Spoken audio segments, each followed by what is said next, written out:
Okay. Agenda Workshop Commission meeting, 6 o'clock p.m., Wednesday, January 24th. Pledge of allegiance, please. I pledge allegiance to the flag of the United States of America and to the republic for which it stands, one nation, under God, indivisible, with liberty and justice for all. Roll call, please.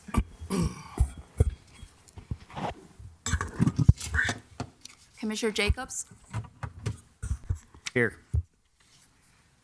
Acting Clerk Commissioner Kashem, Yes. Clerk Commissioner Hodgkins, Here. Vice Mayor Morissette, Here. Mayor Mohammed. Here. We have quorum. Okay. Are there any deletions or withdrawals to the agenda? All the items that were presented today are already on the podium, and everybody in the and all of you have it on the dais as well. Okay. All right, so we're going to skip around a bit. I'm going to take a moment of personal privilege just to do a quick introduction to one of our new officers. Rashana, come on down.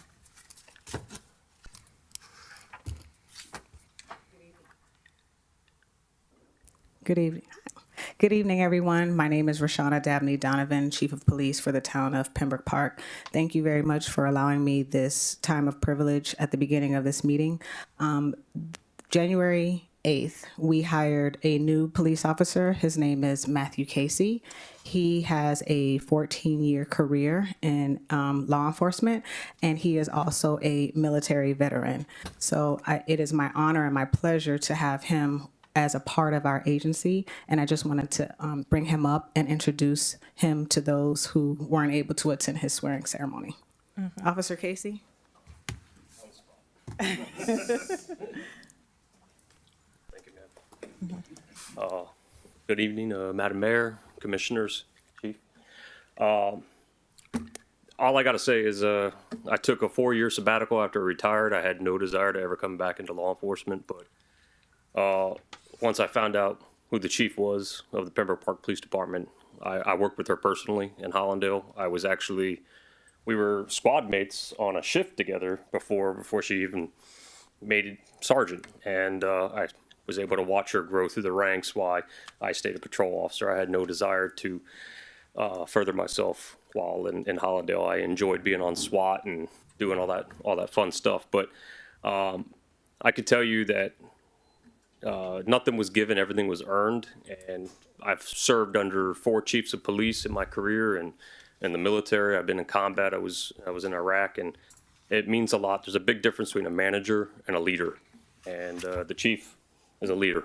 And I made a determination to come out of retirement to work for her in the city, and I work next door in Hollandale, and I can tell you that what's going on here, it's a breath of fresh air. I've seen it on the streets so far. I've only been here for a couple weeks in training, but I can see the staff that we have, the citizens that I've come in contact where it is, I could see a change because I worked in Hollandale when the sheriff's department was in charge over here, and I've come over here for mutual aid, and I can see there's a big change, and it's refreshing. And I think this is one place, most police departments already have their culture, and this place right now, it's currently being molded, and I think we're making the correct mold for the police department and for the city. So, Mayor, Commissioners, thank you for letting me come up here and introduce myself and say hi. And Chief, thank you. Okay. Welcome aboard. And Thank you so much. I get it. And we wish your son a happy birthday. Okay. With that, I'm going to knock out 5.1, presentation legal aid service of Broward County. So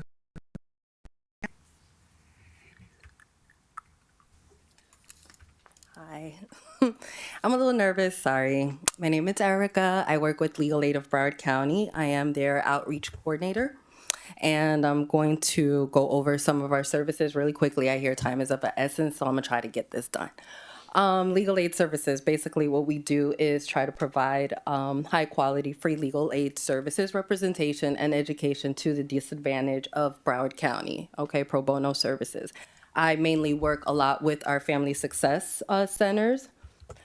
These are our family success centers, so if you have any body that you know that needs legal services and they live around these family success centers, they can walk in, let them know that they need legal services, and then they will send me directly their information. I'll give them a call, go through a whole application process with them, and see if they can get legal services with us. Okay, these are some of the legal areas of legal service, not necessarily in that order, but I'll go ahead and try to knock out as much as possible. We deal with consumer issues, third-party debt collection, wage and bank garnishments, expungements of criminal records, bankruptcy, homeowner, condo foreclosure, HOA, COA, mortgage modifications, real estate tax lien, driver's license reinstatement, and auto repos. Okay. We also have housing services that deals with evictions and foreclosures, a lot of pre-evictions, or if you have an illegal lockout, or if your landlord's trying to illegally shut off your utilities. A lot of the tenants, they don't know their rights, and so we're here to let them know. We deal with pre-evictions. That's anything from 3-day notices to 15-day notices, any lease terminations. We deal with public housing, subsidized HUD. We also have a unit that deals with seniors for 60 and over who are having also debt, housing, all of the above for seniors for 60 and over. We also have a unit for veterans that handles that as well. Okay, this is our legal advice hotline. Our legal advice hotline only gives advice on tenant disputes such as pre-evictions, living conditions, repairs, security deposit issues, foreclosure, pre-foreclosure, or tenants living in a foreclosed property, notice of termination, non-renewals. Consumer issues that they'll give advice on is first-party debt collection and pre-foreclosure. Family law, it's only enforcement of child support and alimony if they're looking to modify it upwards. Okay, we also have a homeless prevention program. We work with Hope South Florida. What they'll do is connect with them and see if the clients are in danger of being homeless. They'll go ahead and evaluate them to see if they need support and or legal assistance, and then they'll refer them to us. We also have a homeless unit that handles homeless issues for homeless, public benefits, immigration, family law, civil rights, sealing and expungements, and driver's license. And that's individuals who are in transitional housing, in a park, in their car, at a shelter, things like that for the homeless, okay? Our Mission United, this is for our veterans. They handle family law, divorce, paternity, time sharing, and child support. Discharge, upgrade, service-connected disabilities, issues with VA health enrollment, overpayment, and then they'll visit any SSDI, SSI, probate, foreclosure, debt, immigration, etc. Okay, for our veterans. We also have a program, which is our Ryan White. That's for our clients who have HIV or AIDS and who are also having housing issues, consumer debt. If they want to do a living will and trust, we only do it for Ryan White clients, okay? Power of attorney as well. This is for our income taxpayers. This is what we do for incomes, any disputes that they may have with the IRS. We do not prepare any tax returns. We do not assist in criminal cases, and they're not going to give advice if it's not a dispute with the IRS, okay? Victims of crime. We deal a lot with victims of crime, whether it's intimate or non-intimate. So that's restraining orders or any of these. We have different departments depending on if it's with an intimate partner or non-intimate, and we'll review that. That's that's also any unlawful detainers. They handle a lot of unlawful detainers, restraining orders, things like that. Our immigration, they focus a lot on victims of crime, violent crimes, domestic violence, human trafficking, children, unaccompanied minors, things like that, abused, neglected children, and also any detainees in ICE or in BSO custody with an ICE detainer. So we have immigration services for them. We also have our community ID. They provide a basic ID for any individual who does not have all of their documents to get a Florida state ID. So this community ID basically is just for them to, identify themselves for law enforcement. It's not a federal ID. They can't board a plane. They cannot vote. They can't get, social welfare benefits, and it says it on the back. Okay, it's just a basic ID. And they pay $20 for that and show that they live in Broward County. And then we also have children and educational services, and that's for children, in the foster care system, kinship, adoption, educational system, things like that. Okay? That's a little bit more of what we handle with the kids, and a little more with temporary custody orders, adoptions, guardian advocacy for, drafting up wills and creating trusts for qualifying families, okay? This is how you can help. You can either send fax, or you can send them to the Family Success Centers, and then they'll send them directly to me, and I'll get in contact with them and see what they need, okay? And that's my information up there, and our address. Thank you. Thank you. Thank you. Appreciate it. Thank you very much. Okay, I am going to skip around a lot. Captain Kane, I saw you checking your watch, so I'm gonna go ahead and take you right quick.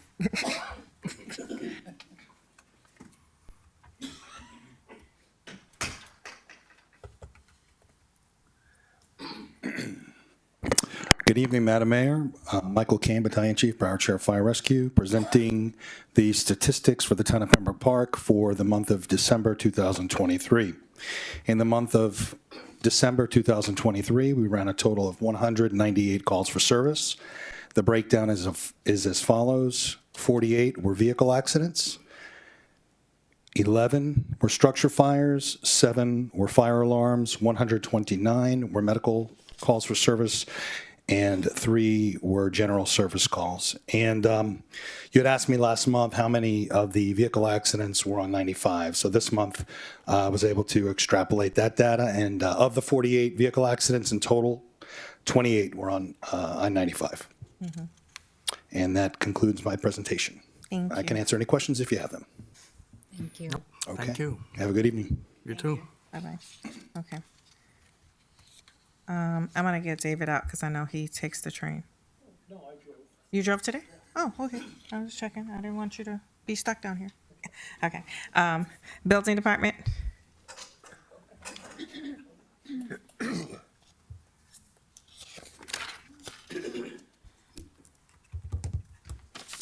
Good evening, Madam Mayor, Mr. Vice Mayor, Commissioners, State Pizzillo, your interim building official through the interim city manager. I'm going to give you our report for December. The numbers I gave you in your previous workshop were partial numbers for December. These are the complete numbers. We are trending up in all of our numbers. We are still slightly below last year's numbers because of the amount of large commercial projects that were done. But you can, if you take a look at the plan review that was done for last month was 281. This month we're over 500 already. And that has a lot to do with Magnolia Townhouses, which has gone through a complete review for their entire project for the first time. So we're anticipating that everything will come into play. The projects for last year, most of them have been completed and or are close to being completed. Some of them already have COs, like the Wawa and some of Seneca 200 and 300. The one project we have lagging from last year is in between Wawa and the storage building. There was a medical center. They are coming to the end of their second extension on their application, so we're not sure what's happening with that. If you have any questions, I'm here to answer. O'Reilly's they haven't been CO'd yet. They're lagging. Mm-hmm. Any other questions? Have a great evening. Thank you. Thank you. Okay. You said you wanted 13.1, right? Well, you could go ahead. Okay. So 13.1, we're going to take the economic development study since Kevin Crowder is here. Come on down.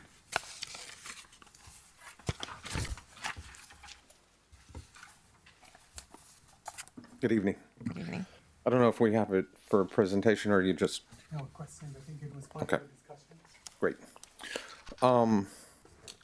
I can do a little introduction and tell you a little bit about both the study itself, our approach, and kind of what we see.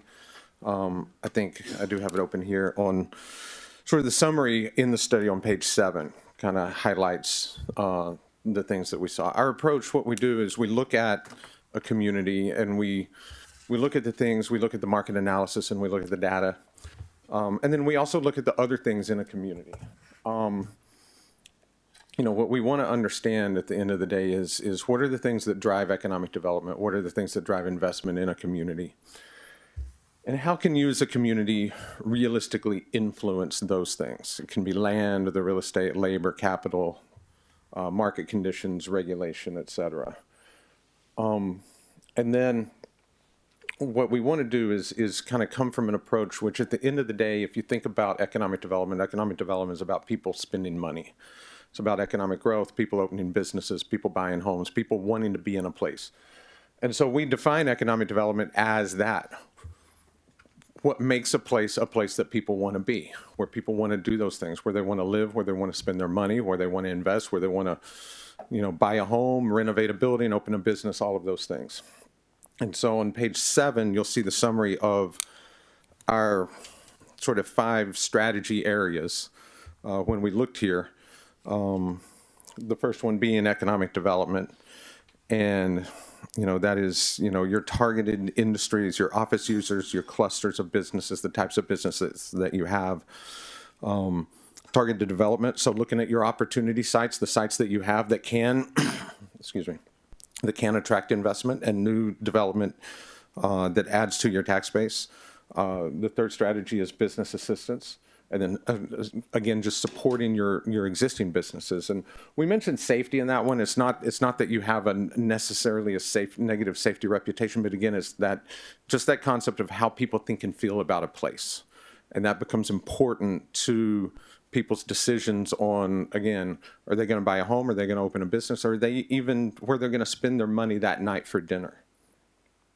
The second one that goes to, again, how a place is viewed is that market position and identity. So developing that brand. One thing that you have is, and you'll see later throughout the report, you have really strong, solid brands in Pembroke Park. You have an industrial area that is, as strong and as good as anything you'll find in Broward County or South Florida when you look at all of the different brands that you have there.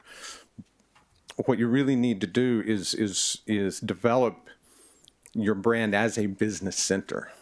And where people see you in that way, whether it's, the county or the Broward Alliance or externally, kind of take your place in the economic development landscape just with what you already have, because you have a really strong business community here and you have a really good economic development story to tell just in what you already have, not even getting into yet what your potential is in attracting additional business.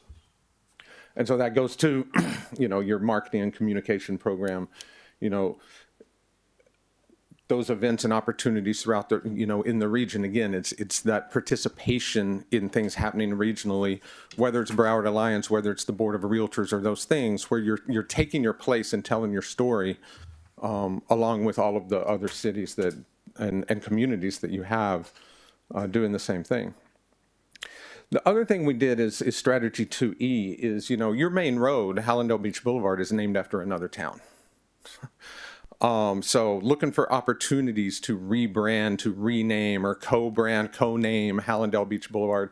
I don't know what it was. I mean, we put in there Park Boulevard. You've got West Park, you've got, Pembroke Park, that could be an option.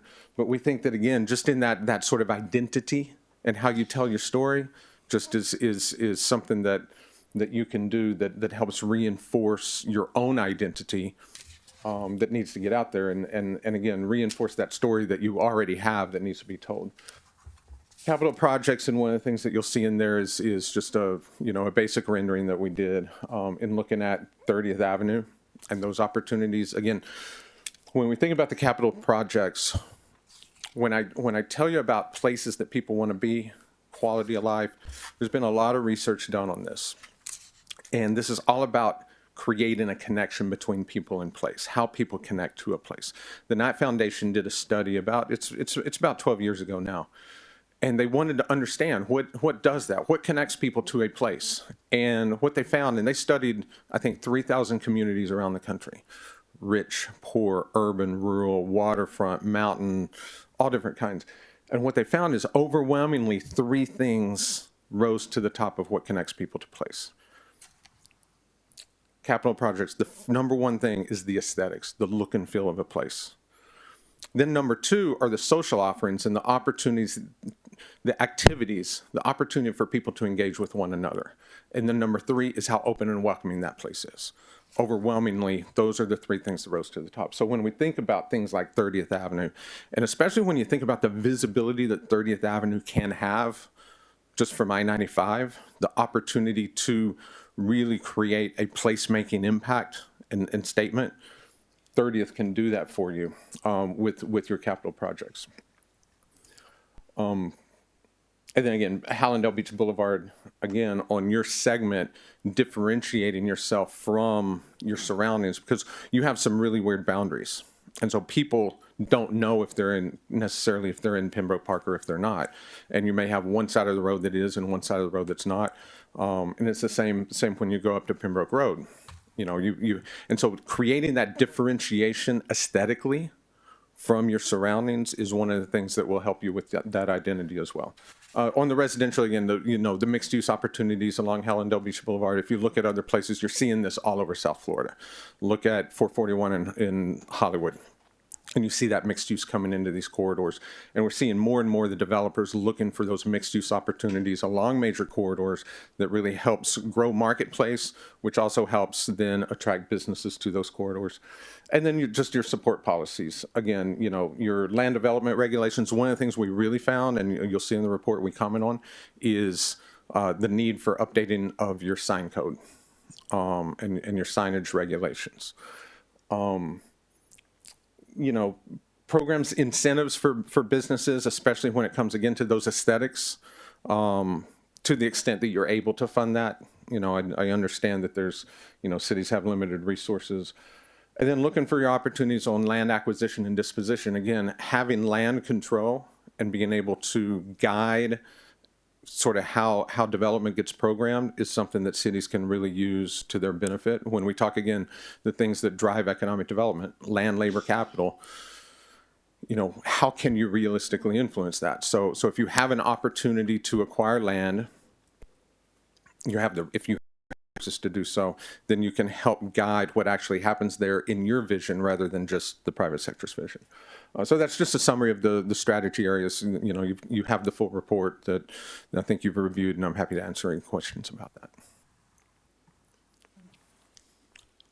Do you guys have any questions? No.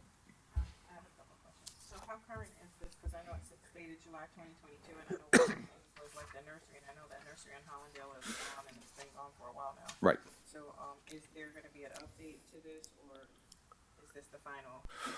So what I would tell you is, this is the final. We'd be happy to do an update. I will tell you, yes, the nursery is gone, and there's been some changes and some trends in the data. I would tell you, I don't think that thinking about what some of the data updates and some of those updates would be, I don't think it would change our recommendations that we've given you. I think that those recommendations are still valid and current. Anybody have any? Go ahead, Commissioner Jacobs. I put this initiative forward 2 years ago. Why is it taking so long? I'm not really able to answer that question. Will you see the date of the plan that we provided you? I know I got a copy of it back in June of 22. Yes. I've been waiting for it to come before the commission and trying to get this before the commission for well over a year now. Sure.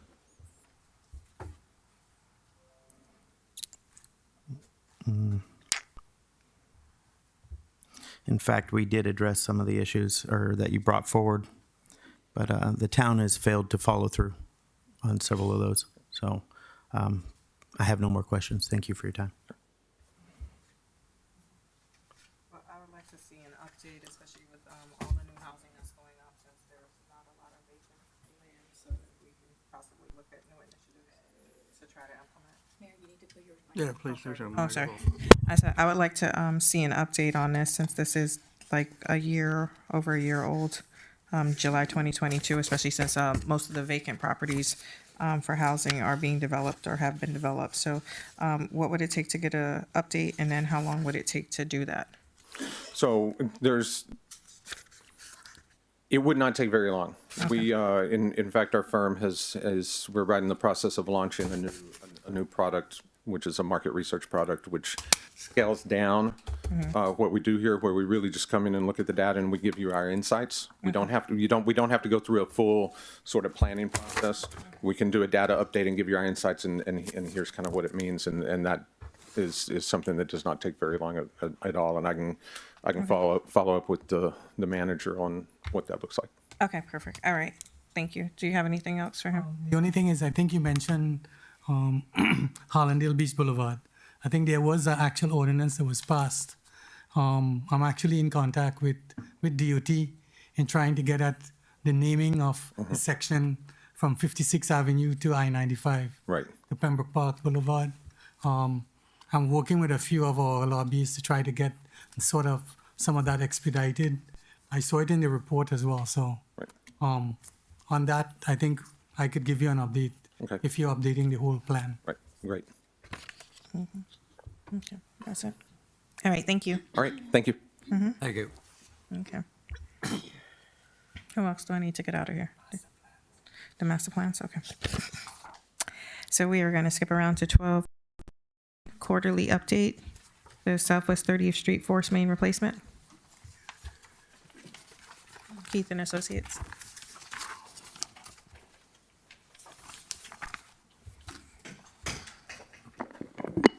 Your Honor, Mayor, Commissioners, constituents, good evening. My name is Carlos Morales. I'm a project manager at Keith and Associates, and we're working on the Southwest 30th Street force main project. The project right now, it's about 80%. We are expediting to get into permitting by the beginning of February, by the week of February 5th. The project has been redesigned 3 times, and at one point or another was stopped until the sanitary sewer master plan was somewhat completed, even though it's still going on until we had that area completed to move forward. So at the moment, we're about 75% to 80% of the plans, and it should be submitted to for permitting for Broward County WWS permitting the week of February 5th. Okay. And what money is going to be utilized to pay for this? And what's the total cost? Well, the design cost is there. You have an approximate construction cost? I do not have an active actual construction cost at the moment. It's going to be around $2 million for both pump stations and the force main. But with the construction cost nowadays changing so much, it may fluctuate. So we'll have the construction costs and everything done. Our next submittal for permitting for permitting and everything ready. So safely is around $3 million. If you look at the 2 pump stations we looked at and the force main that we constantly, it's going to be the enterprise, the sewer fund. One project is going to eat up a lot of what we have in reserves already. So that's the project, I believe, that is the #1 project outlined in the sewer master plan. And it's going to be approximately $3 million. Okay. And you're using enterprise. Permitting, as he says, is going to be starting in February. Hopefully, within 6 months, we could get that completed. So a large chunk of your sewer infrastructure that we have a lot of issues with presently is going to be addressed. Will be repaired, yeah. Yes. Okay. You have any questions? Does this include the hookup of these businesses by 36? This is all the connections from along 30th Street. Yeah. Starting from 40th Avenue all the way down to 30th. That's a line that we had like about 10 breaks on it prior to me coming, and the ones that we worked on in the year, we had 6 breaks on that line.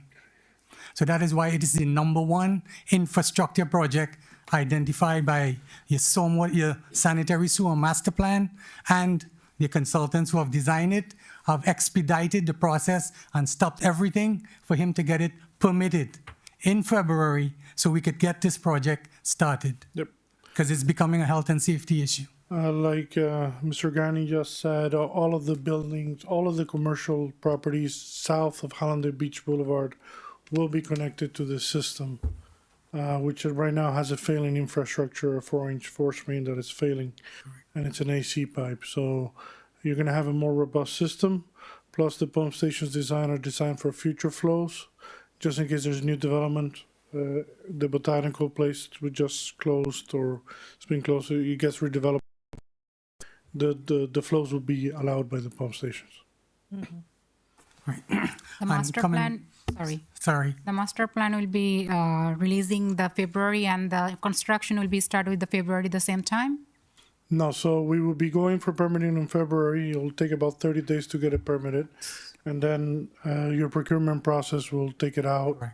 So it's like March it will be start the construction? That's Hopefully within March, April, because it's going to take at least a month or two to put it out on the street and then decide a contractor to come and do the work. Okay. Sounds good. Do you guys have any other questions? No. No? Okay. Thank you. Thank you, Mayor. It's okay. One day, hopefully. 12.2 quarterly update, Craig Smith and Associates.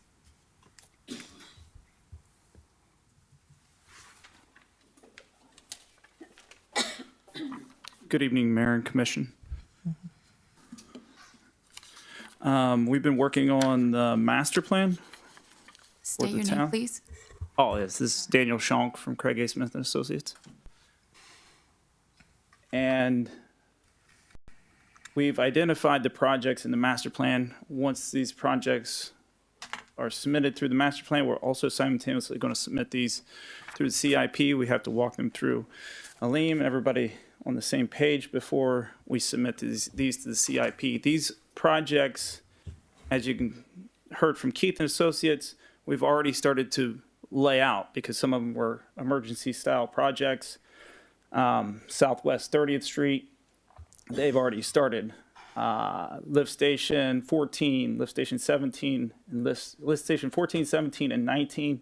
19 is the Coca-Cola project. We rolled those out, I think last January or February in proposals, but we held off on the design on those so we can move forward with a lot of the modeling and planning in the master plan, and to eliminate the biggest problem, which was Southwest 30th Street. So we worked kind of hand in hand with Keith Associates to get that done. So this brings us full circle back to the rest of the town. The rest of the town, as you can see in the bold red lines, we've identified projects. These projects are varying in size from anywhere from 4 million to 2 million. And we gave a brief description for each one of these projects. I'm not going to go into detail with these. You guys can read them after the commission meeting, but they're similar to the Southwest 30th Street in size and scope, and they just kind of worked through the town. One of the things that we identified on Southwest 30th Street was an overabundance of lift stations, which means there's an overabundance of operation and maintenance costs with those lift stations. We have gone through the town and identified, I think, 2 other areas where we have this same scenario, where we have 5 lift stations and we can just eliminate all 5 and put 1 lift station and add a small amount of gravity sewer to get this done. So you're going to have a investment in the gravity sewer, but it pays you back immensely over time. So the line gravity sewer system lines would be more beneficial than what you have there now and be more efficient? Example is where you can see, I don't know if I can zoom in with this, but if you can see in this area here, you have like 9 lift stations in this area, or no, not 9, like 5, and we've identified these. There is currently a lift station right here, that's lift station 18, and it's surrounded by 3 or 4 other lift stations. If we just do a limited amount of gravity sewer in this area, we can tie into the rest of the gravity sewer, bring it back, and get rid of all these other lift stations, which saves you a lot, just like on Southwest 30th Street. Yeah, It's sure. going to save you a lot over time. Right. Similarly, what we're doing on 30th is 5 lift stations. Lift stations means you're going to pay additional costs for electricity, for pumpage, for mechanical equipment. We are eliminating 3 of those lift stations and having gravity systems. Less maintenance, less power, less energy that we have to pay for. So it's a more efficient system we are designing and coming up with. Similarly, we are doing it in the park, in some of the mobile home parks. I'm eliminating at least 5 lift stations as part of the models in your master plan. So we are working on it, and we are getting everything, prioritized. A master plan is a collection of all your data, all your systems, and you prioritize your projects. Based on funding and how much money is available, that's how these projects are going to be prioritized. Some of these, as I said, 30th Street is a health and safety problem, and I'm dealing with that first. So. Thank you. Yeah, so essentially that's what we're kind of doing in going through the whole town, identifying that. There's also some other issues that not really issues, but inefficiencies in the system that we've identified. And also through an emergency situation we have currently with lift station 34, which is the master lift station, where we are, they call it leapfrogging or piggybacking, where we're pumping into another lift station and then it pumps again. And that's inefficient in itself. We could just resize or evaluate the lift stations to make sure they're not pumping into each other. We're just pumping past each other and going further down the line and dumping in to the main collector. So through that and extensive modeling, really coming to the end, and we will have we've identified the projects we need to double check through the model and check with the LEAM and make sure everybody's on the same page before we submit these to the CIP. And then through the CIP, you can use the cost estimates from this to go after your next grant cycle. Correct. And then what we don't hit with the grant cycle, we'll hit with the sewer funds. And then also a lot of these gravity areas, we can double up funding. So you can use some of your street funding because we'll be replacing streets with the gravity sewer. So there's room there to work with funding out of 2 different piles. So I think that's just about it. Does anybody have any questions? No. All right. Thank you, Dan. Thank you. Thank you. Okay. 12.3 quarterly report, Kimberly Horn.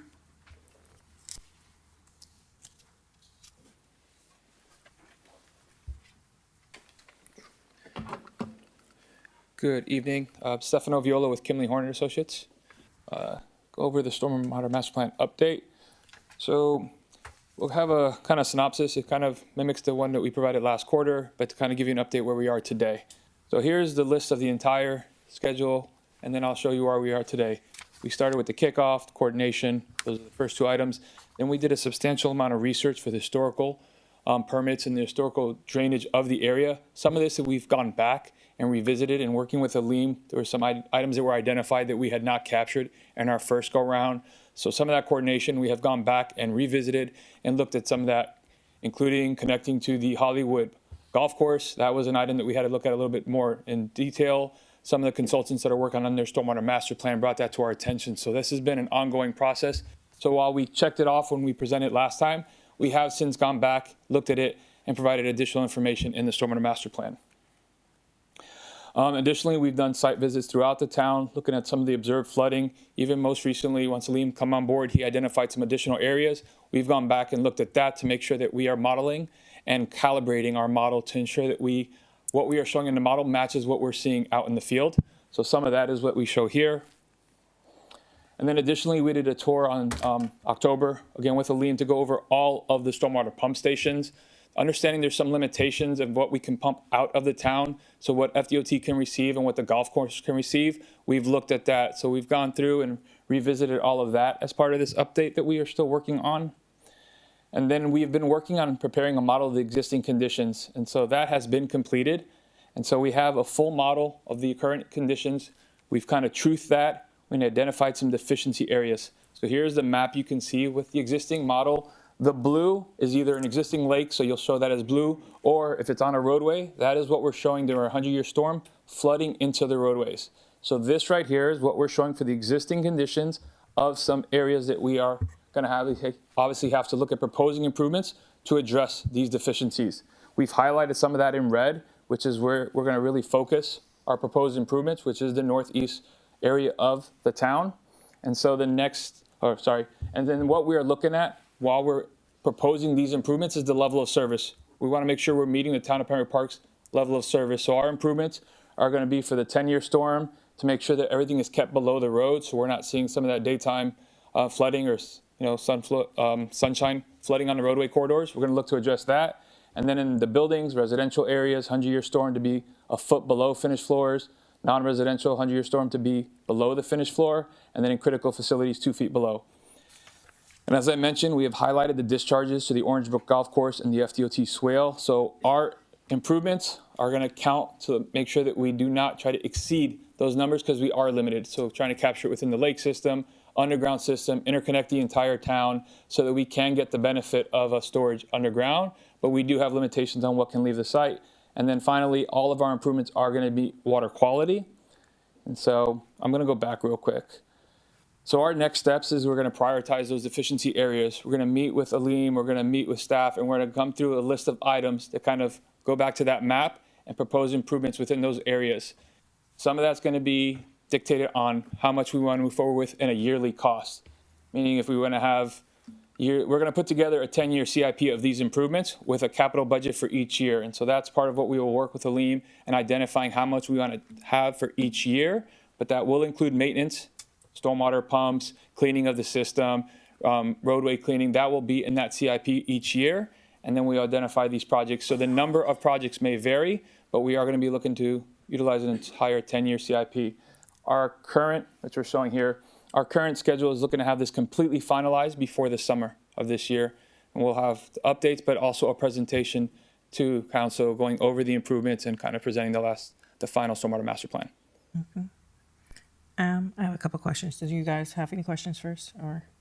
Yeah, I have a question. Do I understand it correctly that our stormwater bottleneck, we can call it that, is discharging the water into our neighbors, like Hollywood? We're pumping over to Hollywood. Yes. Is there any way we can get a higher allocation without flooding them? I mean, what are they doing on their side? So they're filling it in. No. So after the golf course, it actually connects to a South Florida canal system. So it's not just at the golf course. Hollywood's not the restrictor. So to be fair, not to put them on the radar, it's South Florida Water Management District. So we are using their golf course to get to that canal system. That is the true limitation of there. We can revisit with South Florida and see if there's any opportunity to increase the flow. But it does go through the golf course. So there's a minimum of coordination through Hollywood because obviously they have to receive it and put it into that canal system. And then the FDOT system, that can be looked at again with DOT and see if there's any opportunity. I personally also want to point out there's a fair amount of the area that still needs to be interconnected. So while we are limited once it hits that lake of what we can send out, I don't believe we're currently reaping all of the rewards of the lake because we're not getting all of the town to that lake. So I think we need to make sure we get an interconnected system that eventually gets us to the lake. And then there may be some opportunities to up that number of how much you can pump out. But I think if we can get off the roads first, it would benefit us substantially. Okay. Question, are you taking into account the lake fills for both Trinity as well as the New Seneca project that's about to possibly be started? Or yes and no. And the reason I'll say no is, I mean, the town does have an easement that is permitted. That's what we're treating as. So that additional area that they're filling is not something we're accounting for because the town kind of doesn't have access to it.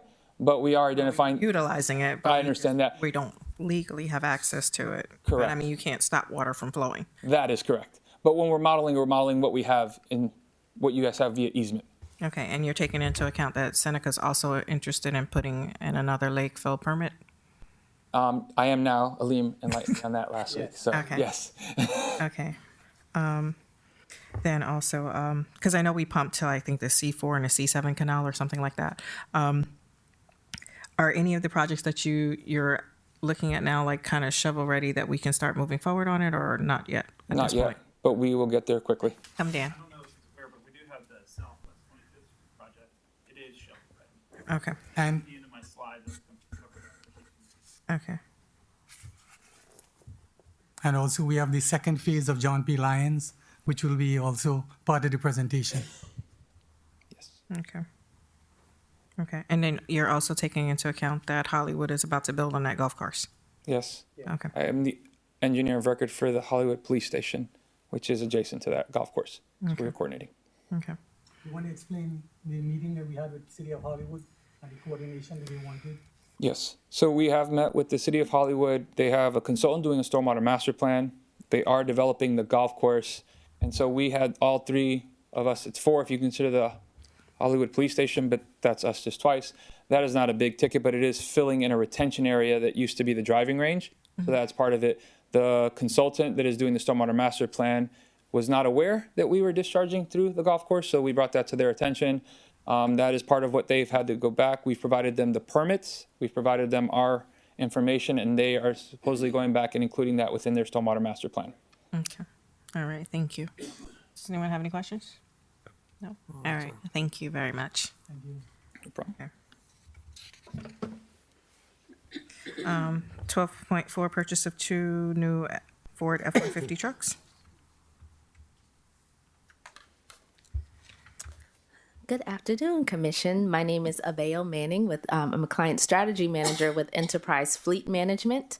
And I did put together this evening for you an analysis. We talked previously about purchasing vehicles, paying them all the way down up front, or doing a lease over a predetermined term. I think all of you have copies, so. Yeah, this. All right, so the first page, I couldn't use a dealer option just because those prices vary and what we get from the dealer vary. So what I used for a reference is a 2024 F-150 that we factory order. Those costs are fixed. And I did an analysis over a 5-year term. And if you lease, and also if you purchase all the way up front, the cost over a 10-year term. So the what we came to, and you can see it on that first page, is if you purchase the vehicle outright up front, if you put all the money down and keep the vehicle for 10 years, you can, the total cost with, and that includes everything from maintenance, fuel, taxes, interest, cost of capital, and also inflation. We included pretty much everything, the total cost to own this vehicle over those 10 years. You're going to be spending $75,806 over those 10 years. In that same 10-year period, if you were to cycle every 5 years, cycle the vehicle, you would be spending a total of $79,468. So the difference is about $3,600. You can do one vehicle over the 10-year period, or you can do 2 vehicles over that 10-year period. You could cycle those vehicles. So when you look at the cost of paying all the way up front over versus leasing, there is a small difference. It's very minimal, but it does make sense to go ahead and lease. But, you know, I would defer to you on what you prefer. If you look on the next few pages, you can see how I kind of broke down these costs year by year. So the first page where it says EFM Lease 5, this is vehicle number 1. Over that 10-year period, you have all of those costs laid out. The second is if you were to do one for 5 years, sell the vehicle, and get a new vehicle for another 5 years. And at the end, we listed all of our assumptions, which is the cost of fuel, the cost of maintenance, the cost of those title and fees. So you can kind of see how we came up with these numbers. And that includes a projection for what the cost would be in 5 years when it's time to release. Yes. So if you look, okay, here she goes. I don't know how I can laser point this. No, I'm saying in the 5 years. So when it's time to go get so a new you see vehicle, and the vehicle cost number done gone 1. up an extra 10,000 from China. That's what I'm talking about. Vehicle number 1, it shows here. So you would go through the first 5-year cycle, you would sell the vehicle. You see our projected cost for the sale of the vehicle. And then you would purchase a second vehicle. You see year 6, 7, 8, 9, and 10. And at the end, you see the present value of the total payments. And once again, this includes everything from maintenance, fuel, the vehicle sale, insurance, your title. These include admin fees. This includes downtime. And like I said as well, we included a 2% inflation as well. One more thing just to mention is there are certain soft costs when you hold the vehicle for a longer term that, you know, it may not necessarily be a dollar amount, but they do cost you in the long term. For instance, you have employee morale, you know, everybody wants to drive a newer vehicle more often. You have safety. So for a lot of these vehicles, when you have things like sensors, when you have sensors, the backup cameras, you want to make sure all of that vehicle, it changes, technology changes so fast, but also there can be wear and tear to those parts as well that you may not necessarily see. So those are soft costs that you always want to consider as well. Okay. Thank you. Any questions? Yeah. No, I don't have any questions, but I'd like to comment if you don't mind. You want to go first? No. Okay. I think the reason I'm really pro-lease is I think it's important for the town to see where their tax money's going. And to see it just riding around these old beat-up trucks that are 15 years old is not a good representation of what we are and who we are. So I think leasing vehicles makes sense to me. It's only a couple $1,000s more over the period of time. And we'll have nice new vehicles. Our help will be driving around in vehicles that are comfortable and air-conditioned and don't have to worry about it breaking down every time they go out the door. So that's my opinion on the matter. So. And also, governments get some of the best incentives when it comes to purchasing newer vehicles. Over the pandemic, over the past few years, those incentives went down just because there wasn't a lot of availability. But with production capacity increasing, we are starting to see more when it comes to incentives. And like I said, governments get the best incentives when it comes to fleet vehicles. What is, I'm looking at your total operational cost on buying over 10 years, you say 47%, and then Yes. for 5-year lease is 26%. Why that difference? Okay, so your operating, you have the capital cost and your operating cost. The capital cost is the actual cost to purchase the vehicle. And then you have your operating costs, which is every cost associated with operating the vehicle. What happens when you run a vehicle over time is those operating costs increase. There's a certain period where you're going to start seeing higher fuel costs and higher maintenance costs. That's why warranties only go to either 5 years or 100,000 miles, because they know after a certain period, there's going to be more maintenance and fuel costs to operate this vehicle. So once you if you cycle the vehicle sooner, then you're paying less in your operating costs. So by cycling that vehicle sooner, you see less money go into the actual operating costs of the vehicle. Most of your money is just going to the actual acquisition cost of the vehicle, which is your capital cost. Also, when you cycle the vehicle at the specified term, you also have a resale value, which goes back into the cost of the vehicle.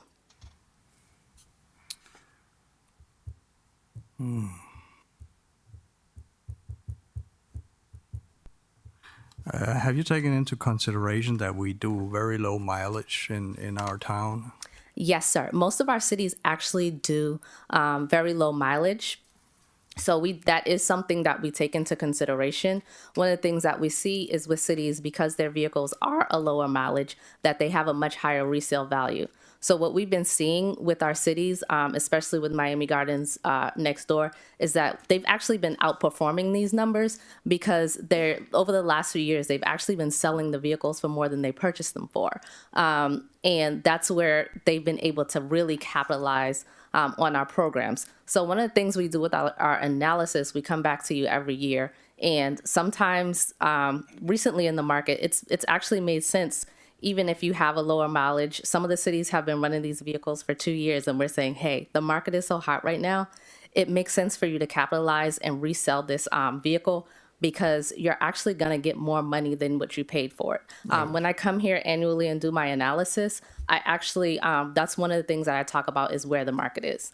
Now, there may be an instance where I say after 5 years, hey, the market is crappy, which we saw in 2008.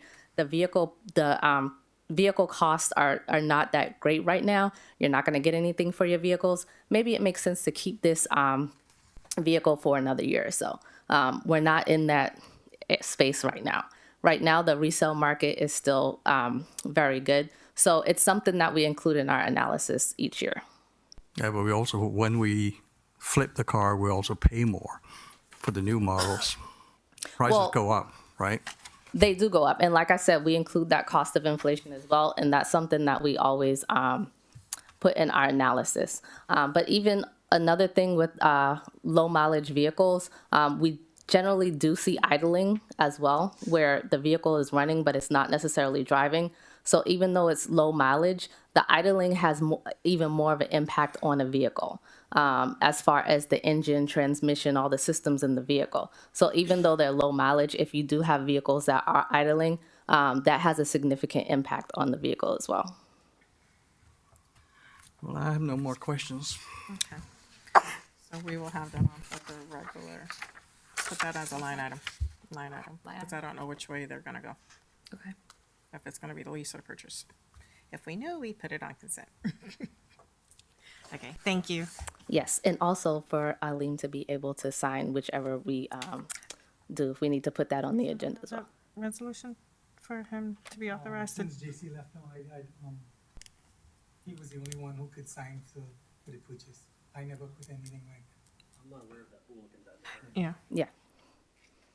Okay. All right, thank you. Thank you very much. Thank you. Yeah, I forgot about that one. Okay. Anybody else I gotta get out of here, Eileen? Okay. Except for Dan. Dan is stuck, sorry. Okay, bye, thanks. Dan and David, I can get rid of them too now. Yes, David, okay, I can get rid of David first. Okay, 9, Finance Department, Consultant Finance Director, David DiLena. Okay, who wants to have some fun? Oh, dear. Listen, I'm torn up putting you guys up and tough crowd. Go back to the number. Anyway, first of all, thank you. It's good to be here. My name is David DiLena. I'm the Interim Finance Director.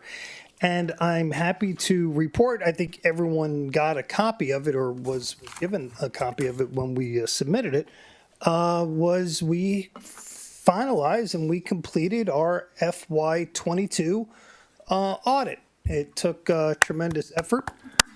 Yeah, right. Great staff and the CPA firm really went the extra mile. You know, CPA firms don't necessarily want to rush things, right? No one wants to rush financial things. So, but they did a great job. My goal is just to quickly go through a summary. Right, it's like 84 pages. Most of it's footnotes that are required by GASB and things like that. But we'll look at things at a high level. Please stop me at any time if you have questions. I'll be glad to answer them. So on page 1 through 3, we have what we call an unmodified opinion. It's basically a clean opinion as far as the numbers go. So what that means is hey, your numbers based on auditing testing that was done, based on all the reconciliations that were done, finally landed and are presented fairly, and that's always a good thing. Included also, if you didn't know this, page 65 and 66 is internal controls and compliance. As part of an audit, that's one of the requirements of what they do. Now, it says that there are no deficiencies in internal controls that rise to a level of material weakness. So these are some fancy terms that say, hey, listen, nothing's perfect, but we didn't find anything that was such a large dollar amount that it was a real issue. But, right, they did identify internal controls that are considered to be significant deficiencies. So what that means is, and we'll get through those later in the slide. What that means is, hey, these are things that you know what, you need to correct. And we knew that coming in. Also, the report here, the audit report, is in compliance with this particular Florida statute 218, which has to do with our investments, not the commission pension investment side of life, but the overall town-wide, what we're doing with excess funds. Those funds go to a Florida shared investment. You know, we're not allowed to invest in Bitcoin. Just to give you an example, you know, they have to be stable investments. We give up a little bit of interest, right? Because we have to be conservative. We want the taxpayers' dollars to be secure. And so, you know what, we were in compliance with that. All right, this next page, this shows our list of deficiencies, right? Deficiencies, these are things we, myself and staff, have to work on. And some of them have been repeated items, which we're going to get another letter from the Auditor General for the state of Florida that basically said, hey, you have several of these things here. These are still an issue. Matter of fact, you told us that you were going to be correcting them, and you didn't. And so, but at the end of the day, here's our laundry list, and that's typically what happens within the audit industry. Here's our dirty laundry, and these are things we're going to be correcting. Now, some of the things like some of the things that you'll see: credit card use, credit card sales tax, credit card documentation. You know, that was all part of the OIG investigation and things like that. You know, some of these things we addressed already through policy, through procedures. And now what the auditors obviously wrote us up for that. But now here's what they're going to do. They're going to look at our policy and procedures that we just approved and trained staff on. And then they're going to test us this year to see if we're following it. And so at the end of the day, that's what these things are. These things are, hey, you know, bank reconciliations. Are you doing it? Let's test it. You know, these are all things, capital asset. You can see 2022-10 was filing requirements. Well, you know, June 30th is when the state of Florida says that you will have your audited financial statements to us. And obviously we missed that. And so that's an issue. So, but anyway, so this is my laundry list of things that as long as I'm here, we will correct along with staff, and we'll hopefully move past these and in the ensuing years. I know this is kind of hard to see. The numbers are in there. This is just big level. Now we're looking at the numbers, what you'll see in there. And so at the end of the day, here are the revenues and expenditures for our government. We're comparing it from 2021 to 2022. That's kind of what we're comparing it, okay? We knew that that property taxes, for example, line item C, we knew that property taxes, other taxes, and intergovernmental revenues increased, right? I mean, that's property values have increased. And so that's why those numbers there on the revenue side have increased. We did lose value in 2022 on our investments. In the future, we have to look closer at that. We have to see what the mix of our investments are. Now, we're looking at financial statements that are almost 2 years old. 2022, right? This was during COVID, right? And so a lot of our investments were, investments go up and down. We know that we invested a lot of bonds and things like that. And as interest rates go up, bond values go down. And so we want to make sure that we're constantly keeping an eye on that. But this is overall. So at the end of the day, if you were to look, and I highlighted in green, bottom line. Well, the bottom line is that we increased our net position by about $1.3 million. And that's a good thing. Some of our revenues came in a little bit less. Some of our expenditures came in a little bit less, but it's okay. The main driver there between the 2 years was the ARPA funds. Remember the day when we got ARPA funds? Well, those were recorded in 2021, not in 2022. So that was the big difference. So now, oh, by the way, what you're seeing here, see that 1.39? This is on the balance sheet now, right? Assets, liabilities, net position. See that 1.39 million? Well, that should always agree with your revenues and expenses. It's almost like in a business, the part that goes to owner's equity, revenues minus expenses. If you have a income or a loss, that goes to equity in a business. Same idea here. And so here you can see our changes in cash, our changes in liability, and our overall changes in net position. Let's quickly go. We've got a lot going on in the business side of our local government. This is now you're looking at the stormwater and the sewer funds. Here you can see that charges for service increased by 7%. We had a nice increase there, line item B, in grant dollars received. We want to make sure that we keep on getting those grant dollars. And you can also see that our expenditures are down on the sewer side and up on the stormwater side. A lot of that has to do with your capital, how much you're spending in your capital. That's what would drive those. But at the end of the day, overall, we had about, between those two funds, sewer and stormwater, we added about another $1.8 million to our net position. So that's a good thing. This is the balance sheet for those funds. You can see that it has excess cash. I'm so thankful for our experts that were talking earlier, because their 5-year CIP needs, my department needs that. My department needs to know where we're going to be spending this cash in the next, years. See which projects are going to take priority. So I'm looking forward to getting those reports from them. This right here is the Commission Pension Trust Fund.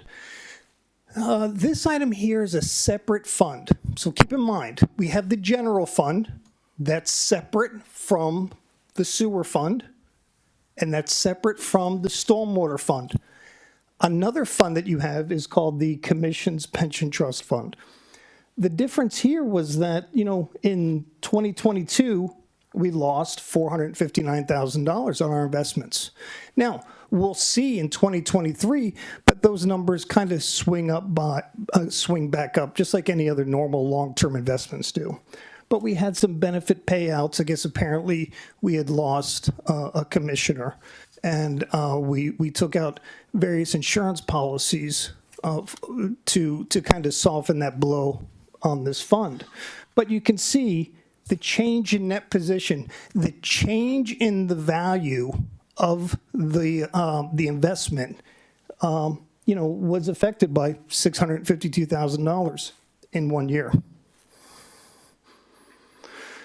At the end of the day, these reports were sent to the Joint Legislative Audit Committee, the Florida Auditor General, the Florida Department of Financial Services, as well as Synovus Bank. You have a loan with Synovus Bank, and one of their requirements is that you will send them your audited financial. And so we successfully did that, and they were thankful. So I know it was a quick overview, and I know that I may be the only person in the room that gets excited about this stuff, but if you have any questions, sorry, if you have any questions, and even if you don't want to ask me here, you can email me or whatever, what's this mean, what's this item mean, I will be glad to share it with you. But we did it. We were a little bit behind. I wish it were done back in December. But at the end of the day, we really couldn't rush the process. The next, if there are no questions there, the next item, I'm sorry, sir. Yes, sir. Just want to know where we're at for next year's audit. I'm sorry, what was that? I'm sorry? Just looking to see where we're at for next year's audit. Thank you. Yes, thank you. And you teed it up perfectly. So typically, our auditing firm that the town picks, they go through cycles. We have to do that when we can thank Enron many years ago and all that disaster, what happened. But governments have to go out for competitive procurement procedures for their next auditing firm, okay? We've worked closely with S. Davis and Associates. Their contract has expired, okay?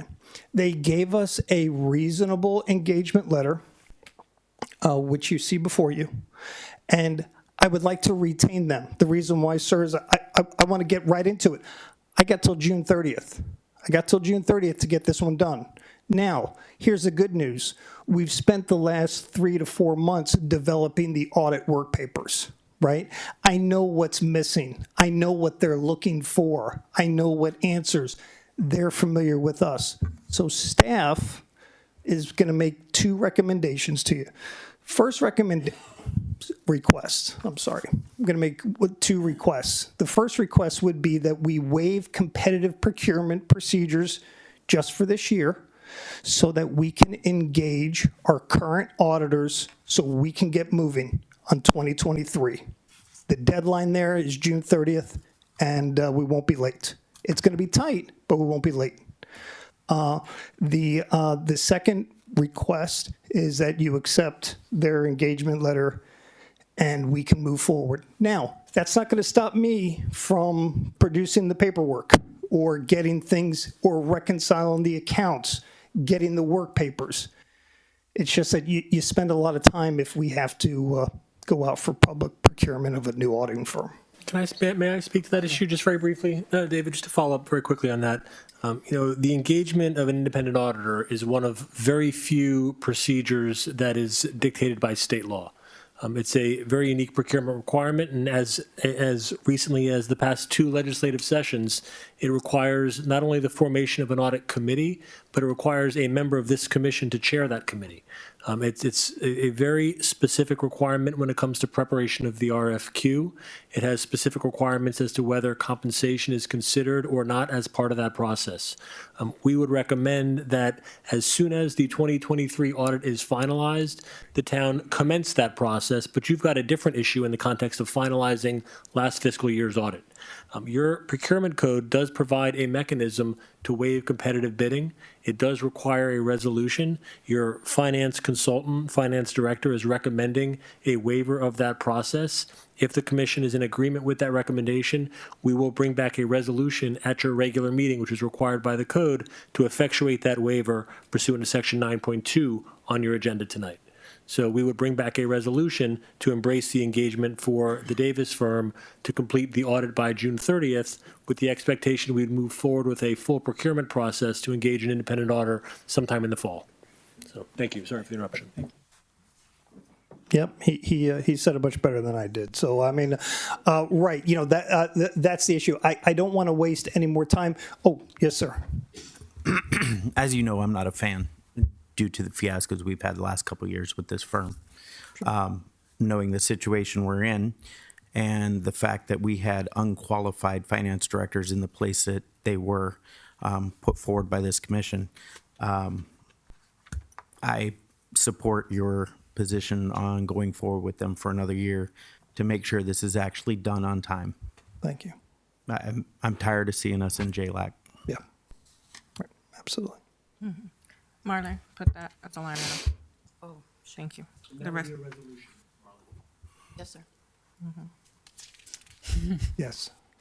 No, just to letting you know, we are really happy and appreciate your work, your hard work. Yeah. No. And we are happy to see you next year, before the time it will be done. Yes. Thank you so much. No, thank you. And we got great staff. You have great staff here. They're moldable it's there are challenges, but you know what? We figure out a way to get around them. We figure out a way to move forward, and always keeping an eye on the fact that this is our deadline. So, but thank you. You make it, David. Thank you, David. I want to personally thank you for all the Saturdays and all the days we spent here trying to reconcile over $5 million.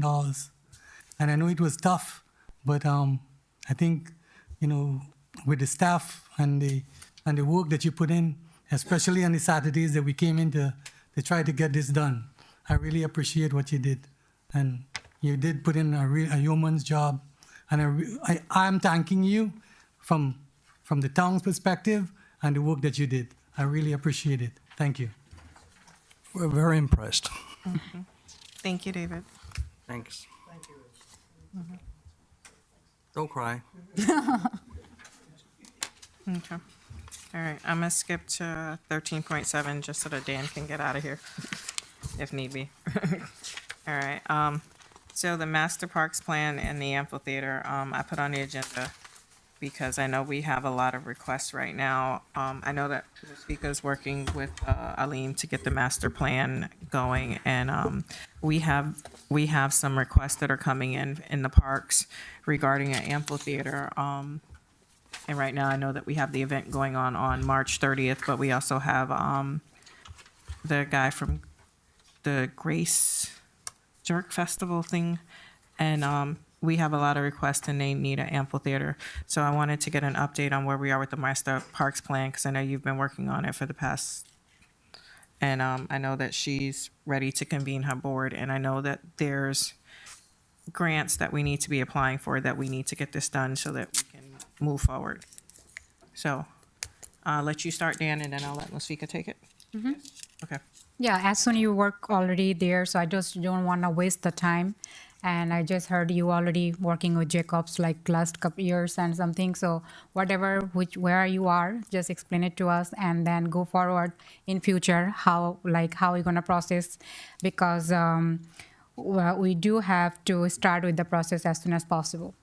So just give me the explanation a little bit. If I could bring my slides up.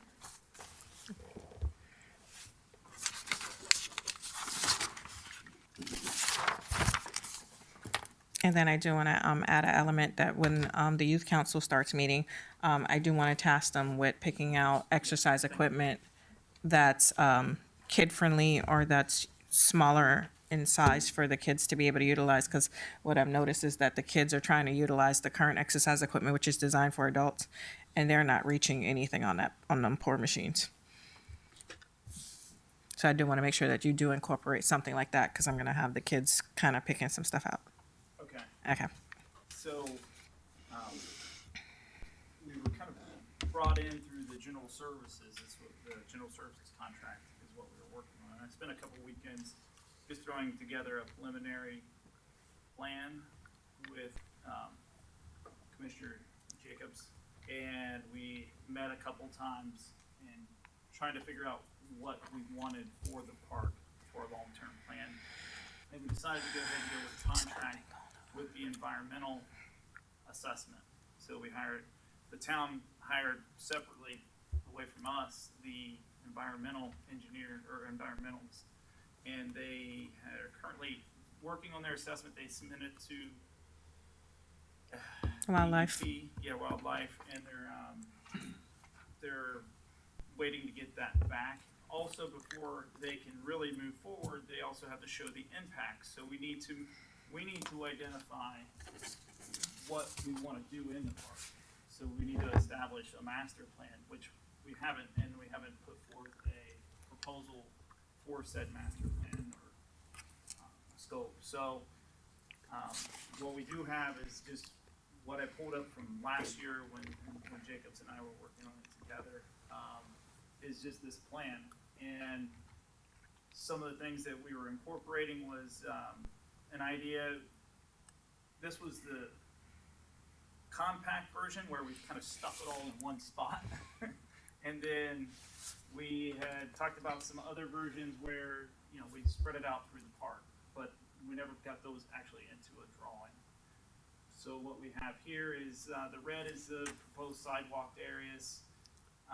You can see where we laid out a toddler lot, playground set area for ages 3 through 5, and then a playground area for 6 through 11, and then the adult fitness would be right there in that same corner. So if you're a parent and you've got you have 2 kids, they might want to play in one area and play in the other, and then you can be in the adult fitness area watching all of it, or sitting on a bench. Where you Check can your see mic. everything.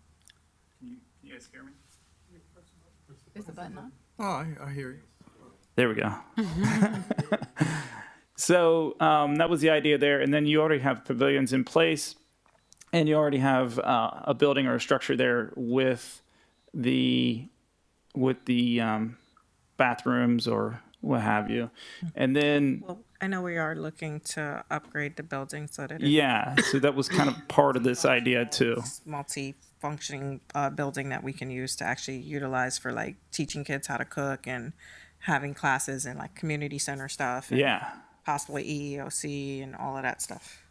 So there's a whole lot of ideas that need to come together, and everybody has their own little bit and pieces that they want to throw in. That's what makes this kind of complicated. So what I want to do is lock that into a master plan, get it in place, and then it's not just constantly people wanting changes. It's locked in, and if you want to have a change, you have to go and have it amended, kind of thing. So it's not just some easy change that people can do. We get together, form a consensus, and lock it in the master plan, and then move forward trying to seek funding for these things.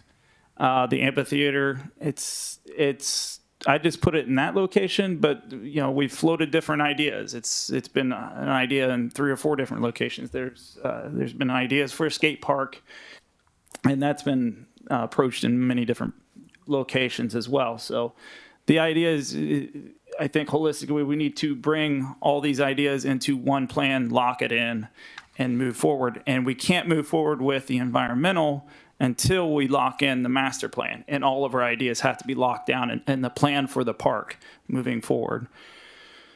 I think also the environmental is a critical part or critical component of what any federal grants that is required. So any federal grants that the town is applying for is the environmental study must be satisfied. We were in contact with the U.S. Fish and Wildlife. The Florida bonnet bat, which is an endangered species, is also being looked at the park. And I have the letter from last month that I've been checking, the status of the report. Hopefully we could get it back and so you could get the report completed. Yeah. And then after talking to the environmentalist today, he said that we need to lock in the master plan, and then the Fish and Wildlife can see where we're going to impact things. But right now, he can't let them know where the impacts are until we figure out where we want to put the stuff. Okay. So have you come up with a cost for the master plan? Because we need to move it forward. Not necessarily, because we didn't really start talking about it until back into it this week. So all this was done and then put on the back burner until we got the sewer master plan done. So I will work on getting a proposal together for master plan for this. How long it will be take? Uh-oh. I'll jump on that master plan proposal in the next couple weeks, and Yeah, please follow up with me with that. 'Cause- And then if yeah. anything, like we cannot do all of things at the same time, but at least we can start with the amphitheater. At least we can show we starting the project, and then Yeah. we can ask for the grant for, because if we don't start working, we cannot ask for anything. Yeah. So that's why I just want to rushing that time and just want to help me out with that one. And I also asked for the last meeting if any other commissioners wants to part of this job also. That's welcome everyone. If you wanna, anyone also want to part of these things. So I am happy to share things with others. The anxiety with this is scope creep and budget, because if we don't lock down an idea and where things need to go, then everybody changes, and then it just keeps molding and morphing into different things. Have a alpha fund, and which one is 2.3 grand we have, and we have to spend this money in December. Yeah. So at least we can start with something, and then we can we can apply for another grant. But if we don't start it, that's why I'm asking, like, we cannot apply for any other grant. So that's why if you help me out with that, so it will be really helpful for us. Yeah, I think the thing would be working with you and developing the scope for the proposal, so we can make a decision on what things we want incorporated. I've got a lot of stuff in this drawing, and there may be stuff that you want to go after, you don't want to go after, and that it needs to be a consensus with everybody before I think we move forward with a proposal. Let's get an idea of what the scope for that proposal is going to be. So I'll gladly give you a call and work with you on this and try to develop a scope so we can move forward with a proposal and get that through. And then we can start working on where we want the amphitheater, because we need to lock that area down because we have to get the funding done. So the rest of the stuff can move about, but we got to move forward with the amphitheater. Sounds good. All right. Okay. And you don't think you'd have that for the next meeting, would you, the proposal? It will be great. We'll see what progress we can make on that together. I will and be we'll try 24 hours available for that. Okay.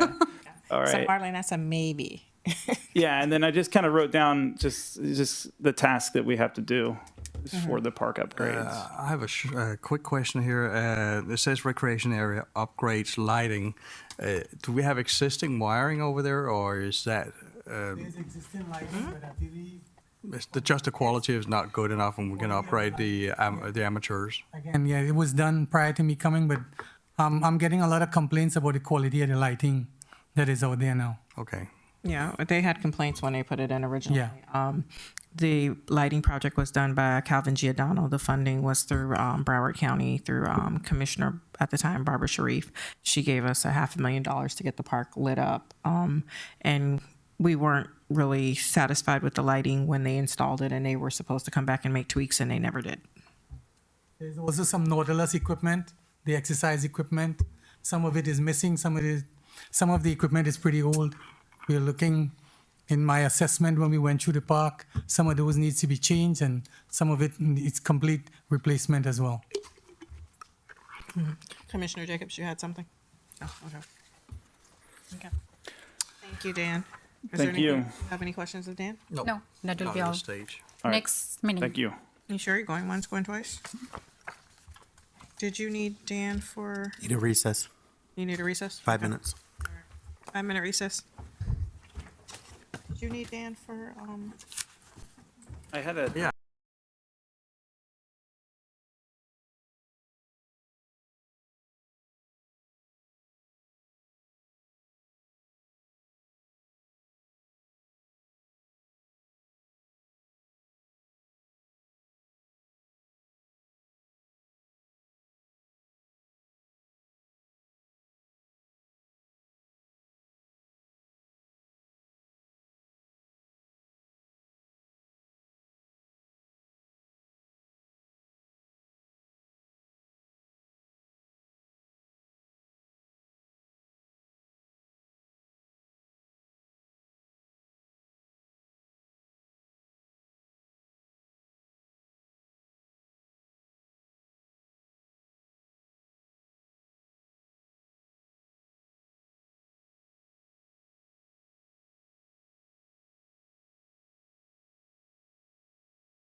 Okay.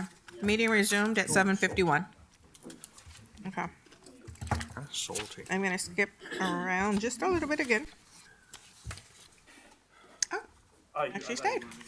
Yes, you want to talk about the 25th Street. So this was another slide. I was just going through our projects for our quarterly review for you guys, and a slide I left out during the stormwater or during the sewer topic was also I bounced over to our stormwater project, and that's 25th Street. And I just wanted to remind council that this project is shovel ready, ready to go. Just let us know when you want to go to bid, and also nobody has a proposal yet for the engineering services for bidding construction and project closeout. So if you want to go to bid, you also need to get that in line as well. So you, just wanted to let you know. Well, this project is actually on the agenda for the additional payment from the state, because I did apply to HMGP to get the additional $69,000 when I came, and they approved it. So the contract is on for the extension, and it's on the agenda. Okay, So this is on. great, thank you. Okay, thank you. Okay. You have a question? I thought I heard something. I felt like I heard something. Okay. I'm gonna skip around again, because I don't want to necessarily make them stay too much longer, but I'm gonna go to 13.1 just in case if you have anything you want to add for any of those things. So Commissioner Jacobs, you're up.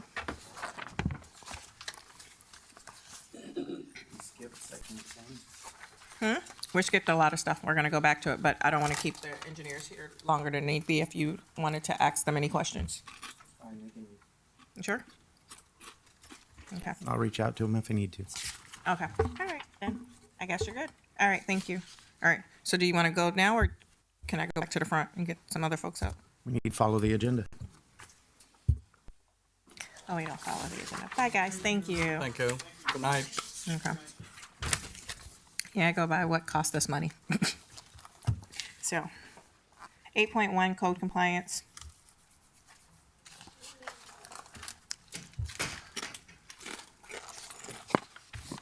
Good evening, Madam Mayor, Town Commissioners. Chief Code Compliance Officer Jocelyn Ramirez for the Town of Pembroke Park, reporting for the month of December. In total, we had 8 affidavit of compliance, 11 affidavit of non-compliance, 2 courtesy notices, 11 notice of formal hearing, and 14 notice of violation. I have included the detailed report, and I have included the minutes for November 15, 2023 special magistrate meeting. Some highlights that I wanted to discuss. I want to thank Erica Tolentino for being here and for presenting the legal aid Broward County services. I often get complaints from residents about increase in rent, what are their tenant rights, evictions, financial hardships, and relocating to another housing.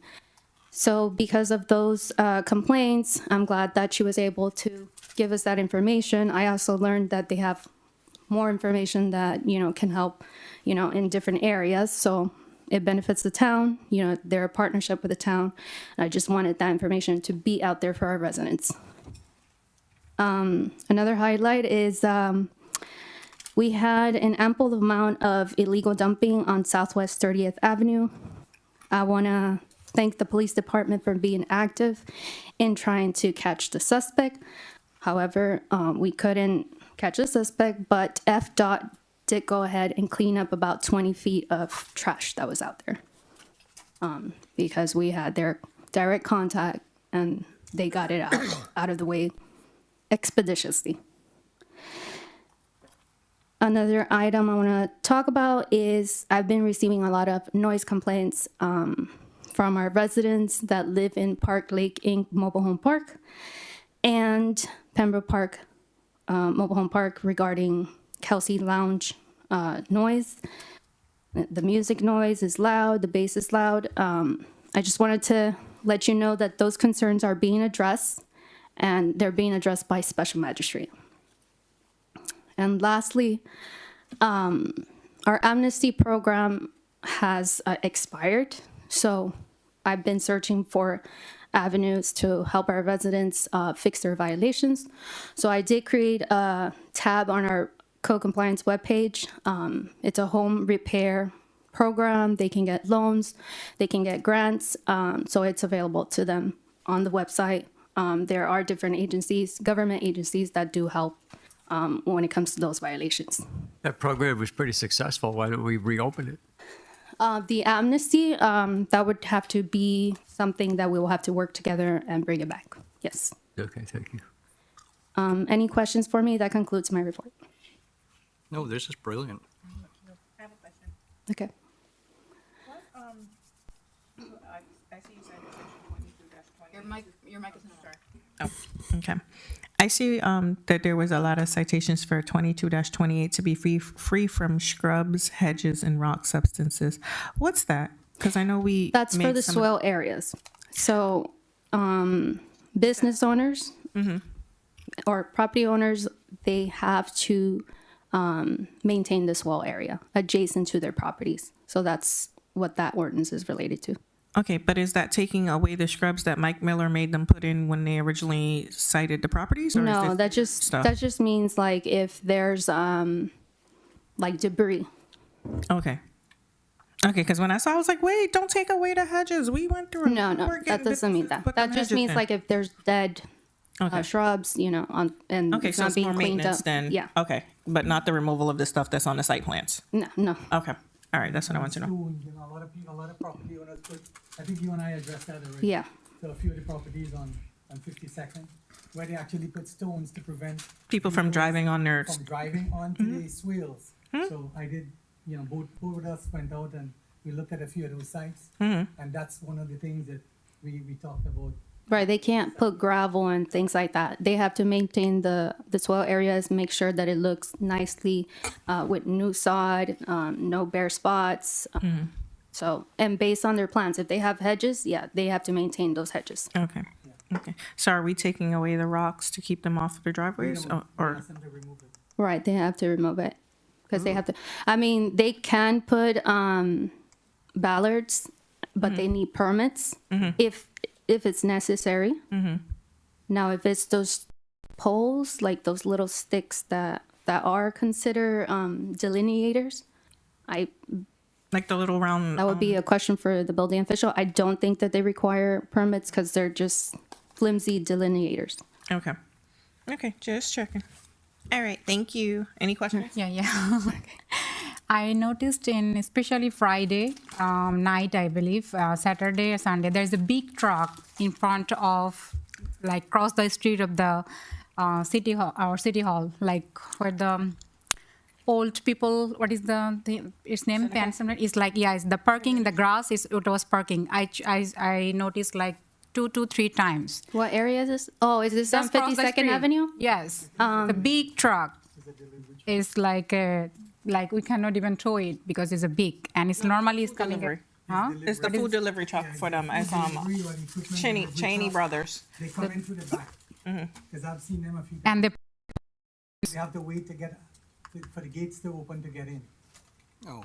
Are you talking about for Peninsula? 2 days. Yeah, Peninsula has a food truck, but I think I know what you're talking about. You're talking about on 52nd Avenue. Is this near the apartment complexes? Okay. Yes. Yeah. So if it's the apartment complexes, I have talked to the managers that they have the right to tow immediately if they have a towing sign on the swell area. So it is up to the property owner to tow them if it's private property. Oh. Yeah. Okay. Any more questions? Any other questions? No. All right. Thank you. Thank you. I do got something. Okay, go ahead. Some of those violations that were written up on Kelsey's Lounge, just to make note, those complaints were actually made on nights that they weren't even open. Just want to make that noted for the record. I'm sorry, I didn't hear you. The complaints, several of the complaints that were made about Kelsey's Lounge, about the noise, were made on nights that they were not even open. Did you have a question for me? Nope, just a statement. Oh, okay. Thank you.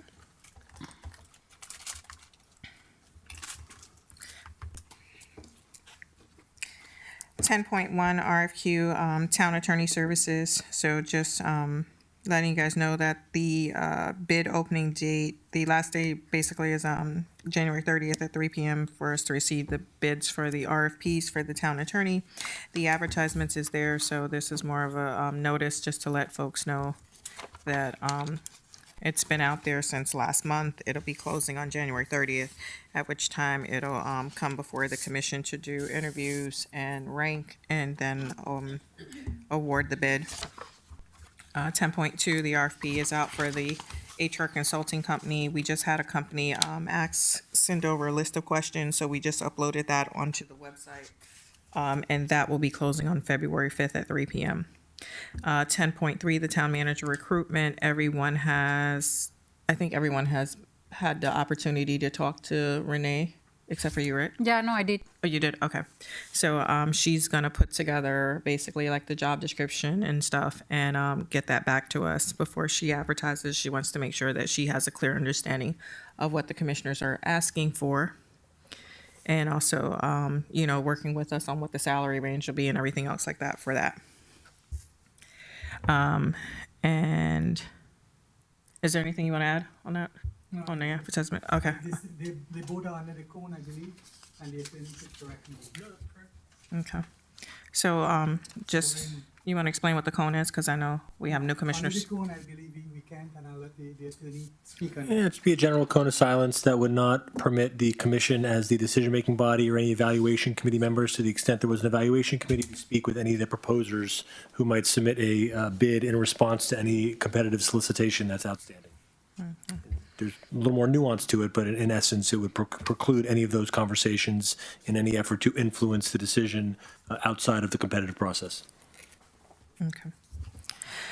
11.1, does anyone have any questions? Sorry. No? Okay. 11.1, Police Department. Thank you, Bill. Finally. You can thank Jocelyn. I think they came off our desk.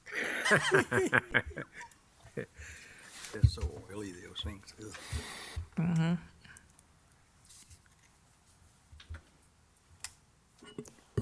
Good evening again, everybody. Roshana Dabney-Donovan, Chief of Police. Thank you guys for allowing me to stand before you to speak tonight. First, I'm going to present the updates, but before I do that, I want to ask you guys just to say a little prayer for two of our neighboring cities. Boca Raton lost their officer Creasy 5 days ago to cancer. So I want to make sure that, we offer our, if you got whatever your spiritual beliefs are, if we can just send over some heartfelt condolences in the atmosphere for Boca Raton police and their family. Yesterday, our neighbors next door, Hallandale Beach Police Department, had a CSA who had a heart attack. So today during the meeting, I received a text message that she's passed away. So just wanted to make you guys aware of that. So if you all can also send some good vibes into the atmosphere for our neighbors at Hallandale Beach Police. Thank you all very much.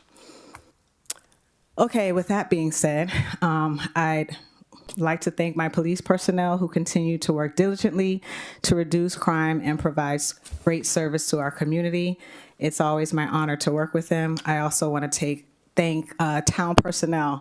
I find myself, having a great partnership with personnel, and I think that they're doing a great job as well. For the month of December, the police department continues to focus on issues such as noise complaints, illegal dumping, trespassing, unusual activity, and homelessness. Currently, we have 13 extra watch requests in which officers ensure that they drive by or do park and walks for specified locations during their shifts, time and incidences permitting.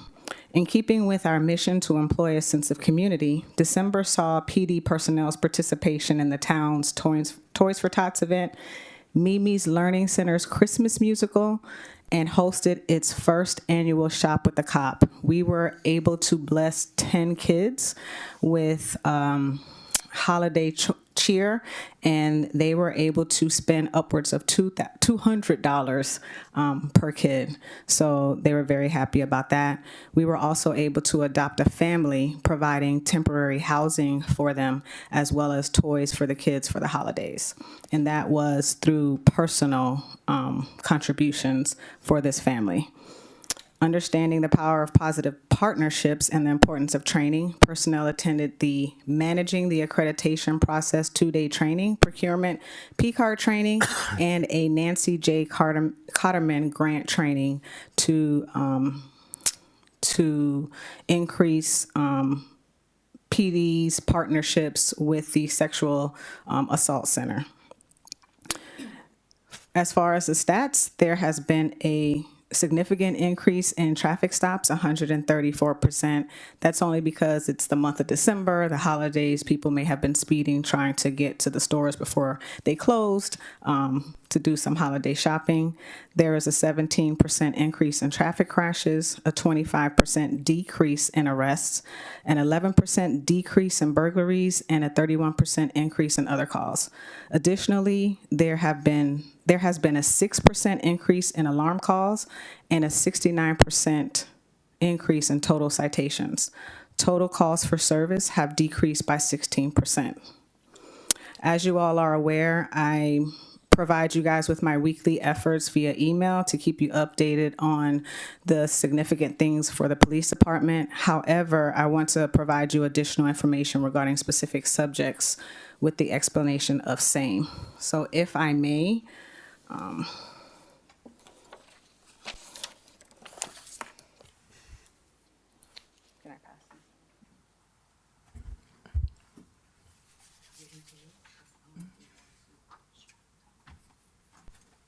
Okay.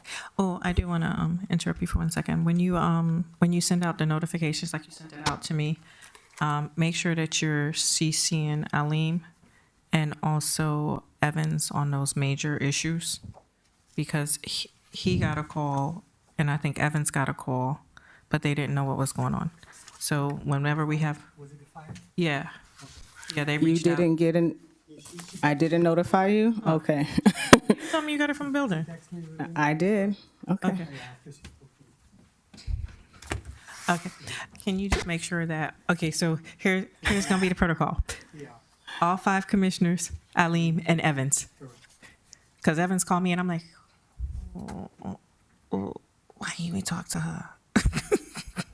So yeah, make sure you. Evans was an oversight, so I apologize to Evans if you're watching, but I will include him with all of you guys as well. Okay, thank you. We need like a little WhatsApp group or something, or somebody figure something out. Okay. I have it. No, it's not that. I have it. We need like a little. You got to set up like a little blast to however you do it. Okay, you know. Thank you. Here you go. All right, so staffing. Our current roster consists of 17 sworn full-time police officers, 3 reserve police officers, and 3 civilians. We're budgeted for 5 additional positions, 1 admin assistant, 3 full-time police officers, and 1 part-time police officer. We have a new police officer starting February 5th. His name is Ernesto Estiva. The PHQs were sent to viable administrative assistant candidates with the due date of January 25th and full-time police officer candidates with the date of January 29th. As far as grants, myself and town staff have been working with Mrs. Woods Carper to successfully comply with both the accreditation grant and the COPS grant. As of this week, we are in compliance with both of those grants. As far as the FDOT grant, it's still pending. We sent over the signed affidavit that they requested, and we contacted a liaison today to update administrative information, and we're just awaiting for her return call. As far as the Fibers grant, we are updating administrative reporting of the grant, and that grant is due June 30th of 2024. As far as policies, we're continuing to update them and have weekly meetings. We are aware that some of these policies will have to come to commission for approval. So I will be reaching out to ensure which policies needs approval and which don't quite need approval. Accreditation. This is my big binder. This shows that accreditation is very, very important for the police department. As I've previously explained, we have an assessment coming up on August 20th through the 23rd of this year. So I've created an accreditation team. We have met twice regarding accreditation. We have begun assignments of our policies and procedures so that all personnel are made aware of what their purview is and the things that they will need to prove to the assessors when they come in August. Our next meeting is Friday, January 26th at 2:30 p.m. and our police build-out is still pending. I say that because I believe that we will definitely get accredited, us being able to be in that police build-out, but there are still some question marks as to when that's going to be completed. I would also like to invite the commission to participate in our accreditation process. Any one of you who would like to come on board, look at the process, whomever wants to attend our meetings, whomever wants to utilize their expertise or some background in order to assist, I welcome you to do that. Community. We continue to participate in events, not only within the town, but with other cities and law enforcement agencies. And right now I'm looking to solidify a detail for Scarlett's. I was able to speak to the owner yesterday, yes, and we just want to go over some financial details and hours of the details for the officers to work. Financial report will become available by the next commission meeting, as a report needs to be run by finance. But as our interim finance director stated earlier, they are really focused on the audit. As far as training is concerned, January 31st and February 1st, we will be conducting Marcy's Law training. What Marcy's Law training is, it is a training that deals with the protection of victims' information when it comes to public records. So if you are a victim of a domestic violence, if you're a victim of a burglary, if you're a victim of any type of crime, you have the option to not have your information displayed in a public setting on record, and it keeps their abusers or people who've actually committed those crimes from obtaining their information. So all of the officers and all of the civilians will have training over those next 2 days. We have our Sarah training, who we want to begin on February 2nd, but I want to be able to have our agreement signed before then. So I don't know if you have the town manager, if you had the DocuSign come to you yet? Not yet. Oh, okay. Okay, so when you sent it to me, I sent it to Horace, because remember, he had to add language into it first. Sarah, Yeah. Yeah, we did. We took care of that. Oh, I haven't gotten it back yet. So who has it? Yeah, I resent the document in DocuSign, but I can print it and make sure you guys get. Okay, yeah, I sent it to, because you sent it to me the same day, and then I sent it to him. Mhm. Add the language, because he said need to add the language, and then I haven't seen it since. We'll take a look. Yeah, I re-uploaded it. Is that a word? Re-uploaded? Yeah, re-uploaded it into DocuSign. So we just want to get that agreement going so that we can make sure that we have training for, those high incidences that could happen within the town. So see if you can send it out to both of us. Thank you. Two more things. I've contacted the school board. At the Broward Chiefs installation meeting earlier this month, there was a discussion on SROs in their contract. Unfortunately, we were not part of the discussion because we were not a fully formed agency at the time that the original contract went out. So there's two of us cities who are trying to make positive strides to make sure that on the next contract, we're able to obtain school resource officers for our school. I put in a call to the superintendent earlier today, and I was told that they would contact me back as far as setting up appointments to meet and discuss possible school resource officers. Last but not least, I'm sorry. Because I know the commission had took a position that we were, we had sent Horowitz to look into it before it was closed, but Okay. given like 76,000 and it cost 150. Oh, sorry. they were only given like 76,000, but it cost 150 per officer. And so where's the shortfall going to come from? So the towns would be responsible for the remainder of the portion of the contract, but the dollar amounts are still being worked out between the schools and the school board. Okay. Yeah. Yeah. Okay. It's at 103 right now. 103, yeah, that's what I thought it was in that area. Okay. So who's going to come up with the additional 45,000 for it? Because it ain't budgeted. Well, that's why I would like to meet with the superintendent so that we can talk about those things and see where we can fit in and have them understand, the financial concerns that we have. Oh, So I trust me, don't want to. they've been having that conversation because I've been sitting through a lot of meetings. You've been sitting through a lot. The BCCMA has been very engaged in that issue. The school board took a position 10 days ago or so, round numbers. And the shortfall and burden remains with each individual municipality as it stands today. Okay. Okay. I can bring back information as soon as I receive it. Okay. Mutual aid agreements. Before we go there, I'd like to address that. Yes. The former chief and I had initiated a plan to address the problem of 98% of the vehicles speeding through our school zones. We attended on implementing a photo enforcement program, a measure approved by the governor aimed at increasing the safety for our school children. This method was also expected to assist in our finances with their community service aides and potentially funding our school resource officers. Regrettably, like several other proposed initiatives I put forth, this too has been overlooked and not pursued. I believe the commission voted that down at the time. If I recall, I can get you the exact date of that meeting.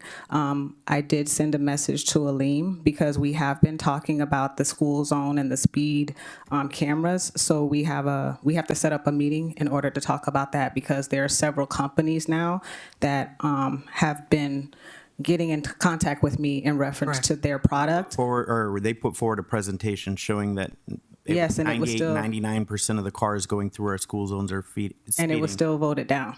I don't remember the commission voting down. So please bring forward the vote and the information. But this is how you fix the funding. It covers the cost of our CSAs and potentially our school resource officers. Any other questions regarding that? Okay. Mutual aid with Hallandale Beach for training, internal affairs, and special events. So there's a Florida state statute. I don't remember the exact number off the top of my head, but it allows any municipality with less than 50 staff members to ask for assistance with specific things like internal affairs. We know that we have a mutual aid agreement countywide with Broward County Sheriff's Office, but I would like to make sure that we have one with Hallandale Beach since we're looking to train with them. We're looking to make sure that they come in and they're a part of assessments that we're doing. We're neighboring cities, so I went to speak to their chief, who was all for it. Very, very accommodating, very helpful. He said that whatever we needed, he would be available for us. Did not discuss any fiscal liabilities or issues, but we did, through our interim town attorney's office, draft a potential agreement for them. The agreement is drafted. That needs to be looked at through their legal team, their finance team, their chief, and their town manager, their city manager, and then we can move forward with that. Miramar Police, Who's handling the investigations right now for the town? Okay, so I'm the only one with internal affairs, an internal affairs background. I think that it will be a conflict of interest for me to personally handle investigations and then dole out possible, conclusions for my personnel. It would not be fair to them. Therefore, I would like to bring up. No, I was asking who's doing it now. So we've gotten no complaints, is what you're saying? I'm not saying we haven't gotten any complaints. But who's handling it now? That's what I'm asking. You were? Based on this agreement, I would like for them to handle. I've contacted other cities. You said you had a contract with BSO for mutual aid. So is BSO currently handling our investigations or no? I've spoken to BSO regarding internal affairs investigations.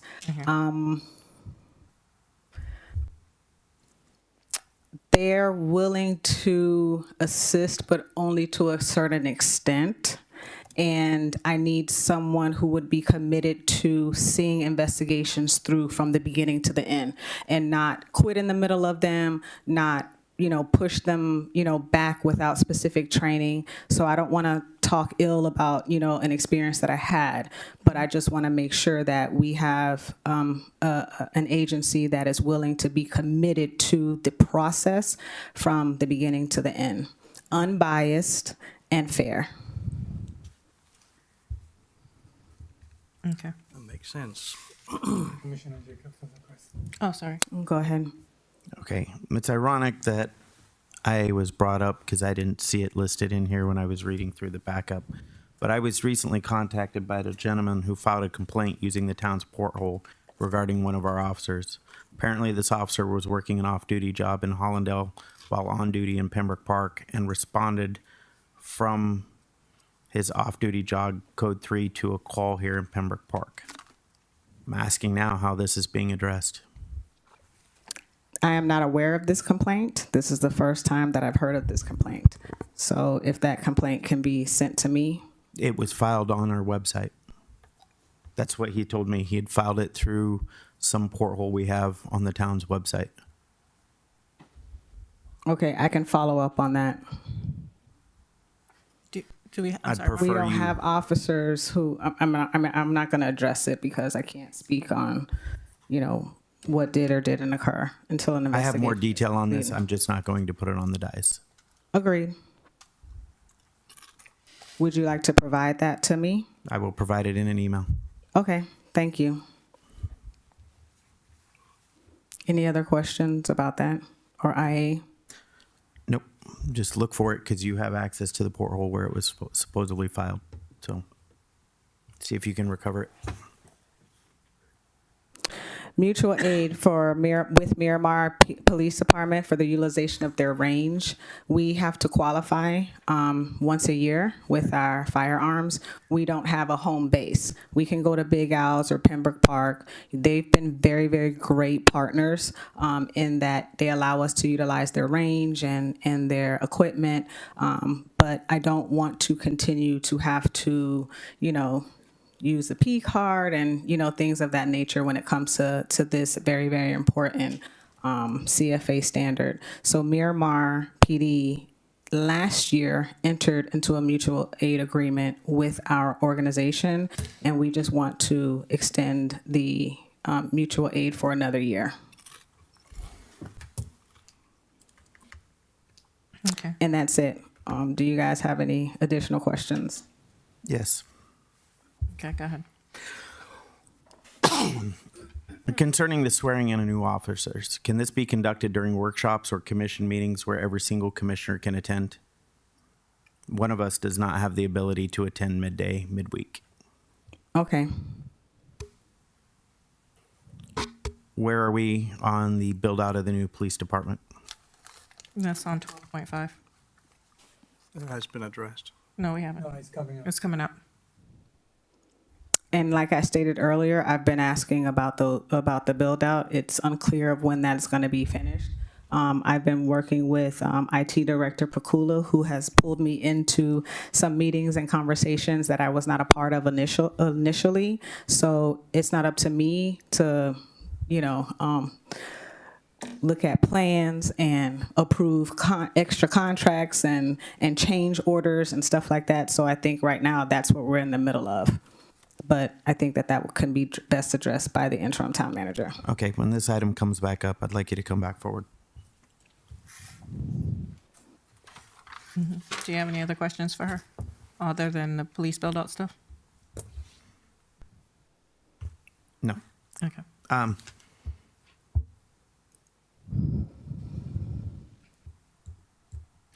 No, I'll save my comments for later. Okay. You want to touch base on the negotiations, on the date? You don't have to give specifics. The police negotiations For the union? for the union? So I met with our union attorneys last Friday, and we stated that we need to have an executive session. So interim town attorney Yanni and I met, and he feels that it's in the best interest for myself and interim town finance director DiLena to sit in on these negotiations. So we have to now come up with a schedule for these coming to sit at the table. It looks as if it will be sometime in the latter part of February, but an actual date has not been finalized as of yet. Oh, one other question. Have you hired your assistant? No, I sent out 7 PHQs, and they have a date of, what did I say? January 25th to return their PHQs. So fingers crossed. Yes, ma'am. Okay, just checking. I just want to make sure there's no holdups on our end for you. There's no holdups on you guys' end. Thank you. Okay, thank you. All right, I think that. I have one question. Okay. Correct me if I am wrong. For the accreditation grant, our police officers supposed to be take the training for that. Are they scheduled for that or no? The training for if we receive the accreditation grant, so it's supposed to be like to our police officer supposed to be scheduled for the training for something. Okay, so we had a class called Managing the Accreditation Process. So members of the accreditation team were able to take that 2-day training. Other than that training, the only thing that the grant covers anything that's related to accreditation. We have accreditation software, we have classes, we have the policy consultant that's going to get paid from that, things that have to do with accreditation. As far as training is concerned, training is a separate department. So officers need to have specific training according to the state every single year. So accreditation will look at our training department to make sure that we are up to date as far as training that we need, firearms qualifications, use of force training, things like that. So that's where the accreditation training comes in, if that makes any sense. Are you going to schedule for that, or you are working on it? Yes, so we have a training coordinator who's actually here today. So we have been having training. Like I stated earlier, we have Marcy's Law training coming up next week. So we have a calendar of training that we do every quarter to make sure that officers are up to code on what they need to be learning. Yeah, make sure you should follow up with that, because otherwise we're going to lose the grant. So the grant is it pays for things that are accreditation related, software, classes, some parts of, like if we had an accreditation manager, their salary, when it comes to training, as far as training for accreditation, that's what it would pay for. So we've already submitted our report for this last quarter, so we're up to date. So we've actually gotten a reimbursement of $6,000 as of Tuesday. I believe it was Tuesday, which is yesterday. Yes. So we're reporting everything properly. We're making sure that we don't lose, this grant. So as long as we continue to stay on top of proper reporting, then we'll be fine. Okay. That's it? Okay. You might as well stay right there, because it's going to be the police buildout, 12.5. Okay. Change order number 4. Yeah. Actually, the police build-out, we have the contractor, the engineer, and the inspector who the town has hired. We had a meeting. I had a meeting last week. A punch list item was developed. The contractor is the items that was identified on the punch list. As part of the TCO process, there's a test and balance of the AC system that was designed for that area. So the contractor submitted a cost of $5,000 for to do that. It's a change order. The reason why this $5,000 change order is before you tonight. I want to read. The original contract signed by the town was $925,000. To date, we have 3 change orders in the amount of $153,248.85, which is more than 15% of the contract that was signed. I'm here today asking that to approve this $5,000 in order to test and balance the AC system. There's also another change order approved for the holding cell, which Mark is going to address. And there's another item which is critical for the police build-out that was not addressed, which is the Internet wiring. the wiring and the computer systems for the police. Mark Pakula, IT Director. Good evening, Mayor and Commissioners. No, pretty much the computers are all set. We might have to order one more, but the bigger issue is the wiring. There's never been any infrastructure. Should have been done over a year and a half ago. So right now we're waiting. The contract came in today that was adjusted. There was a problem with it. I've gotten the new one today. I've passed it off to our town attorney. He's going to take a look at it, and when he signs off on it, we'll have Aleem sign it, get that going so we can start the plans. Plans can take anywhere from 2 to 3 months, depending on back and forth and getting it finalized. And then once we get the plans, we can go out to our vendors and get quotes. We're probably going to need to go out for bid on the wiring. It's going to be expensive. Also, there was a lot of damage done from the wiring on the demo. And so that damage all has to be fixed before we can start the new wiring. Right. So there's a lot more to this. We'll clean it up and we'll get it done right. But that's where we are right now. As far as the timeline, the construction company has said from the day that the one we currently are using, and we may not go with them, I don't know. One of the walkthroughs, he said it could be anywhere from 8 months to a year once they've gotten approval to actually go in and start the work. Because basically about half the police station area is going to be working on construction, tearing it down. About half of it on both sides will be all cordoned off, according to them. And this is just a rough, but that's where we're at with this right now. So I think that to be clear, there's 3 things. Number one is the AC system. The system that is designed right now, the system that we have existing cannot put enough airflow into that space that was designed. So there we have to do what is called a test and balance. Per the engineer of record, we had a meeting with him.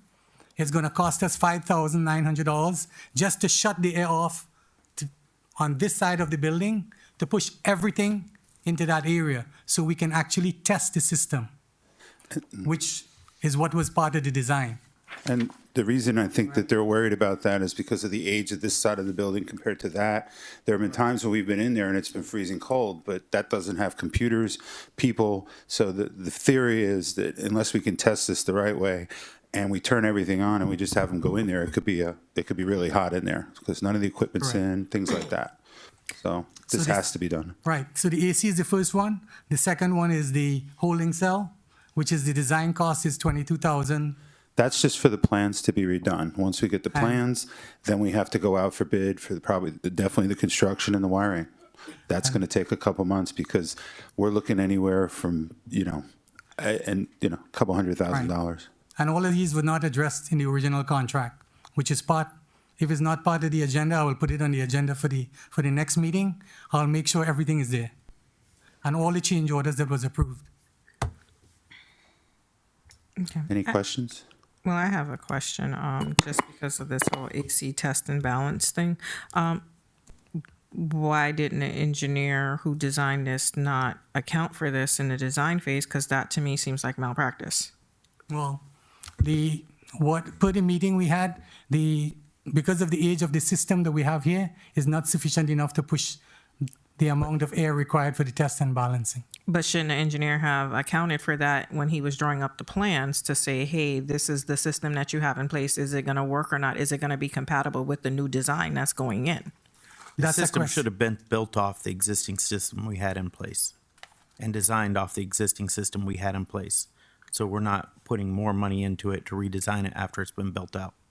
The system that was designed is presently, there's not enough flow to test and balance the system. So we could accept it as is, or we could accept it without the test and balance. But you can't utilize it until. You cannot test and balance because the present unit that we have, or the town has, cannot produce unless we shut this side of the area down to push all the air into that area to test it. And if we don't test it, we're going to find out that it doesn't work. And then you're paying more money. Correct, then you end up paying, that's why it's on Because you're going to have to do it while that's why everybody's it's on in the there. agenda. That's why I'm bringing it here. Yes. I don't see a problem with the change order, but I think this falls upon the original engineering of the system.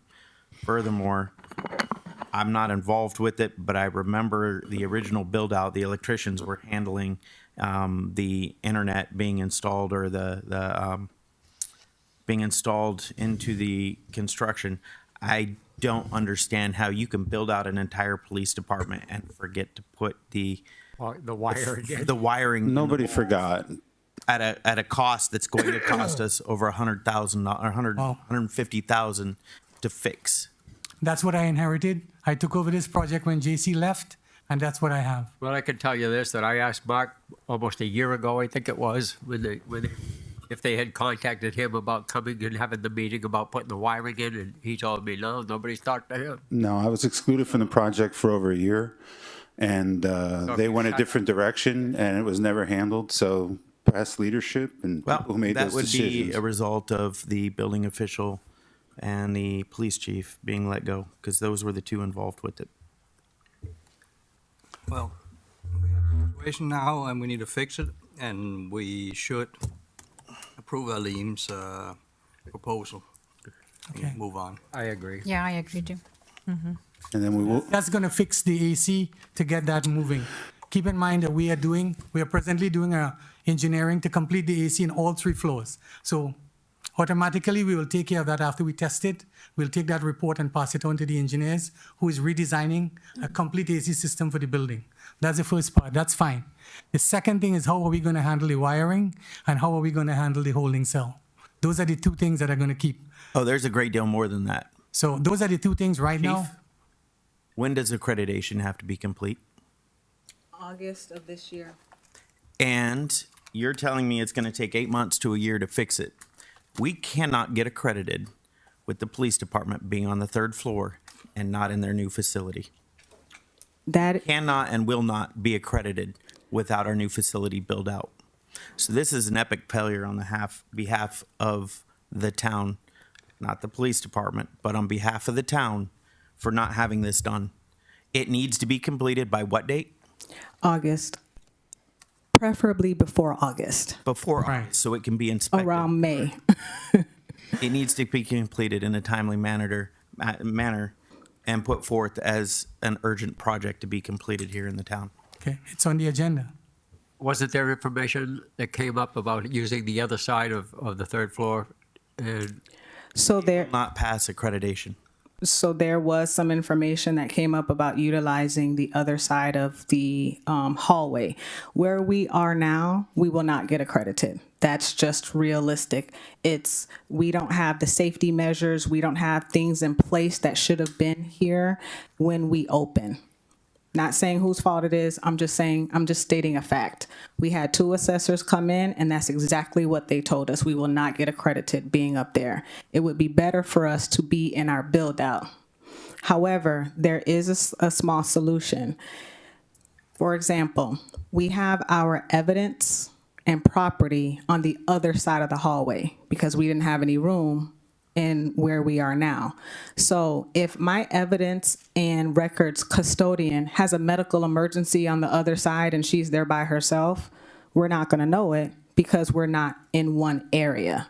So the solution is to move us all on the other side so that we're all there together. We can clean out the offices, we can come in on our days off and put forth whatever effort that we can to make the offices the way that they're supposed to, make our doors secure, because right now That's also an issue as well. Director Pukula and I were talking about the cost and being fiscally responsible. So that is also a solution that we can have. Preferably, we would like to be in our build out though. That's the intent, but that's the reason why I'm here. I've been pushing this to try to get a TCO for the last 2 months. There was an issue with the elevator. They could not get anything moving because the elevator system is very old.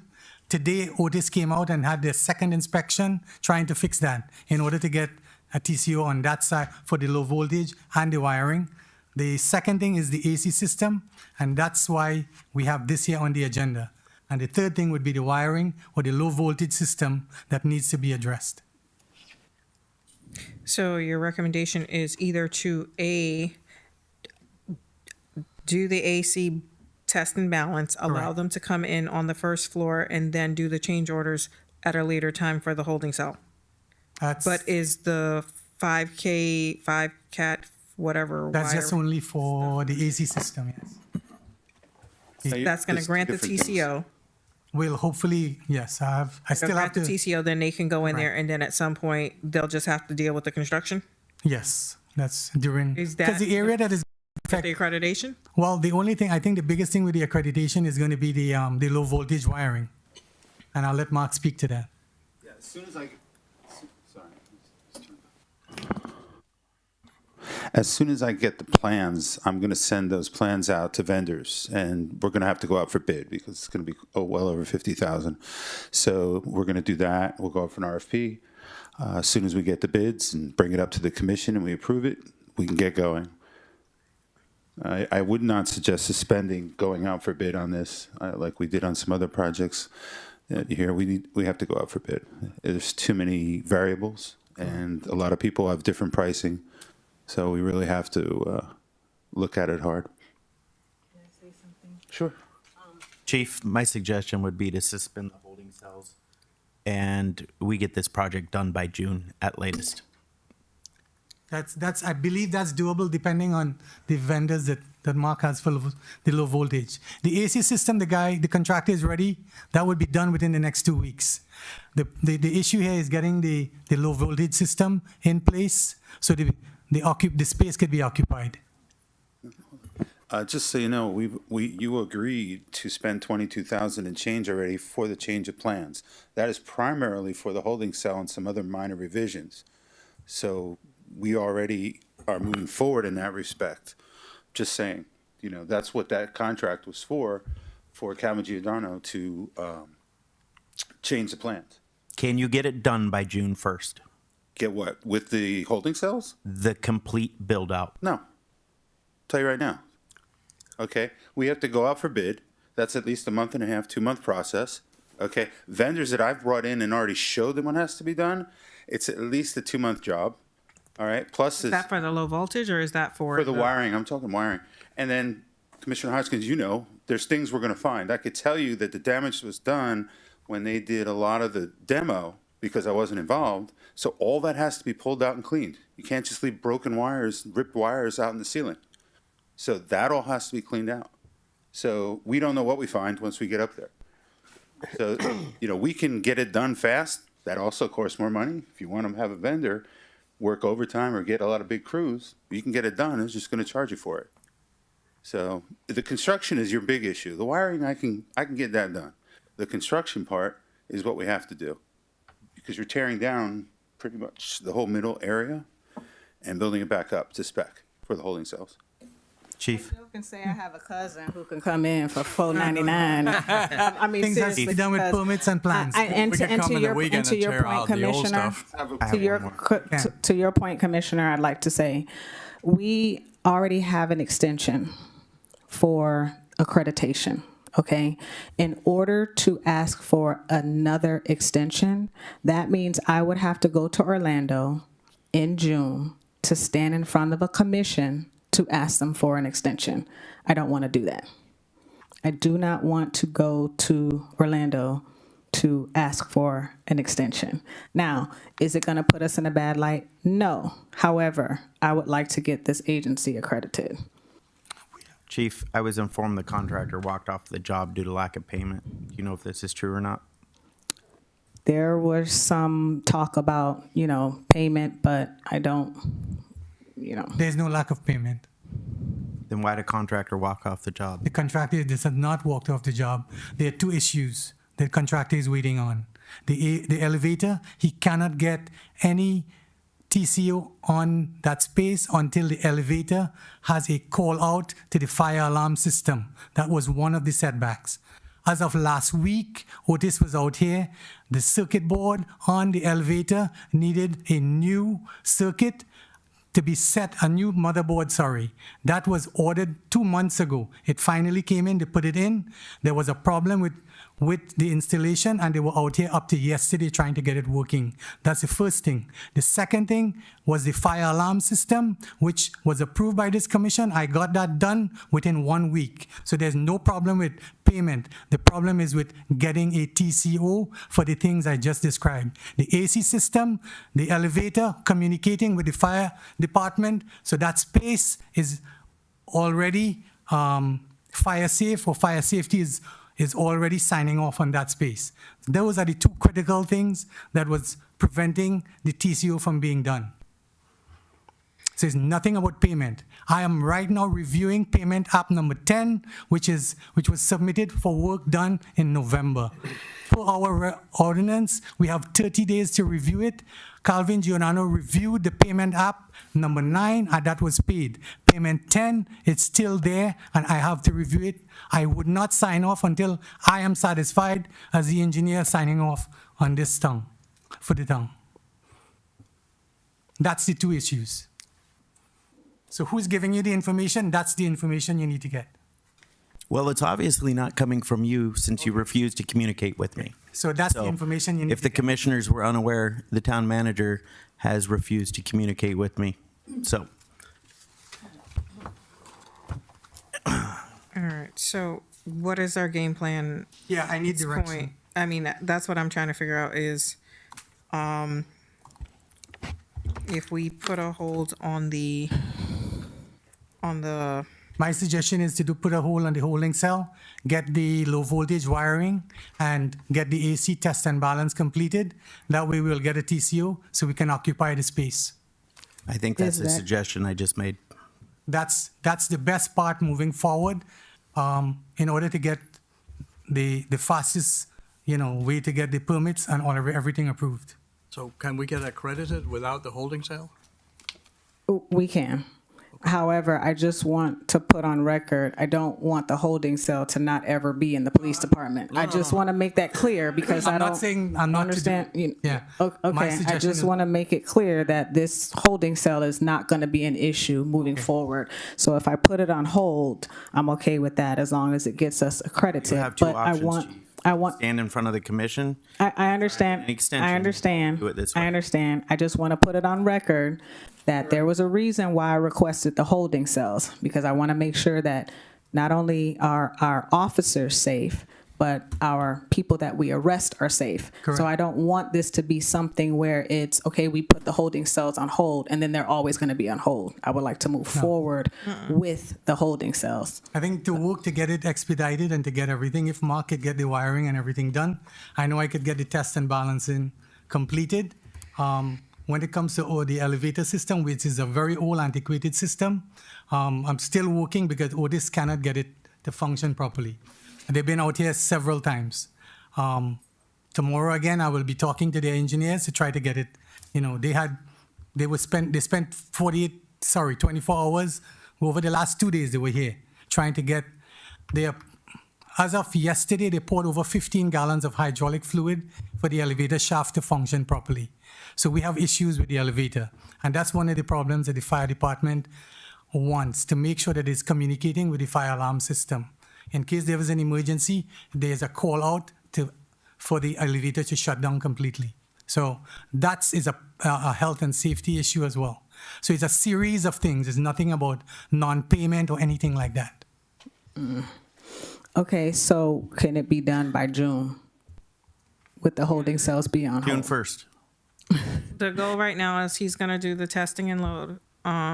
There's- Do you need that on the consent, or are you fine with it since it's 5,900? No, it's over the 15%, so contractually, No, for the 5,900 for the test and it's- balance? You said 5,900. You said 5,900? No, That's under the? there's No, already a I'm- change order of more than 15% of the contract. That's The why it's- 153,000 you're Yes, talking about? yes. Okay, so now let's talk about what's the 153, because you just said there's 153, 248, 15%. I thought that was for the wires? No? No, what's that that was for? already approved. So what's the 153? Those change No, the orders- 22,000 was for the holding cell, 5,900 for the test and balance, and Right. 153,248, which is 15% of the construction cost, is for what? Excuse me, Mayor. 22,000 is just to redo the plans to incorporate the Design. holding cell. Yes. Engineering, design, specs, architect, That's all that CAD part 5, just some drawings. Yes. $23,000 for the drawing. What's the 153,248 for? You have four change orders. I could get the copies of the change orders in your package. And those change orders were prior to me coming on. So they were already approved then? All those were approved and in the system, which, again, I will say, it is over 15% of the contract amount, the original contract amount. That is the reason why you have this change order for 5,000 before you. Anything over 15% per the town's code, I have to bring it before this body. Okay, but we're not paying the 153 because the 153 was already approved That was in the already past. approved. So you just need, put 5,900 on consent, even though that's well within your purview. I could, right. Okay, so were you just asking direction, or No, that's what I'm asking? The $5,900 is what we're here to Then discuss. I could move So that you just need direction on, go ahead, close off the AC, pay the 5,900 next week to get the test and balance done, and move that on. And move it on. Okay, so you don't need that then for consent. It was just a discussion, because you're telling, it was a little confusing because the 22,000 was already voted on and paid. Correct. Paid. No, it wasn't paid yet. Okay, but it was approved. It was approved. It was an issue with the contract. Right now, I sent it over to. I know, because he wanted to do some They put in some $26,000 money and went in over to there. 25, and he was trying to charge for stuff. He was trying to bill for stuff that was already billed. No, he's trying to bill for stuff for other projects that they're doing to recoup their money. And I said, that's not part of what we're doing to take it out. Town attorney, is this a separate change order? You know, I will confess to you, Commission, I am sufficiently confused I'm on with the you, issue. but I think I got it all out. This is a separate change order for $5,900. The town manager's talking, the total change orders so far are up to $154,000. Correct. But those have been previously approved by the commission. All previously approved. Budgeted, not an issue. We're only Today, we're talking about the discussing a $5,900. $5,900. Correct. Which is in his purview. That's right. So we can just give direction to take care of it, get it going. That's right. Without going through the vote and waiting 2 weeks to kick this can down the road farther. Your interim acting manager has that authority. If the consensus of this commission I is to move suggest the forward. commission give direction to the town manager to move this forward starting tomorrow morning. I'm fine with it. And in absent objection, the manager would take that as consensus to proceed. The only reason why it's here again is because it's over the 15% limit. It's nice to know. Thank you. So my question would be, since we have not signed the contract for the plans, and if we're going to put those on hold now, I need direction from the commission, how they would like us to proceed. Continue with the plans and paying them and moving forward? Because right now we haven't done anything, even though you approved it. So I need direction. We all need direction. Mayor, It's already approved, so Mayor, you need we to already move forward. approved it. Why don't we just continue with the design? So that way, down the road, It's when we shovel-ready. are approved, it's already complete and we can just put it in and get it done. Just want to get direction This on is that. ridiculous. And the third thing is the wiring. How are we going to handle the wiring? Well, if once I get those plans, You I haven't can move presented forward. anything forward to us that we can look at for the wiring or cost, what's associated with it. You're just telling us that we need the low voltage for computers, internet, whatever it is. But, you know, I'm not going to write a blank check for some unknown I don't amount expect you to write a blank check. That's why Mark is without here. knowing exactly what needs to be done. Because it was never part of the original design. Yes.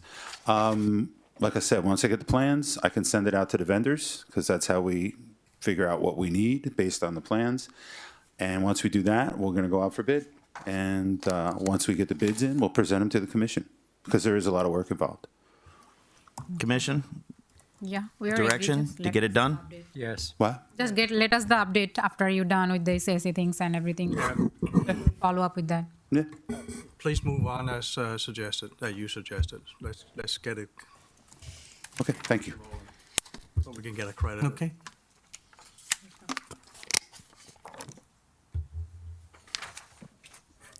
Whew, thank you. Thank you, Commission. Thank you. Speaking of accreditation, one more thing. There is an accreditation conference that comes up. It's usually every every June of every year. There's also a half-year conference that occurs in February. So I just want to bring this forward now because I would like to have our team members attend the conference in June. This is very important for them to understand and get a little bit more information about the process, the procedures, to watch other police departments become accredited and what it's necessary and what it will take. And I also invite you guys to attend the conference if you all want to as well. How many? How many? How many people are you sending? Right now there's 4 of us, and it's 2 days.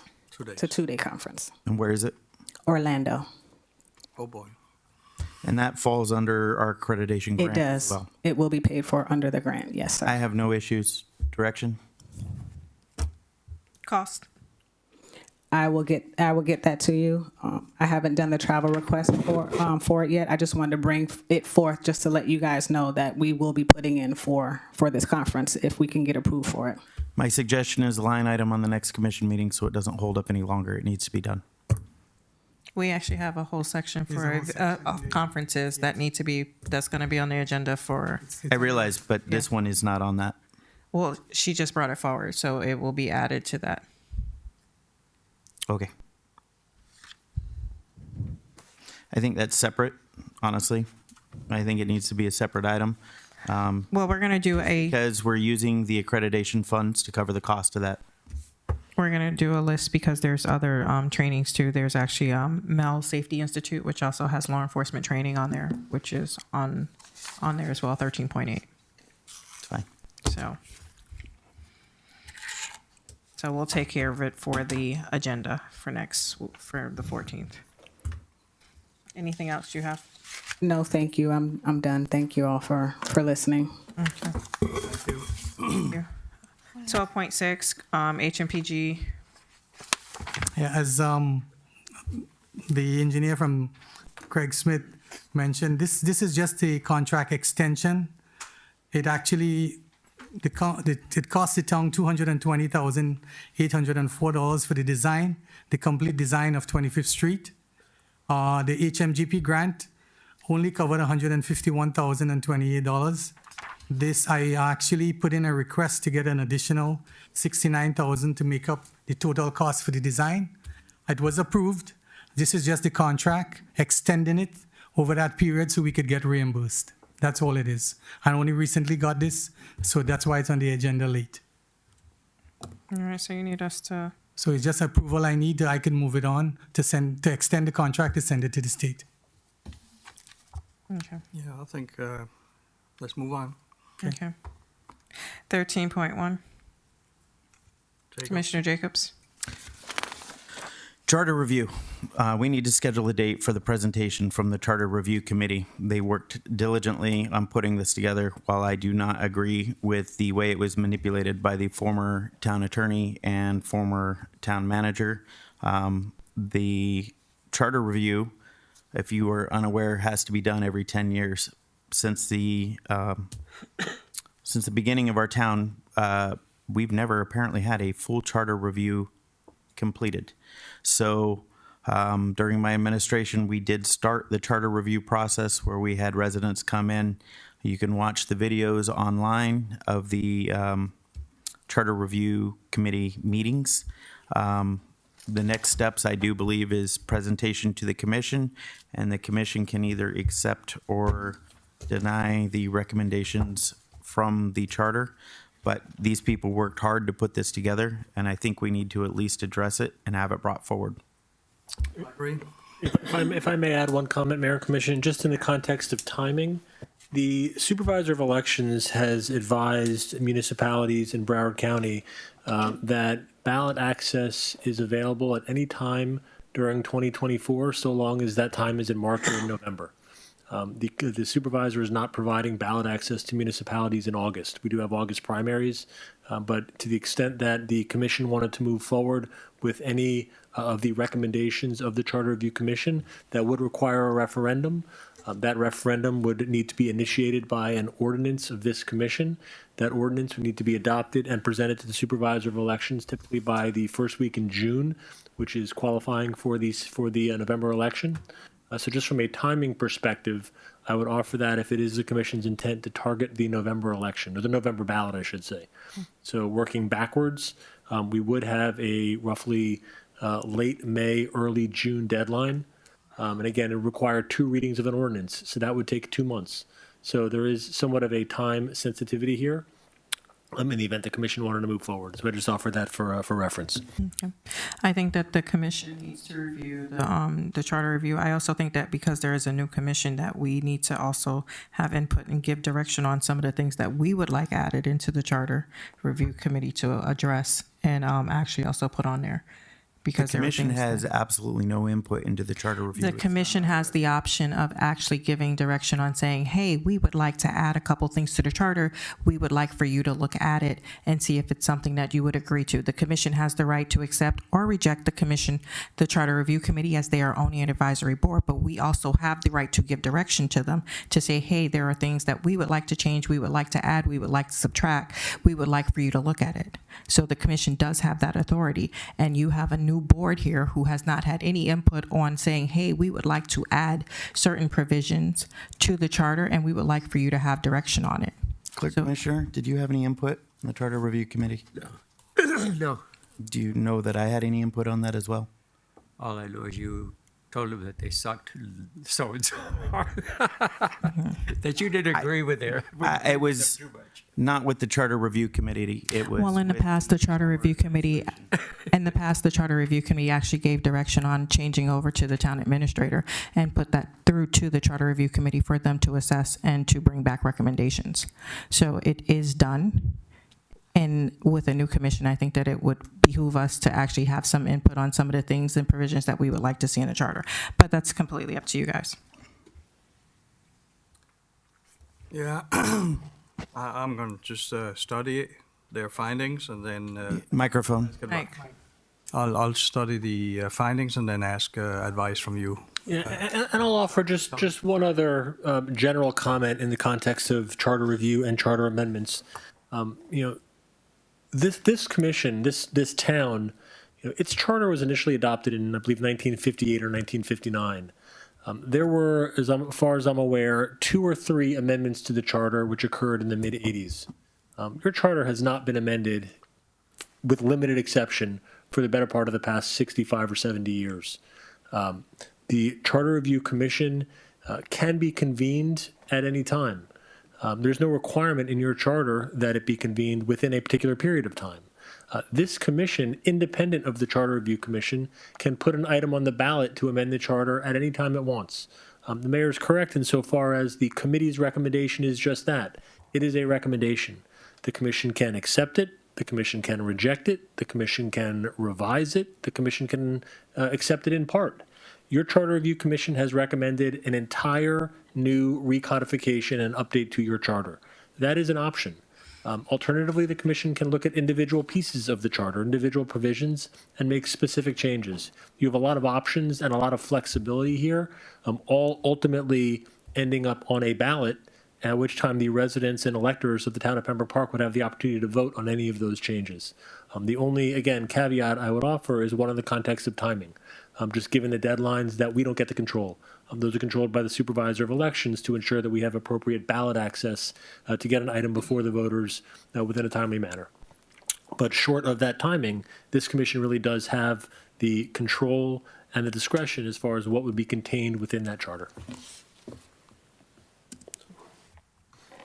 That's all I have, Mayor. Thank you. And just to point out, the charter committee has yet to even sit up here and present what their findings are to the commission. So until you even know what they brought forward, we have don't have a starting point. Yeah, do we have a timeline on when they can present something to us and show us what they got? Yeah, I mean, Have the report. We got the report, that's it. That's it? Yeah, I mean, you may, Then come and do a presentation, because we can schedule that if you'd like. But I think everyone needs to go through and, That's a lot of. it's a lot of stuff that you guys need to go through and Quite review. a lot of documents here. Yeah.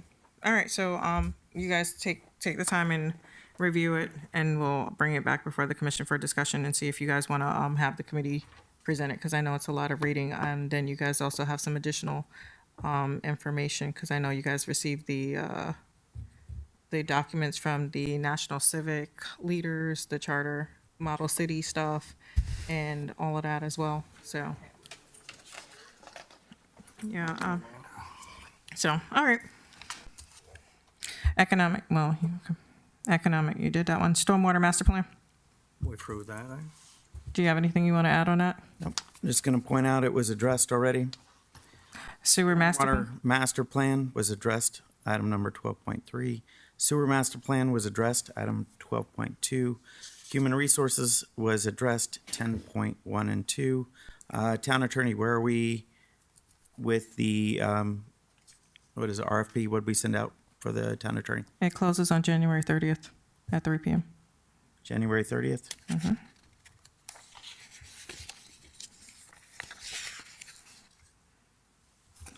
That was 10.1. FCCMA was addressed, item 10.3. Okay, I'm gonna give you a clarification on that. So, because you said FCCMA. So, the commission basically voted for Renee Norlock at the November 8th meeting. She was one of the companies that was listed from the FCCMA independent, how do you say it? Independent city managers consulting groups. Yep. So just want to clarify that she's not affiliated with FCCMA. She is one of the independent consultants that's on the list of companies that you can hire. Got it. Okay. The audit. 9.1, audit presentation to the commission. 9.2 is I'm going to combine JLAC and the Office of Inspector General.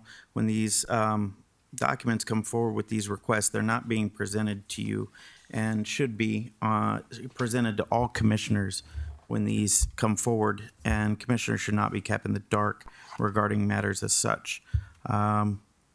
It's important to point out all these issues that I had earmarked for discussion, were already previously discussed. Quite ironically, they're tackled before I could bring them up. This is not a coincidence or occurred by chance. That's all I have. Just one point of clarification. All the updates on the master plan was scheduled on January 3rd workshop because of the engineers not being able to present. That's the reason why it's on this workshop. So just to clarify. Okay. Well, the other stuff, the RFPs, those were voted on. RFPs and everything else Were voted on so, 2 months ago. about a month and a half ago. And they're advertised on the town's website as well as It's under the Sun code. Sentinel I can't and say anything more about it, Yeah. so I can't speak on it. You're, pull the mic. is what Yeah, she said. as I said, it's under the code and I can't speak on it. Yeah. So, as far as the other stuff, like I said, it was on the agenda. It was voted on by this commission, which is why the RFPs are floating around out there, as well as the information about when it closed, the dates and advertising. And it's all public record and it's all readily available on the town's website, as well as Sun Sentinel, and bid demand, demand star, and all that other stuff. Okay, with that being said, 13.2 letter to Commissioner Jacobs. Just wanted to share with you guys a little piece of hate mail that came into town. This goes along with the bag of feces left at my house, the nearly $2,000 in vandalism done to my motorcycle, the continued harassment that I keep going, and it doesn't stop. The social media, the emails, the phone calls, the voicemails, which are inappropriate, or I would play every single one of them for you here. So these things just continue, and I wanted the commission to be aware of what I'm dealing with. Yeah, I saw one of those letters at the last meeting, and I think it's appalling that anybody takes it upon themselves to harass other people, and that goes both ways. 13.3, sorry. Somebody actually would put their address on there. Frivolous. 13.3, discussion items, Vice Mayor Morissette. Yes, I brought the clubhouse up again at Linear Park. I believe that the attorney had done a lot of research on who owns what, and I would just like to, because I'm getting asked by our citizens over there when we can temporarily use it again. So again, I think based on the memo from the interim attorney, we were asked to get a survey. So I looked at, I went on our CCNA list of consultants, and I got a price. I brought it before the commission in November, but no direction was given at the time. So the scope for the survey for that area and the linear park, the area where the clubhouse is, and the roadway delineation on the survey, the cost was $15,793. That's ridiculous. But I think there's already I spoke to Steve Sell, and he said that he believed it's already marked up by a previous survey. Again, if we want to go based on marking that somebody else give us without a proper survey, I'll let the attorney. Is it a possibility for us to even buy that land and? I'll let the attorney direct us. I mean, look, if you have an interested and willing seller, that's certainly an option. I don't have the money, no, but I was thinking, because it complicates things that we are trying to improve the park, and we're doing it on land we don't own. Correct. Well, and there are some legal issues with spending public money to improve private property, and that's part of where this challenge lies. Yeah, well, we have already put various plays and facilities in there. We spent money in the past on the clubhouse, so all that wasn't done by the book. I can't speak to what's happened in the past. Did we ever find out who's paying the $21,000 plus tax on the property? I'm not aware of who's making that payment. So yeah, I'm not. I could check indeed, but I'm not aware either. Well, if there's a property tax, it has to be the Sell family that pays it, presumably. because they're the owner. Presumably. I personally would like to give it back to them. So if you want to so you're talking about reversing the agreement that we have in place? No, that agreement is 30 years old, isn't it? The lease. 97, I believe, or 95, 97. It's in the 90s, yeah. Yeah. The lease was entered into in 92. 90. Okay. I don't see, even longer.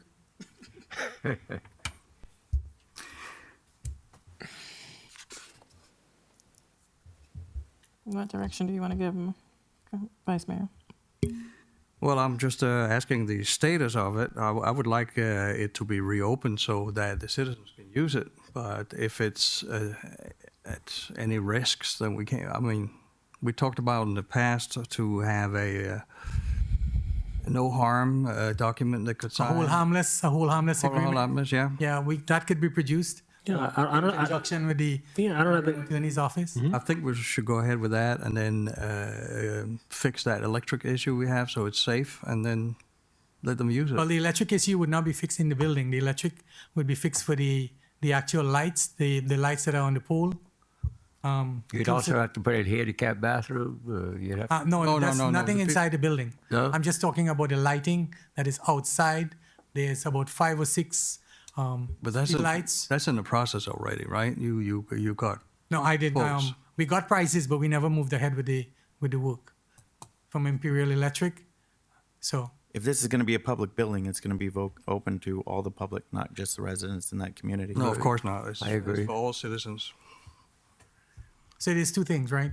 Yeah, let's move it on. So The lighting, which is the street lights, which is that walkway going up to the community center, and then the community center itself. So the lighting to fix the lighting is what we're talking about. Yeah. Which is outside of the community. There was an electric issue inside the building. That's one of the things that the building A department. minor one, but something that the building department cited. If I may, Vice Mayor, perhaps over the next week or so, we can regroup with the manager and look again at the issue and come back with a recommendation. With a recommendation. All just right, because- let's do that. Okay.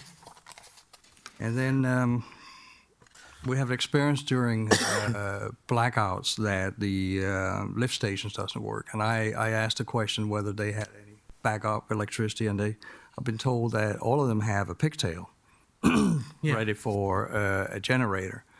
You have and we don't have those generators, do we? You have 4 generators that are permanently on your lift station. Lift station 17, lift station 14. These are main stations, right? Main stations that pump towards the city of Hollywood, the Coca-Cola station, and your master station.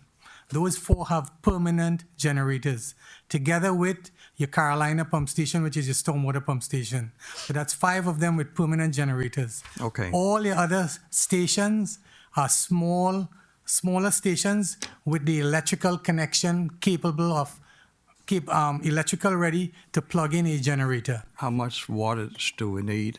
That is going to vary depending on the pump station and the size. It's just we have experience Yeah. during blackouts to I have understand. raw sewage in the Right. gardens. Yeah. And that's what I'm trying to prevent in the future. Could, Okay, could we look so into the wattage I, needed and find a I price for have- the generators? Whether we can rent them with a short notice or buy them ourselves? Yeah, we have a contract actually with 2 suppliers. I think it's Sunbelt, and we have another company that is on emergency contract that we can actually call to bring out generators. We do have that in the Public Works Department. Let's find out how much each station needs, and then I'll have that list to you. I have a complete list to you by the next meeting. Okay. next one, I've been looking into our having an assistant for all the commissioners, and somebody told me it was already in the budget, and then somebody tells me it's not in the budget, so I'm a little bit confused. But if we could have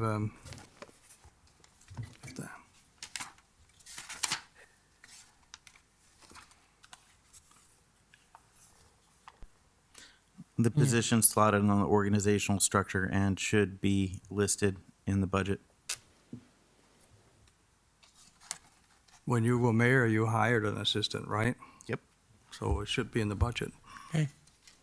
Well, I'll confirm, but if you want to move ahead with the hiring, I can start putting it together. I would appreciate it, yeah. Okay. In the past, somebody looked into undergrounding the power lines. Is there anybody who have any history on that? Because Vice Mayor, I can address this. Yes, please. We're on FP&L's master list per Senator Pizzillo. He came and I took him through the town and spent an entire day with him. We are somewhere on the master list. I don't know where we're at, but he was going to work on trying to get us moved up on that list. Just so you know how much it costs, the city of Sunny Isle spent $30 million undergrounding. So Is it us paying for it or if FPLL? FP&L has us on the master list, and when we come to it, they cover the cost. They cover the cost, okay. Because it makes a lot of sense to have it done for our hardening process for the future. I don't know where we are on the list, but somewhere you can pull it up and find out. You can also reach out to Senator Pizzo's office and find out where we are. And in the meantime, they were putting up all new concrete poles going down the road. Yeah, if you'd like, I could follow up with Senator That was Pizzo's an item office. that I Yeah, it would addressed. be nice Yeah. to see where we are. I'll follow up with his assistant and see if I could get I some just heard so information. many Another item different I addressed. Stories about this that Okay. I would like to know where we are. Okay. That's all I got for now. All right, thanks. Okay, I'm trying to pull up the budget, so bear with me. Yeah, You have the budget? this is it.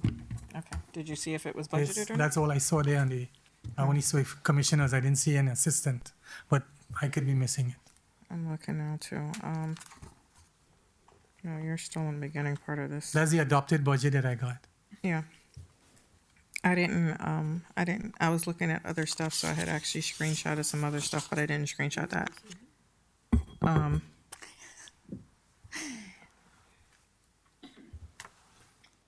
Oh, okay. I don't think it's budgeted. I think we need to look towards doing some budget amendments because there's a couple things that we do need to address in the near future. So I would definitely like to look into that.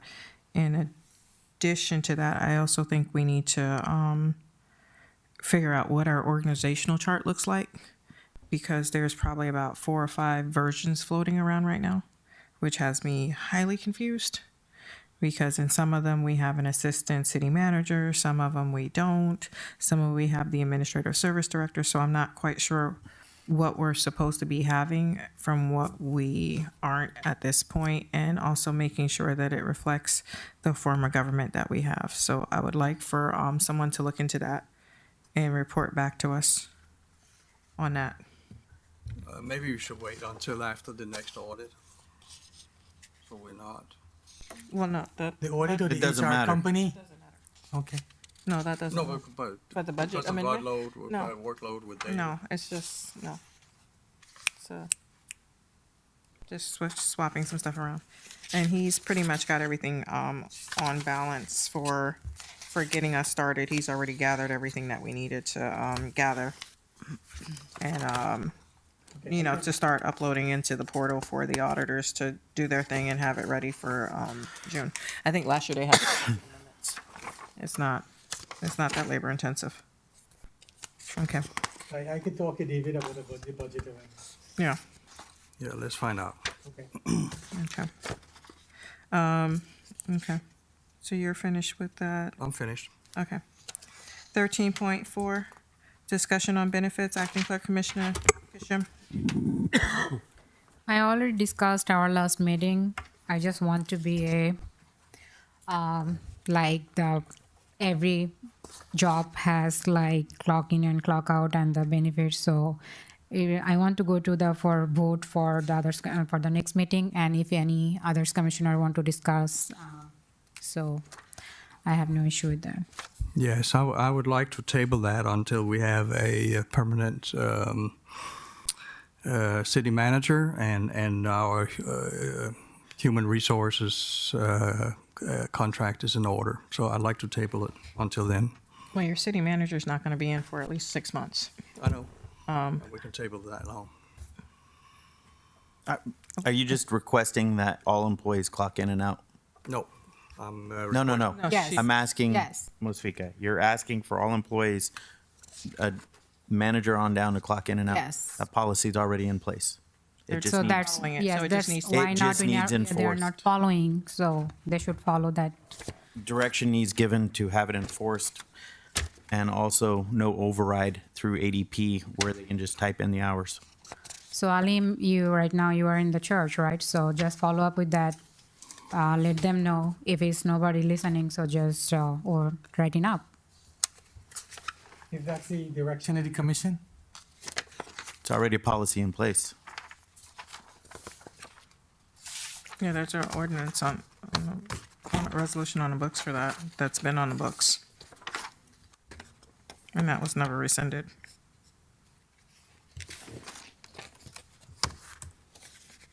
Okay. It's nothing personal. Just letting you know because it's just try to save our town in future if nothing happen because salary employees if something happen in the outside and they can blame like okay I in town. So I am concerning about town, nothing personal. Just letting you know. It's highly unusual to ask salaried persons to clock in. I've never been exposed to it, and in the current working market where it's so hard to get qualified workers, I think it's a really bad idea. People that are on hourly pay absolutely makes sense, but it's for managers, I don't think it's a good idea. I called our neighboring cities today, and no directors on up, in our neighboring cities actually do it. Yeah, So I think it's a bad idea. We can lose some more brain power. We already lost a lot of brain power in this town. I think it's a bad idea. Disagree is the fact it's the only way to hold people accountable in Pembroke Park. I agree. Well, I'm going to put in my 2 cents right quick.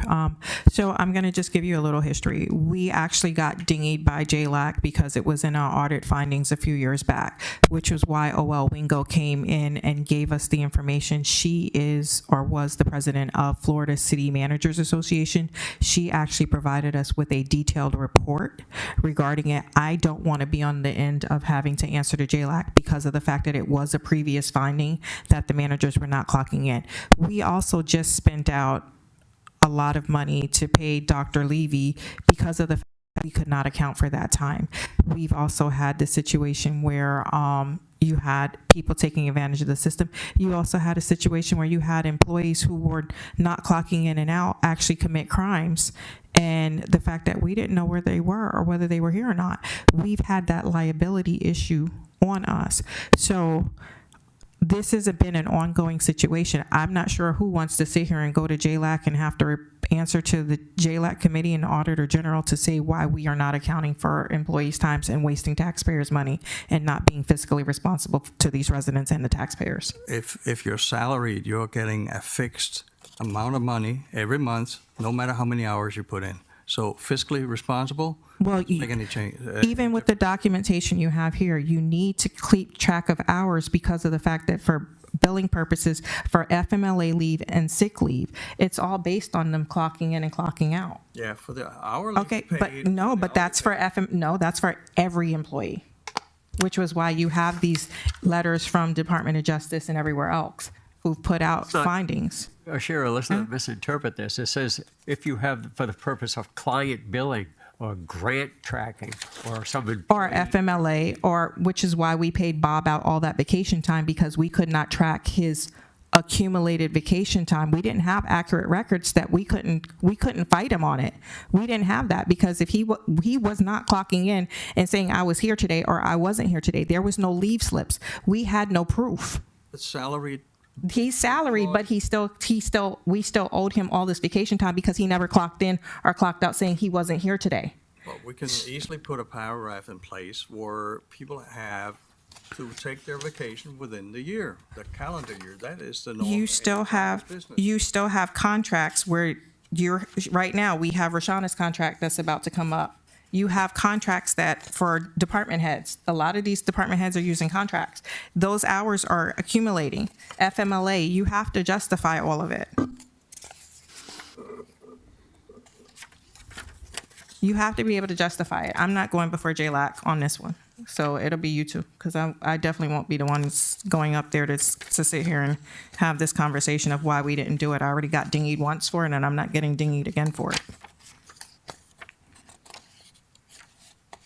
So if you'd like, we can call a vote at the next meeting to enforce what's already on the books. Yeah, we should Line go item. for the vote for next meeting and just finish this part. Okay. I'm afraid this can backfire. Wait, there needs to, what? Go ahead. Can we address the police chief? But Yes. I also want to address the police chief as well. This does not apply for our police department as they have a different procedure for checking in and out on and off duty. And I know that's what she wants to address, but that also needs to be applied in there because when the policy went forward, we did not have a police department. And my employees do keep timesheets. I make them write their time in and out when they're working and when they're off. And how about this commission? Who we considered employees? No, you're an elected. That's too bad. Well, I don't like the idea. No, I think it's highly unusual to, and it is I not. had practice. everybody get this recommendation from FSLA salary basis test, and it says they don't keep track of how many hours you work. So if you worked 100 hours a week, you're going to punch it out and get what for it? And if you come 10 hours a week. Should you get more? And you get 10 hours a week. I remember when the last city manager, she came in, how many days a week did she come in, Commissioner Jacobs? She refused to work on Mondays and Fridays and only worked on Tuesdays, Wednesdays, and Thursdays.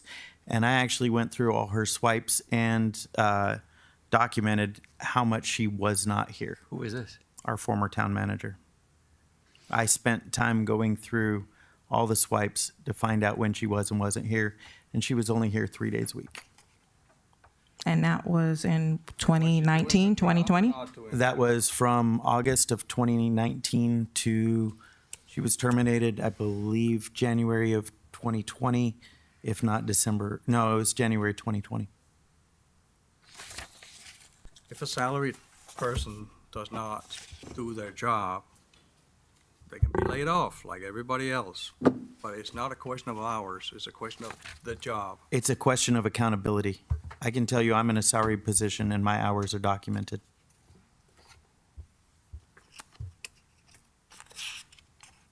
Okay. Line item. Yep. You have, Mayor, yes. need to make sure that there is a carve out in that for the police department, or an exemption for the police department due to the fact they have an entire different process than the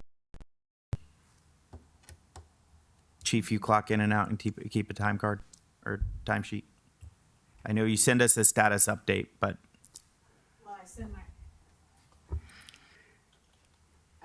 I've sent my schedule to you guys, and then we keep timesheets for the police department. let me ask this.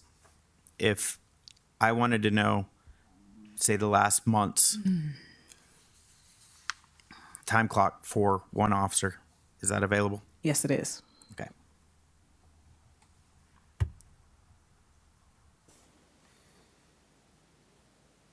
Okay. You have town operating hours on there as well? No, that's fine. Okay. 13.5, update personnel manual policies. So I have several items on here. Hazard pay. We've discussed this, April,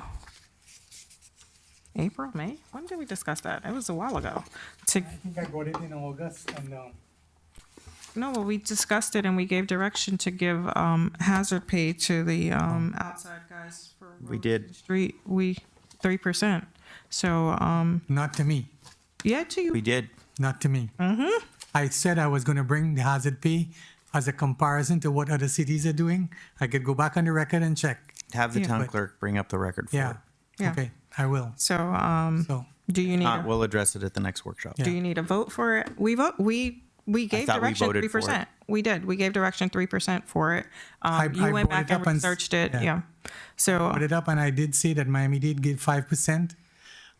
City of Miramar gave $1 above the base pay rate, and Miami has a 2.5% on the base salary. Those are the three cities that I had.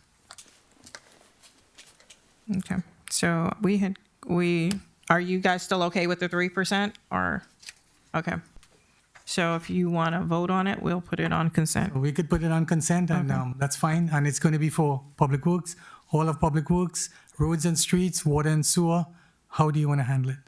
It was for those who was playing in poop. It was for our sewer. The ones that were Sanitary getting sewer. all those Okay. infections. With the guys in roads and streets who handle a lot of dead animals and pick up, I'm going to get pushback from them as well. So I'm just putting that out there as well. Well, if they're willing to go into sewer lines and get those infections that Nick and those other guys were talking about, that they were hospitalized on numerous occasions for having infections. Well, they're going to always come back and tell you that they have all the shots that we have to take. Anyone who working in sanitary, you have all the hepatitis, all the other shots. I can tell you right now, you could pay pilots $1 million a year and they work 1 day a week and they will still complain about their pay. Well, everyone will always complain about their pay. So let's just end it. You get to deal with it. That's your position. We authorized a 3% increase for hazmat for the sewer guys. Sewer guys, right? That's concerning stormwater and sewer. Yes. Okay. The revised investigation to take-home vehicles, paid parental leave, these were all volunteer time off, body-worn cameras. These were all approved last year and the year before. I want to make sure that they're incorporated into the actual personnel manual.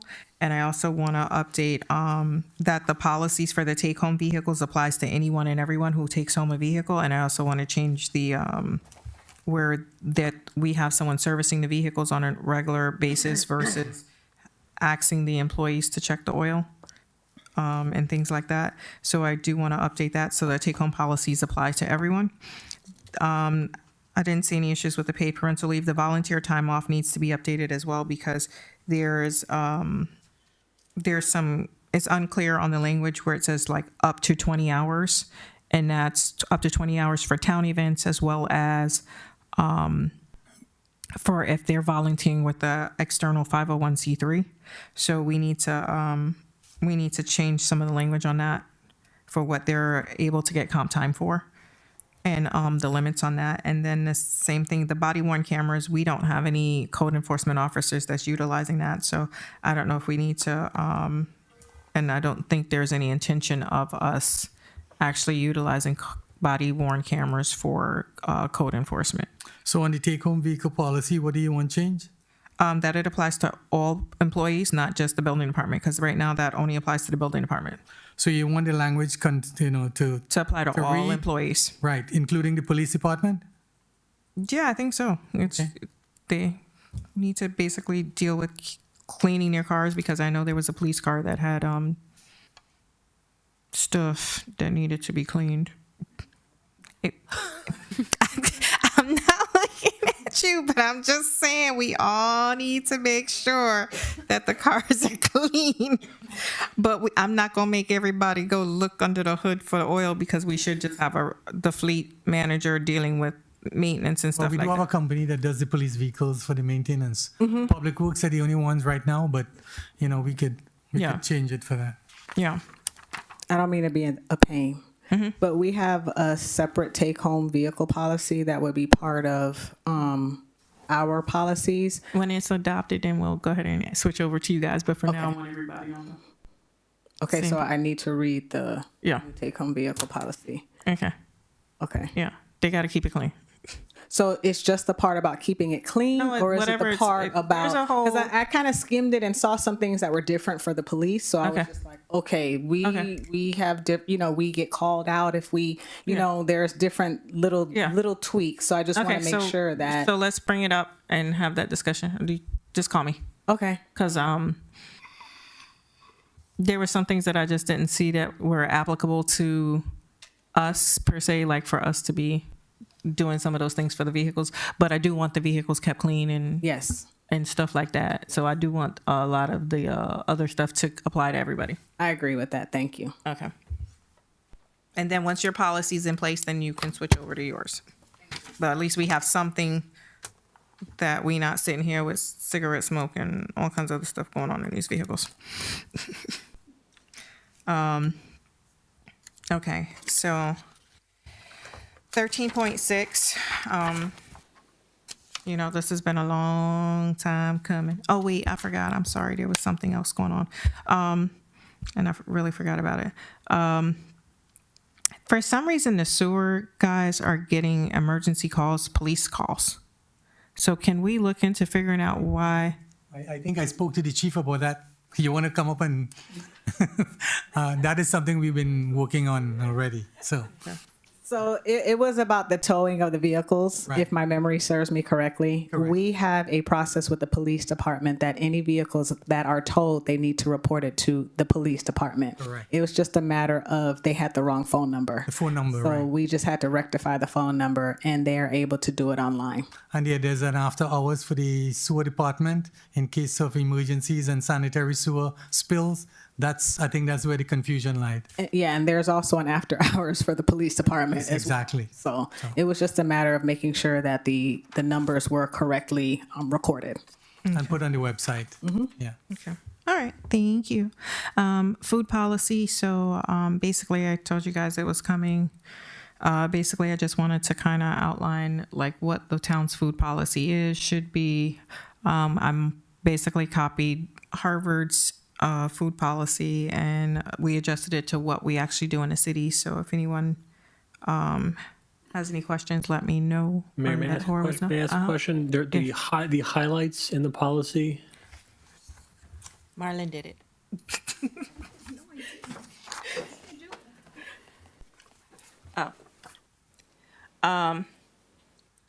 So this is from the state statute there about the 50-mile rule. This is where I have my issue.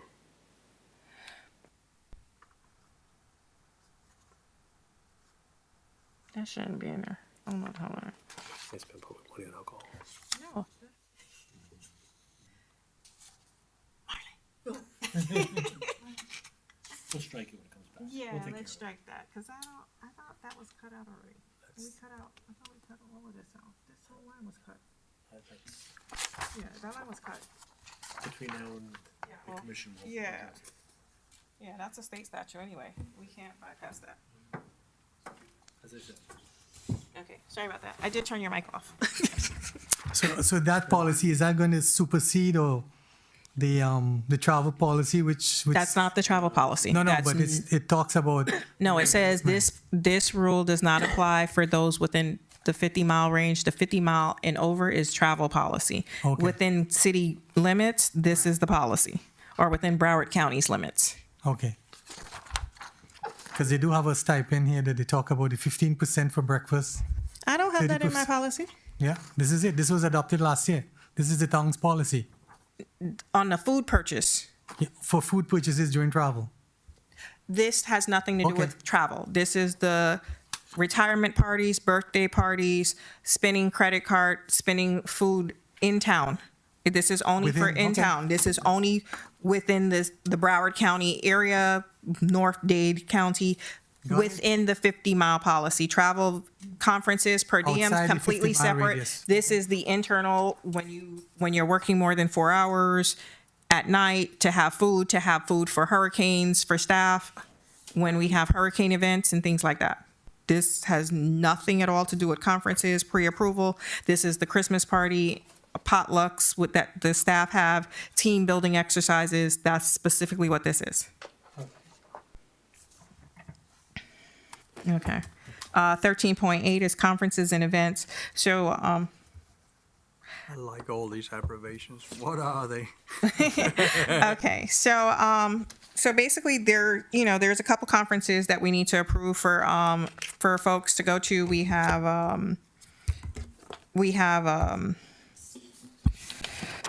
all right, first I'm going to start with the top. Okay, so there's conferences and events. So there are different organizations that provide training to municipal elected officials, like the Women in Government, the Asian Pacific Americans and Institute, U.S. Conference of Mayors, Florida Institute of Government, newly elected official courses, Mel Safety Institute. Oh, wait. Marlon, I need my printouts because the way this is listed, it doesn't tell you what organizations they are. There was no, because there was a whole lot more. I sent individual links. When you click on the link, you get the whole calendar. No, that's not the one I'm looking for. So I basically no. Okay. This one. No, but I'm not worried about that one. No, because the Florida Institute of Government has its own calendar of classes. Of course they do. The National Civic League has its own classes. There's a whole lot of classes for elected officials to take. There's a whole lot of classes for anyone who's interested in taking, like the Florida Institute of Government. They offer code enforcement classes. They offer finance classes, teaching you how to read a budget. There are a ton of organizations out here. I didn't put floodplain managers on there. I put it. Okay. Again, Mayor, because we have 4 separate items on the agenda. One is for IT to attend a conference. One was for the clerk to attend a conference. One was for the finance staff to attend a conference. We had one with the police department. So what we did, we combined all and we put it on one. Okay. Rather than having 4 or 5 different line items on your agenda, I put everything that was requested on one agenda, on one line item. Okay. So that's why it went hinky, because I was like, wait, some of these are not even listed. So there's actually a really good course, newly elected officials course. It is, it's in Pennsylvania. It's like $300, but it teaches you everything about, which is weird because it's in Pennsylvania, but it actually covers Florida Sunshine Law. It covers, what's the role of the infrastructure and how we're responsible for it and what we're responsible for, what our responsibilities and roles are as far as infrastructure. It talks about what our roles and responsibilities are, in dealing with staff. It tells about what our responsibilities are in dealing with constituents. Great courses. There's a ton of courses out there. So what I did was I had listed all of them and I had screenshotted them. so that everyone could have access to see what classes they would be interested in taking. Because I know that, you know, 3 of the commissioners are very new and need to basically be brought up to speed on, you know, what your roles and responsibilities are in this job other than just coming to the meeting twice a month. Then there are classes also for staff members to take. So I kind of wanted to get these things on your radar, but I also wanted to approve some of them as well at the next meeting. So I kind of want to put together a list of, hey, these are the classes you guys can take. So that way we're not bringing this up at every commission meeting like, hey, you want to go here, you want to go there. Let's kind of pre-approve a bunch of them and you guys figure out what you guys want to do and take. I know that Christian is going to be going to the 118th GFOA conference that's coming up. The Public Works guys are going to be going to the Governor's Hurricane Conference in Orlando. IT is going to be going to the FLGISA conference. Marlon's going to be going to the Town Clerks Conference. So we have a lot of conferences, so I just kind of wanted to put it all under there. Then we have the police officers, the one that you wanted to do in Orlando for the 4 officers. So That was accreditation. it's actually cool because they have a whole ton of law enforcement classes. They do. They have ton of law enforcement. And they have public works classes. So, yeah. So they have a lot of classes. Anyone's welcome to take it. Some of the classes are online. Some of them are in person. So that's why we have them listed here, so that we can kind of get all of them approved that need to be approved. And then the conferences. So I know we're supposed to be going to the Tampa conference for National League of Cities. That's in. October, I think, or September, October, November, something like that. Just looked at it here. Their annual. Yeah. So you have the Florida League of Cities conference that's coming up. Tampa, the. October 23rd, something like that. The government week or the electeds in Tampa? That's the Nope, that's 4th to the 6th. Nope. That's emo. That's the class I want you guys to take. While you guys are reviewing this, can I just ask that we not proceed past this till I return? I had to use the restroom. Okay. So yeah, there's the National League of Cities conference in Tampa this year. There's the Florida League of Cities conference in August. That's going to be at the Diplomat. So there are quite a few classes and conferences. So we will put that on the agenda to vote for approval with amounts not to exceed for each one and put that on consent. Is that okay? Okay with me. If we do it, if we put them on consent, but we list them out individually with the cost not to exceed. I mean, there are a couple different ways that you could address it. I mean, the option you presented certainly is one option. You know, I don't know how our budget is prepared, but oftentimes what cities will do is they'll provide a certain allocation appropriation to each member of the commission, and the commission can then be given a list of conferences throughout the year, and within their own discretion of that budget, they can pick and choose which conferences they want to attend. Each of those conferences don't have to come back to the commission. Yeah. They'll be budgeted, and then each member of the commission can decide whether they want to use that money for a particular conference or not. Alternatively, as you said, Mayor, you can put them on the agenda individually and authorize an amount not to exceed, and then it's within each of your discretion to decide which events you want to attend. Okay. And that's going to go for the staff ones as well. That way Well, again, if you have it in the budget, it's going to be within the purview of your manager, right? So. Yeah, but we still vote on them. We do still vote on them. But it's all. So even though it's in listen, I have a friend who got in trouble, even though with the OIG, because it wasn't specifically voted on, even though it was budgeted. Well, it's training. So- and if it's in your training budget, and there's a budget for training, so. I'm gonna send you the OIG report. How about that? Oh. That's why I'd rather just get everything approved and we keep it moving, list them all out, get them approved, and it's problem. still at your discretion on who's going for your staff, but at least it's approved individually so that we say that we're done. Okay. And I don't know if I can. Yes, ma'am. Is this list finalized? No. Is it's it still- okay? I just want to make sure. Okay, thank you. Okay. Nope. Okay. 14.1 board applications in summary. Good evening, everyone. The reason why this item is on there is because last year we did approve 3 different boards. What I did was I took the information that was placed in the ordinance for each of the boards, and I put it on one sheet so that then we can provide that to residents that would like to be a volunteer and become part of the advisory boards. In addition to that, I also went ahead and used the old application, not as the application that you would need to use. It was just for you guys to have an example of what has been done in the past, how we have gone ahead, and that was the original application. But like I said, all of that can be completely changed. Just let me know where you want to change it, or if you want to keep it exactly the same, that's fine as well. But the main reason to have this item on is for all of you to remember that we do need for each of you to look for 3 people, for 1 person for each of the boards. And then, as soon as you're able to find them, have them call up the clerk's office, and I'll be happy to help them filling out the application, or just, talking to you and letting you know that you have somebody interested in being part of the advisory boards. Mm-hmm. So that was all. Okay. If I may just, Mayor, one just very general comment with regards to the boards. You do have 3 new boards that the commission has created.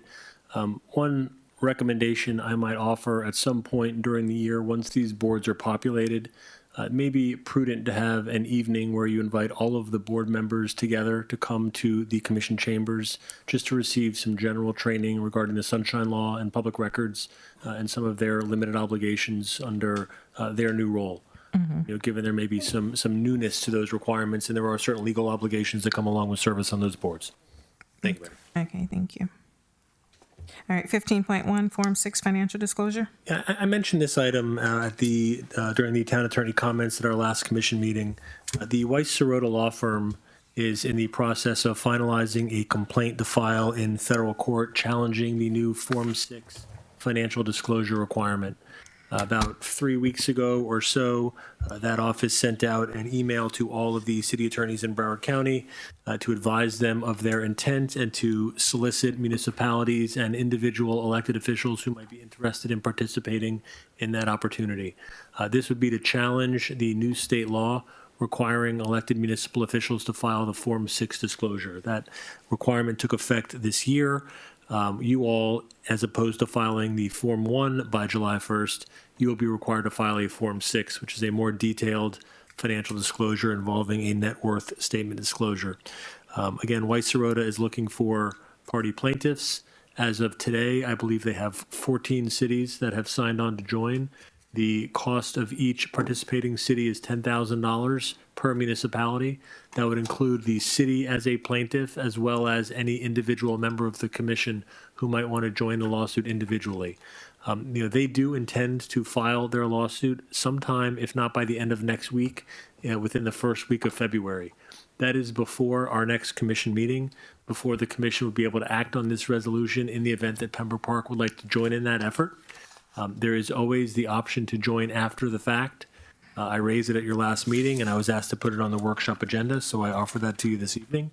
I'd be happy to answer any questions if you have any. Even if the town objects to it and it goes ahead and joins with the other towns, we still won't. We'll still have to file a Form 6. Well, And Form 1, right? Well, no, the Form 1 is they no already longer do. required. It would be the Form 6 instead of the... 6 taking over. Correct. If the Form 6 takes the place to Form 1 for elected municipal officials, that there was, just for reference to Mr. Ghani, there was a provision in the statute last year which would have included town managers. That was taken out of the final bill. There is some sense that may be added back during this legislative session, which is something we're watching. Again, to the extent that the lawsuit is successful, ultimately that would invalidate the Form 6 requirement. Until that happens, there is a requirement that you file a Form 6. There is some question about whether the municipalities themselves even have standing to bring that lawsuit, which is why the firm initiating the action is also looking for individual elected officials who might want to be involved. One of the counts that they intend to pursue is an injunction, which would essentially prevent the enforcement and the filing obligation during the pendency of that lawsuit. If that injunction is successful, it might apply to all affected elected officials, or it might only apply to those officials who are named as plaintiffs in the lawsuit. That would be a decision and a question for a court at the appropriate time. So, again, We don't have to spend time in the court. It will all be the lawyers. the lawyers would handle all, you would be named as a party to the lawsuit. What's the Right. individual cost? It would be it's $10,000 For the per city? municipality. That would include any of the elected officials who wanted to join. That cost is only through the trial. Keep in mind that we have every expectation, irrespective of the outcome, that there will be an appeal. And depending on the outcome of that appeal, there could be a second appeal to the Florida Supreme Court. It's anybody's guess how that process will play out. But the $10,000 initial payment per municipality is only through the trial, just for reference. So But that doesn't, what's the cost for the individual if an individual wants to be a named party? It's still going to be 10,000? the $10,000 covers the city and And the any, individ- correct, okay. and So you any just have the individual option. commissioners. Okay. Correct. Justify it. So you can choose for the town to join. You can stay on the sidelines and see how things play out. Again, to the extent that the lawsuit is successful and the requirement is invalidated at some future moment, that would apply to all affected elected officials. But that would be at some point down the road. That would likely not be before July, and there would be the need to file a Form 6 for this coming calendar year. Yeah, the Form 6 is just a little more intrusive into your financial background. Yeah, the Form 6 is the same disclosure that the judges file, county commissioners file, state representatives, state senators file. It is not a new form, it is not a unique form, but it is new to elected municipal officials. Well, I don't think we need to spend the I've money. been there, but- done that, so. That's I sued, I was in that. It's a lot. Plaintiff against the Park Services, that was fun. So it's up to you guys what you want to do. It's I don't know if you guys sat through Senator Pizzo's class he did last week on it. It was an hour and a half long, and it was very detailed, and there were a lot of nuances in it that you could get dinged for. Is what I'll say. So it's up to you guys. Do But you with the want it? value on the Form 6 is all about what you said it to, because it's an evaluation. It's like, yeah, I Yeah. think it's that much. I mean, Who's gonna challenge that? Oh, they do. Yeah, there is a methodology to complete the form. There is a process. In fact, one of the options in completing the form is to actually have your personal accountant fill out the form for you. I was just going to say you need an accountant to go over it. You do. So, I mean, it is a detailed, it is more detailed than the Form 1. That's for sure. They're actually filed electronically now under the new state process. It's extremely detailed, and Sounds like the Barbara IRS. Sharif, I think They what think Barbara their Sharif car- got fined your like car's worth $10,000. $10,000, and then you're. Now, Sell it just for by one. way of an example, I'll give you about 10 years ago, I represented a county commissioner in Monroe County who had a ethics complaint filed against him for some deficiencies and inaccuracies in his Form 6. In that particular instance, he had based some property that he owned, he valued it based on the assessed value as opposed to the market value. And a complaint was filed against him by an aggrieved resident. Actually, this resident filed a similar complaint against, I think, 5 of the 7 members of the Monroe County Commission at the time. In that particular situation, the county commissioner negotiated a settlement with the Ethics Commission that resulted in a $6,000 fine. So again, the Ethics Commission would only initiate an investigation in the event that a complaint was filed, but complaints are filed, as the mayor indicated. It happens. The Ethics Commission moves slowly only because they are under-resourced. I think they have 5 or 6 investigators that cover the entire state of Florida. But they do hear these matters, and I'm certain that as the requirement expands to municipal elected officials, there will be a heightened interest and more effort to enforce those provisions. But again, the lawsuit is entirely up to the town as to whether it wants to participate, and depending on the outcome, the members of the commission may ultimately not need to file, but I would not anticipate a resolution prior to July 1st. So there's every expectation that you will have to file a Form 6 this current calendar year for the 2023. All right. So absent direction. Guys thinking? We should approve this resolution. Commissioner Jacobs? Make it a line item. Same. Okay.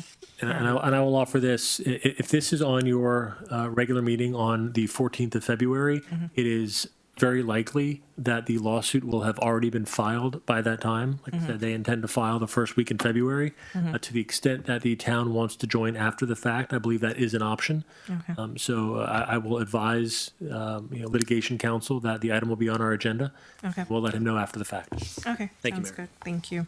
That's all I have. Okay. Town manager comments? No. Most of the our items are. Okay. I actually have two questions for the town manager. Okay. Several months back, I observed that the town clerk injected into the commission meetings without appearing on camera, leading to me to suggest the camera adjustments.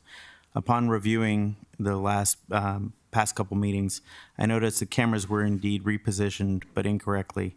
The new angles do not include the public. It includes nor the town manager nor the town clerk in the view. This situation is unsatisfactory for both reasons of transparency and security. Cameras need set up to be altered to, I did not call you forward, Mark.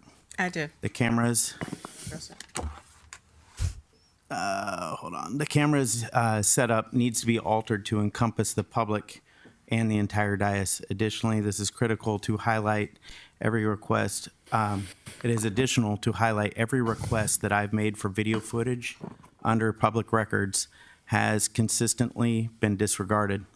Access to these videos is critical as they provide factual evidence of various incidents, countering the misleading narratives being spun by the town. Okay.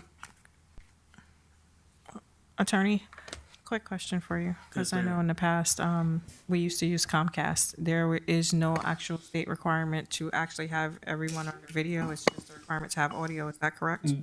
Well, that is correct. There's no requirement that we stream our meetings. There is no requirement that we broadcast our meetings on a television channel.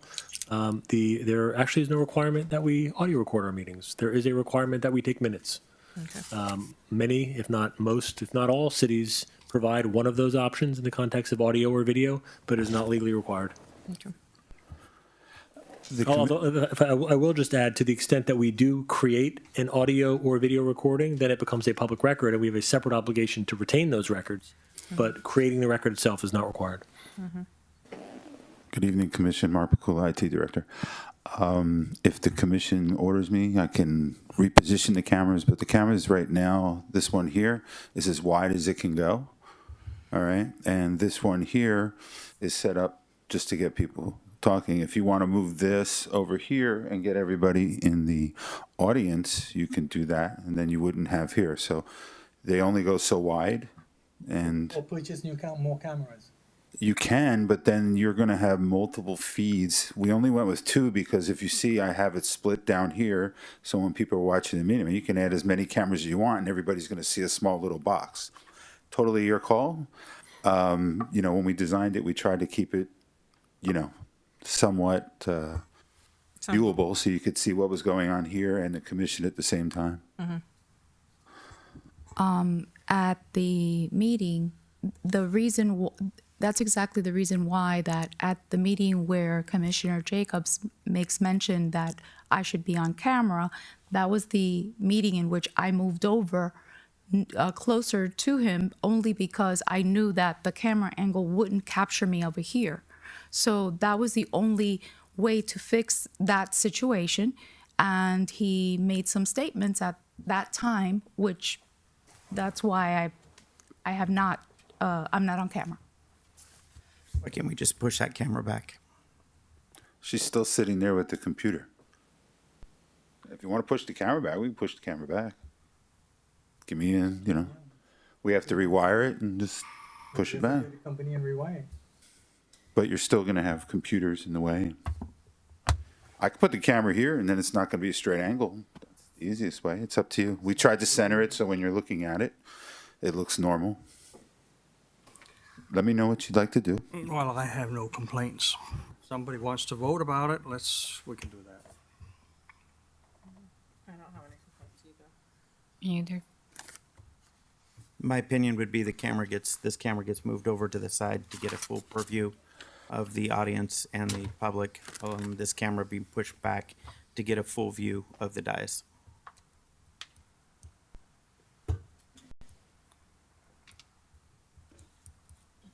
Thoughts on the commission? Like I said, I don't have any. If you want it as an agenda item, we can. Just make it a line item. May line and we vote next time. Take the opportunity to review the commission meetings and how the cameras have changed. Second item. Thank you very much. Aleem, in September 2023, I informed you about 2 female staff members whose actions have become a liability to the town. One filed baseless complaints against 2 of her supervisors, 2 of her direct supervisors, and 1 commissioner, while the other collaborated with her to lodge a similar unwarranted complaint against the same supervisor and another commissioner as well. For clarity, the director that was involved was placed on administrative leave for the investigation and subsequently replaced by the town clerk's husband. A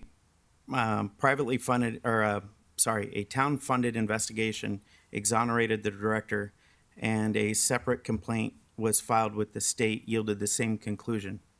Despite these outcomes, the former manager, HR director, and town clerk have continued to falsely claim for nearly a year that there's a pending EEOC complaint that exists, even though there's no such complaint that exists on record. This was done to deter the discussion of the former building official. The delay resulted in losing our building official. Now I ask, what steps are being taken to address this issue?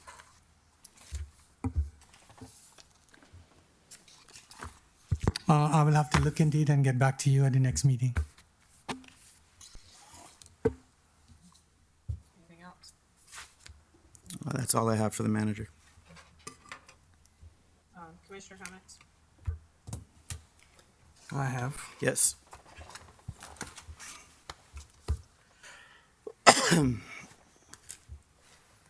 First, I'd like to take a moment and say that this is the most productive workshop we have had since you all have been elected to the dais. I think that's a good accomplishment. I request that the commissioners' undivided attention.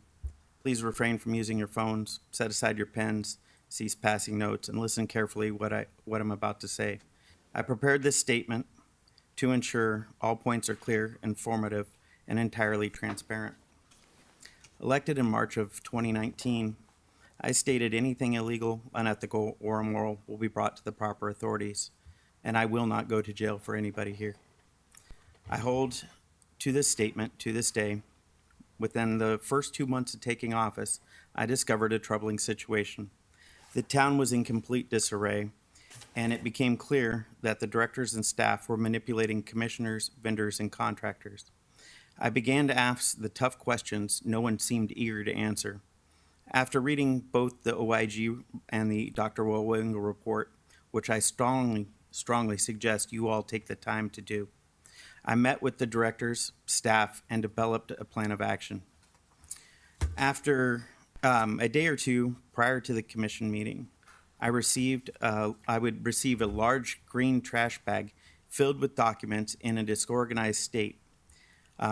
With the expectation that I would be fully informed about the contents before the next meeting. This situation, led to the proposal and implementation of the iCompass program. Our challenges were significant. We had employees who had worked here 30 years but did not know their job descriptions. Our employee handbook had not been updated since 1997, and our payroll was in disarray, with certain individuals receiving inflated titles and pay increases due to their close relationships with specific commissioners. Additionally, there was a lack of code enforcement in the mobile home parks, while selective enforcement was in full force everywhere in town. I knew we had a tough task ahead of me here in Pembroke Park if we had a chance of survival. Within a few months, I had created my own strategic plan when I initially tried to bring an HR company in. The former town clerk and former public works director both tried to undermine my efforts. Fortunately, their actions were exposed, and I brought the matter to light during a commission meeting. This disrupted the status quo. Holding title of clerk commissioner, I sought multiple meetings with the former town clerk in her office, but she consistently arrived to work without her office keys. Our meeting minutes were severely behind and backlogged over 2 years. Public records requests were going unfulfilled, and these were clear warning signs of deep-rooted issues. At this junction, the town had been without a manager for almost 3 years. Fortunately, the commission was able to bring in a new town manager. I dedicated a day to sit down with the manager, review the OIG report, the Dr. Owell-Wingo report, and my personal strategic plan to steer the town back on course. However, days after her arrival, tensions escalated between the former vice mayor and the manager, leading to heated arguments and confrontations. While the exact cause remained undisclosed to me, such behavior was deemed unacceptable and persisted for several months. Shortly after landing in Fort Lauderdale one day, I received an urgent call from the manager requesting my immediate presence in town hall. They had entered the clerk's office and insisted I see for myself what was in there. Upon reaching town hall, the manager, assistant manager, myself entered the clerk's office, and what we encountered resembled a chaotic scene out of an episode of Hoarders. There were 3 rooms filled with stacks of documents, empty vodka bottles, and a litter spewed about. What raised even more greater concern was the presence of an industrial shredder with a partially filled recycling bin and drawers containing empty files marked 2017, 2018, 2019. After photographically documenting these offices, I secured the door and personally held on to the keys. It is important to note not a single person in town, including the town manager, had any idea how to address the situation. Over the next 24 hours, I immersed myself in studying the Florida public record laws, specifically Part 119. My conclusion was that the town clerk needed to be placed on administrative leave while we conducted a thorough investigation. It's worth mentioning that at the time, many people believed that I was taking things too far, but then the manager informed me the mayor had removed a few boxes of unknown documents from the clerk's office before my initial arrival. A commission meeting was convened where the clerk was placed on administrative leave, subject to the investigation. The Broward Inspector General's office, upon learning on this matter, sought to examine the office personally. Shortly thereafter, we facilitated a visit. During their inspection of the first clerk's office, they echoed a similar sentiment. They were unaware on how we were going to fix this problem. Their visit also included a collection of financial records previously requested and went unfulfilled. Again, not one person here had the ability to address the issues concerning, including the manager.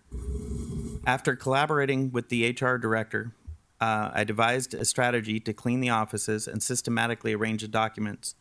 2 weeks later, the Inspector General attended another meeting. It was held at the conference table in the clerk's office, a space that was previously obscured by garbage. Former Commissioner Emma Schoaf, arriving in a wheelchair, barely able to move, attended a commission meeting. She focused her anger on me, making accusations such as the clerk being framed and her office being sabotaged. This is when the personal attacks in Pembroke Park started against me. Remarkably, Emma Schoaf managed to submit a formal letter, both typed and signed, opposing me to the town. These accusations were part of a scheme devised by the former vice mayor and possibly the mayor. Consequently, the town clerk's employment was eventually terminated. At the time this went on, the manager's conflicts extended to the mayor as well. On October 31st, 2019, the mayor called for an emergency commission meeting to discuss matters such as employee overtime and a golf cart, neither of which constituted a genuine emergency. During the meeting, with my wife and kids in costume, things took a turn for the worse. The mayor and the manager engaged in a public feud, and I had to intervene to defuse the situation. The manager, this then concluded the meeting. The true underlying reasons for the manager and mayor's conflicts remained elusive, making only the beginning of a turbulent period for Pembroke Park. Excuse me, can you tell me where we're going with this? This is my time to speak, and I'm going, and you can listen and understand. If not, it's fine. Upon concluding my flight day and arriving again at Fort Lauderdale, I was immediately summoned to Town Hall again to address a pressing issue. 2 employees had been involved in a physical altercation. I inquired, why am I being contacted? Where's the manager? To my surprise, I learned that the manager was absent, only working on Tuesdays, Wednesdays, and Thursdays. This scheduling relevation was new to me, and not in line with the expectations of daily managerial responsibilities. This prompted me to reassess the effectiveness of the management's office operation. I then asked the manager to submit weekly reports to the commission detailing accomplishments, upcoming goals, and any complaints the town had received, and also any general operation updates. However, the manager refused to comply and displayed outright insubordination. The HR director intervened, advising her that my request was reasonable and her behavior was unacceptable. The manager persisted with her refusal to comply and subsequently turned her hostility towards me. The manager instructed Code Enforcement Officer Jocelyn Ramirez to inspect my home for potential violations. This marks the first inspection of mobile homes since 2015, highlighting Pembroke Park's use of selective enforcement, which is not only harassment but illegal. Officer Ramirez alleged illegal construction that had been carried out on my property, yet the town lacked any documentation to support her claim. In reality, no construction had taken place on my home. Subsequently, the building official visited and photographed my property for the town's records. This led to no further action. A breaking point occurred at the town's Christmas toy giveaway. Unprovoked, the town manager became visibly agitated in front of staff and an earshot of residents and began derogatory calling me a redneck bigot. This incident was the last straw, and after a few mere months in the role, the commission decided to vote for her removal. I believe, in my professional opinion, the assessment during her time working on the budget, she uncovered significant misappropriation of funds, which fueled her conflicts with both the mayor and vice mayor. In the initial 10 months of my time in office, I faced numerous challenges, yet the same opposition still persists. This period coincides with your time here. The key difference is my proactive approach in questioning and tackling the town's real issues, which is contrast to this commission's inaction. The primary accomplishment of this commission appears to be the reversal of beneficial changes implemented into our community and exerting every effort to have me removed from office. During my mayoral term, the town benefited from functional organizational structure, sexual harassment training, clear job descriptions, appropriate adjustments in compensation, a comprehensive revamp of employee benefits. A town program was established digitizing the town documents to prevent further destruction and corruption. I constructed and had hand-painted little free libraries and revitalized the abandoned community garden, making it an active community farm. Long-standing compliance issues were actually addressed with state agencies, ranging from the thorough charter review to improvements with the town park. I initiated an economic development study to attract new business that the former manager failed to complete. I achieved what many thought the impossible by establishing the new police department in Broward County in 25 years. Furthermore, initiated a study to address the corrupt ad valorem tax issues here in Pembroke Park, focusing properly on identifying a distinct fire district. Despite its importance, the initiative faced dismissal by the commission, influenced by the mayor's mother, Mr. Roach, who lacked the understanding of the complex tax issues that we face. As a result, the corrupt taxation practices in Pembroke Park still exist. I would like you to consider the case of the interim town manager, whom four of us voted to appoint. Reflect on who opposed his appointment: the mayor and Aleem Ghani, who himself was lobbying for the position. The commission instructed the town manager, Ghani, to negotiate the interim town manager's salary and manage his onboarding. Despite multiple requests for Aleem to share the onboarding processing documentation with the commissioners, it never happened because no formal procedure existed, and the town manager or town mayor was defending him. Aleem claimed that we had to wait until October 2nd to receive a copy of the interim manager's driver's license. However, he omitted that the request for the document was only made on October 1st. I must regrettably inform you that you're being misled, manipulated by various parties, including directors, staff, IT director, the town clerk, the interim town manager, and the mayor. Given this situation, it is imperative that you exercise your own due diligence concerning any matter presented to you. It is not the role of the manager, the town clerks, or director to direct how you should vote on any issue and put their personal items on the agenda under your name. Their duty is to provide you with the information you are going to vote on, including the advantages and disadvantages. I'd like to highlight another matter. Following the mayor's departure from the town a few years back, she rekindled her relationship with the town manager. This became apparent during a commission meeting where the former manager began sending text messages to the former vice mayor, attempting to influence his vote. She sent highly offensive texts to the vice mayor, all of which are now part of public record. Subsequently, the former manager received a cease and desist order, cease and desist letter from the town attorney due to this conduct.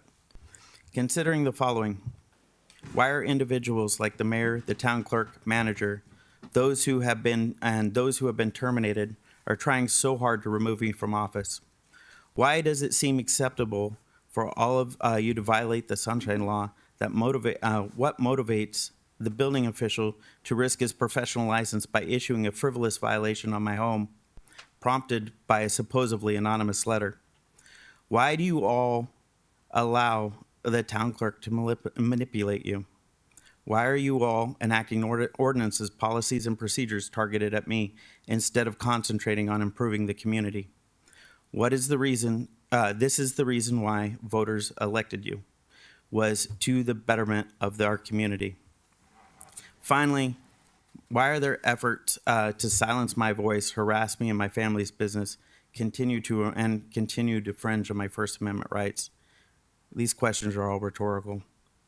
Upon reviewing our last meeting, it was nothing more than short of an epic fail on a Pembroke Park performance. Vice Mayor, allowing your wife to publicly speak against me in the commission, against me, is against the town's decorum policy, which is clearly outlined in front of you. This is nothing new, nothing more than another well-rehearsed act straight out of the Pembroke Park playbook.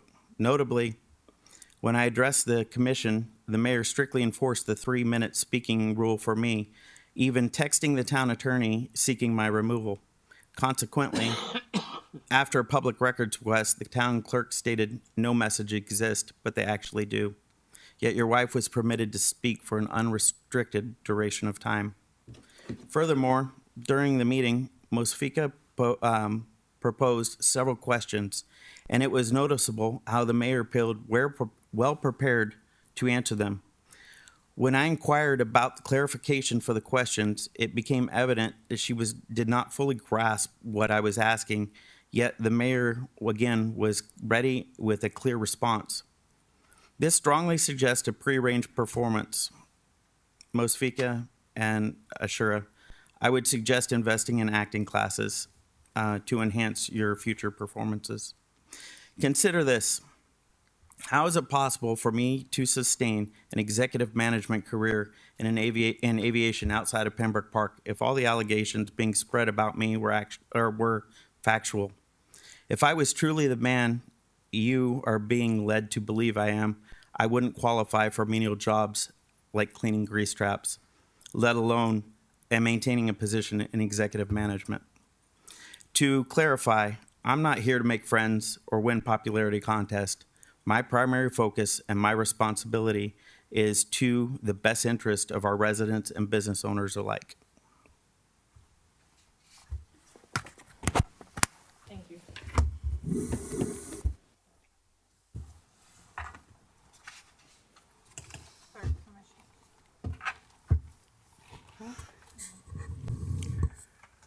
Well, the OIG was mentioned, and it seems they seem to be interested in what remedial remedies the town has been put in place as in reference to charges on the town's credit cards. Purchase card. It also, I'm sorry? Purchasing cards, yes, I'm sorry. To me, it's a credit card. It's the same thing. Same thing. It's exactly the same thing. And to what changes have been implemented to ensure that it doesn't happen again. Most of us, I know I did. I turned my card in long ago, so I don't have to deal with that issue. I have asked the ladies in finance. They're putting together a total of all charges that didn't have documentation to go with them, and they will bring that forward to who owes what. And then it will have to be rectified, of course. That's all I have to say. Acting Clerk Commissioner Christian. Any comments? No, Aline. Remember the street 52nd Avenue, the street was talking about Yes, the actually, sewer. we had several meetings, 2 meetings. We called the contractor out there. He looked at it. We had a meeting there today with the consultant and the contractor, and they're going to re-televise the line to see what's happening. Okay, So I don't we know do- if others commissioner noticed or not, in the 52nd Avenue, the sewer line, they just fix it few months ago, right? Months ago? Yeah, they fixed But it's not the equal level, it's like going down. Yeah. So I mentioned to Alim to look after the engineers because even though it's not late 2 months and something is going straight, so follow up with that and just let me know. I'll give you a report on it next Okay. meeting. That's all. Okay. Vice Mayor Morissette. Yes, I understand the Inspector General, isn't it? Or is the Office of Inspector General? Yeah. Have asked us what we're going to do to retrieve any monies that were used on the purchase cards. And I don't know what you suggest we should do, but should we have accounting or finance look through the... That was the same issue I just brought up. I believe Marlon was in communication with them, and if she can actually elaborate. So on December 14th, the OIG submitted to us a request for a number of items, which we promptly submitted to them on their deadline of January 2nd. But I received a second call just a day or two ago stating that there were some things that were not properly answered. And they wanted to know what is our process and what has been done and what communication went forth. They are specifically requesting a couple of things. They're specifically requesting that all credit card purchases are done with a prior authorization. So if you go to the store and you see something and you want to pick it up for your office and you want to turn it in, no. You need to get prior authorization before you ever use that card. In addition to that, then the receipt needs to have the primary public purpose of why you purchased it. That must be turned in, and it must be submitted in the correct manner that I'm saying, and by the steps that I'm saying. But they're also they also want to know what has been done, what has been the exchange, how are we addressing and how are we going to rectify the situation of the previous OIG report, which stated that Commissioner Jacobs had gone ahead and made some charges on the credit card that didn't have the proper backing and could be defined as that those charges should not have been used with a credit card. So they are asking us to provide how we're going to rectify that, how you as a commission want to rectify that, and how do we put it in place so it doesn't happen again. Well, we have made a policy for both purchase cards and credit cards, and whoever has a purchase card have signed for it and read the conditions and signed for that too. If we have to look into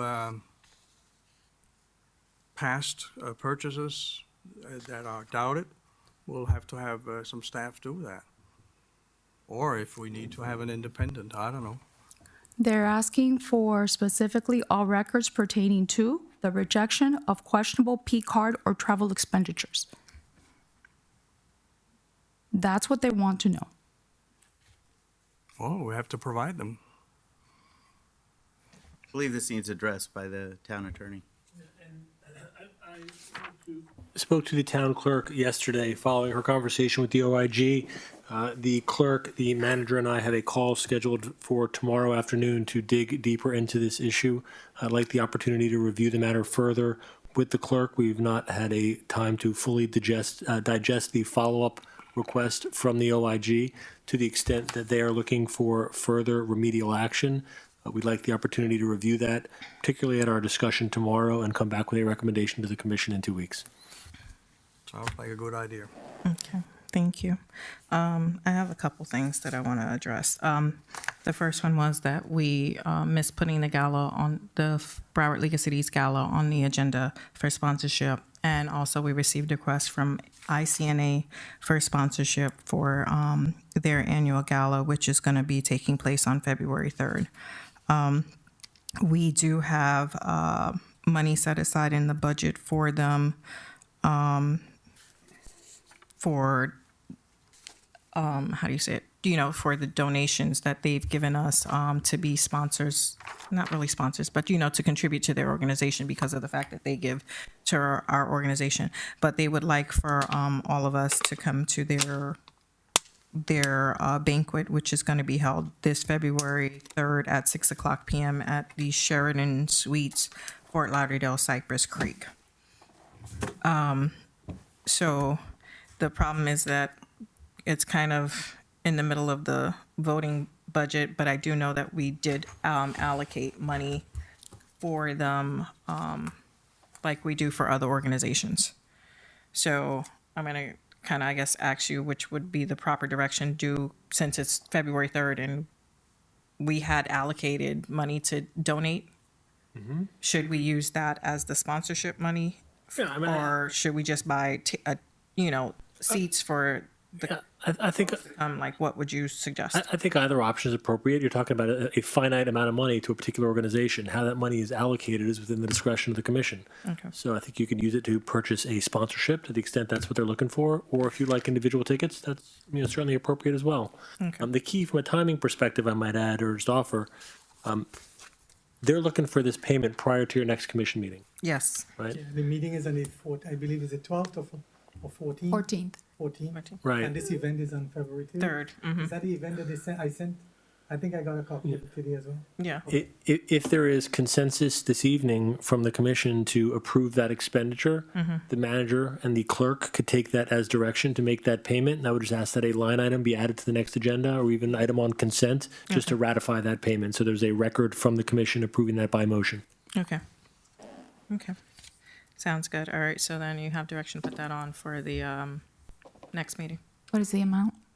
I don't know. Aline? Okay. Okay. And then also to put the gala, the Broward League of Cities gala sponsorship on there as well for the next meeting. With that, I would like to address the letter that Commissioner Jacobs read into the record just now. There were a lot of things in that letter that was just said, and there were a lot of inaccuracies that I will not be able to point out all at this time, but I'm going to start with the very first sentence, which was about the iCompass. If you guys could look on the screen here, there's the email of when the town actually signed the contract, which was March 2019, which was around the time you came in, and the fact that the iCompass had to be basically, in order for us to get to a contract, we had already spent a year's time prior to your arrival on this dais to get to that point of staff going out to different cities, meeting with the other cities to see what software was available and what software would be the best software for the town to enter into. And if you can see on the email, you can see where there's communications back and forth between the city attorneys and the IT director for March 29th, 2019.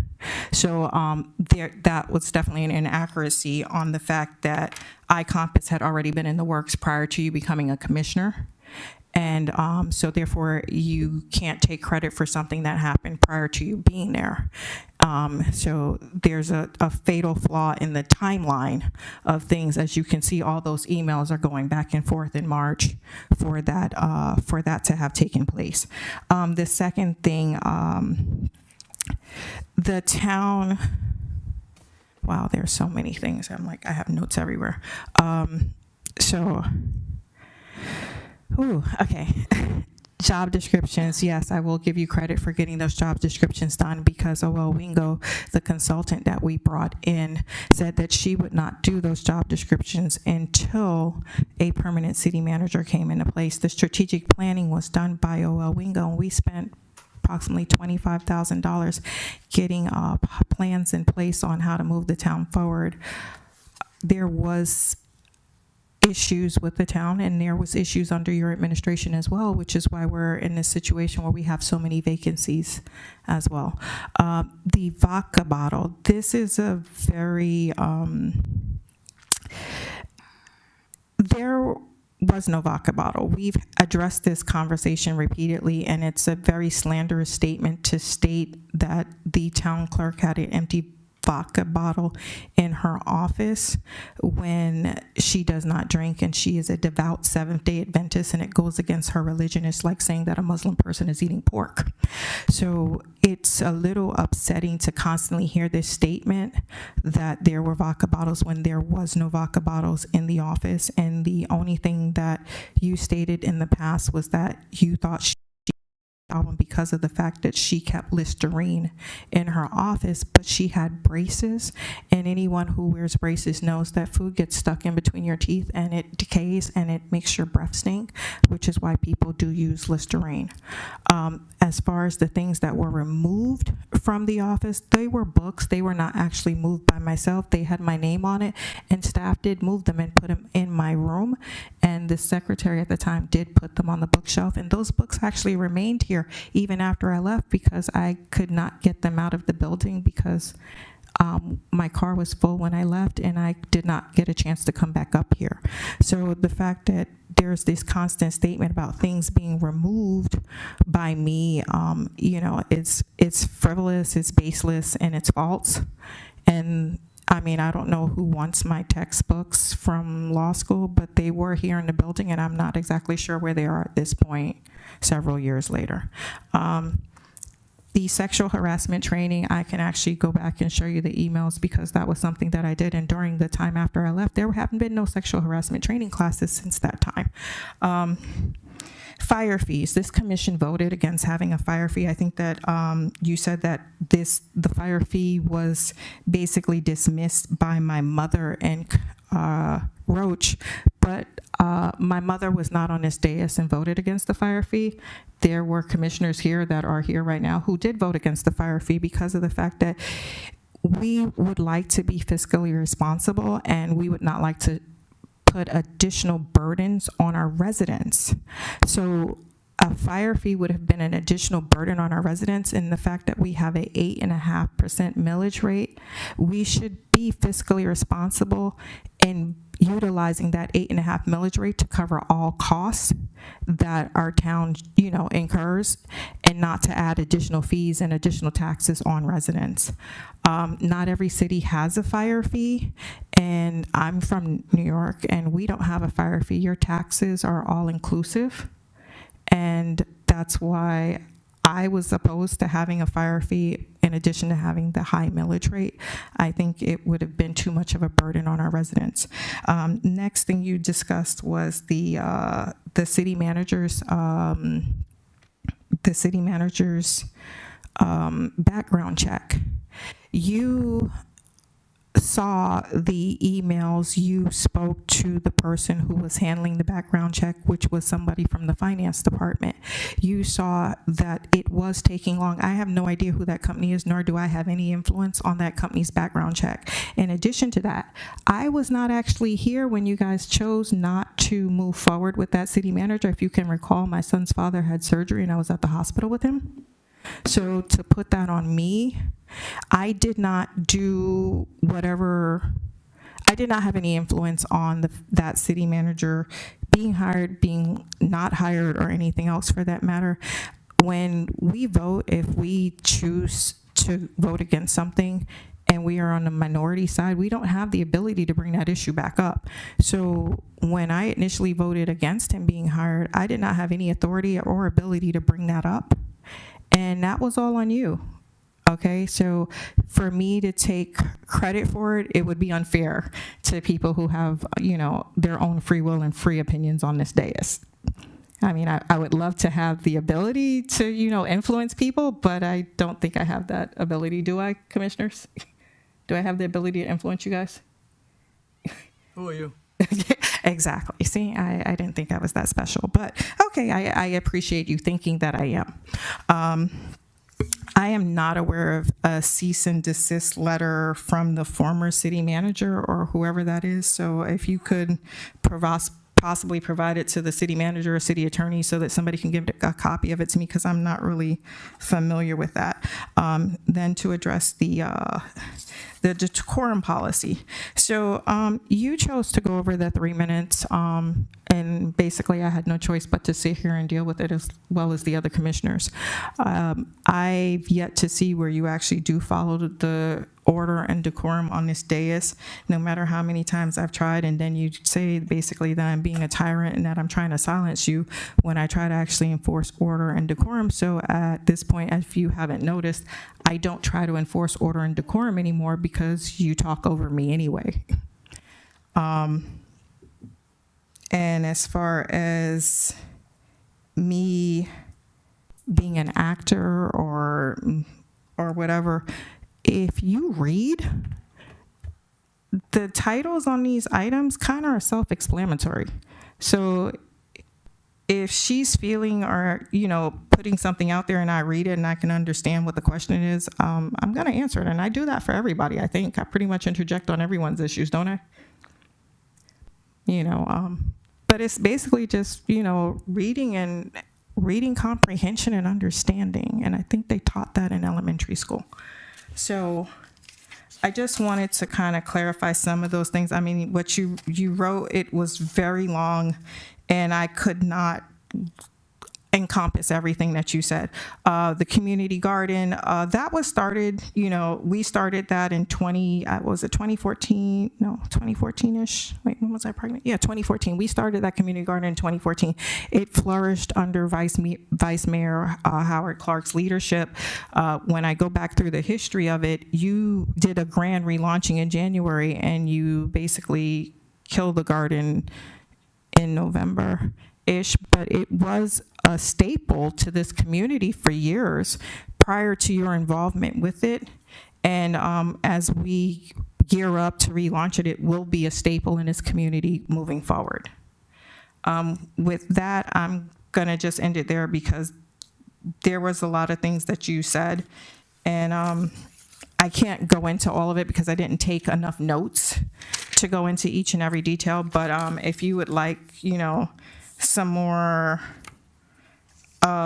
facts like the one with iCompass where the contract was signed in March, like before you even got here, I could possibly look through the email records and give you that information as well so that you're not putting information out there that's not true or accurate, is what I'll say.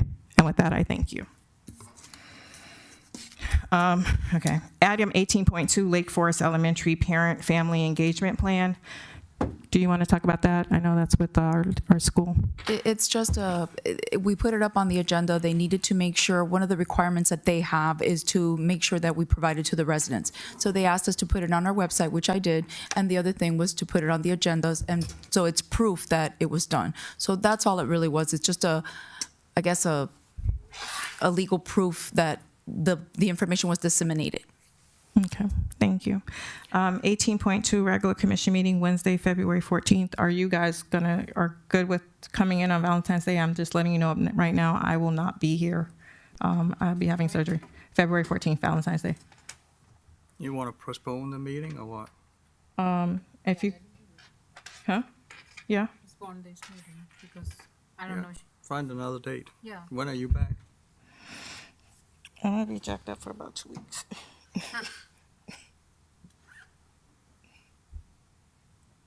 Can I do it before that? You want to do it before that? Before you. Okay. Okay, ma. Yeah, let's try and find a date. Okay. We don't have anything out to advertise, right? No, right? I don't think. Yes, I have one of the ordinances to advertise. I think I have enough time if we do it like February 7th. Okay. I'll make sure, but I believe so. Okay. Give it at least 10 days. If I may, Mayor, I don't want you to feel left out. I'm having surgery on February 7th. So I do not believe I will be at the commission meeting that evening if it is rescheduled for that date. Okay. But I will have one of my law partners be in attendance. Okay. If it is set for that date. Okay. But I won't have enough time to advertise. You won't? For the ordinance, which is second reading. It's the one having to do with, last one we just had.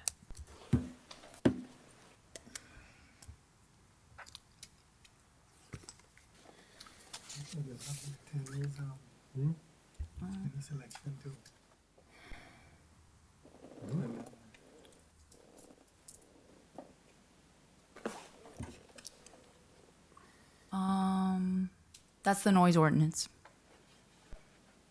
Okay. Is Friday okay or Thursday? How much time do you need? Is Friday's the 9th? Would that be enough time? Or can we push second reading a month? Sure, yeah. As long, again, it just depends on advertising. I will send it tomorrow, and hopefully I'll be able to get it on the printed by the 30th or 31st. Okay. You're targeting the 7th then, for the 7th. For the 7th. No, that's on the 9th. The 9th. Friday night. On a Friday? Oh, Thursday? Thursday. Thursday? The 8th? What date are we looking at? Thursday the 8th. I can do. You'll check and see and let us know? Mm-hmm. Okay. Yeah, because I have to advertise at the latest the 26th. The 29th, and today's the 24th. And if I submit it tomorrow, I might be able to publish on the 29th. So Okay. I'll do it tomorrow for sure. Okay. All right. Let us know. Yep. Okay. I was just talking to the interim attorney on the attorney selection, and he advised that I think we should put it on the next workshop rather than the next commission meeting for the selection. Okay. Sounds like a deal. Yep. Special magistrate hearing Wednesday, February 21st, and the workshop commission meeting February 28th. Huh? Yep.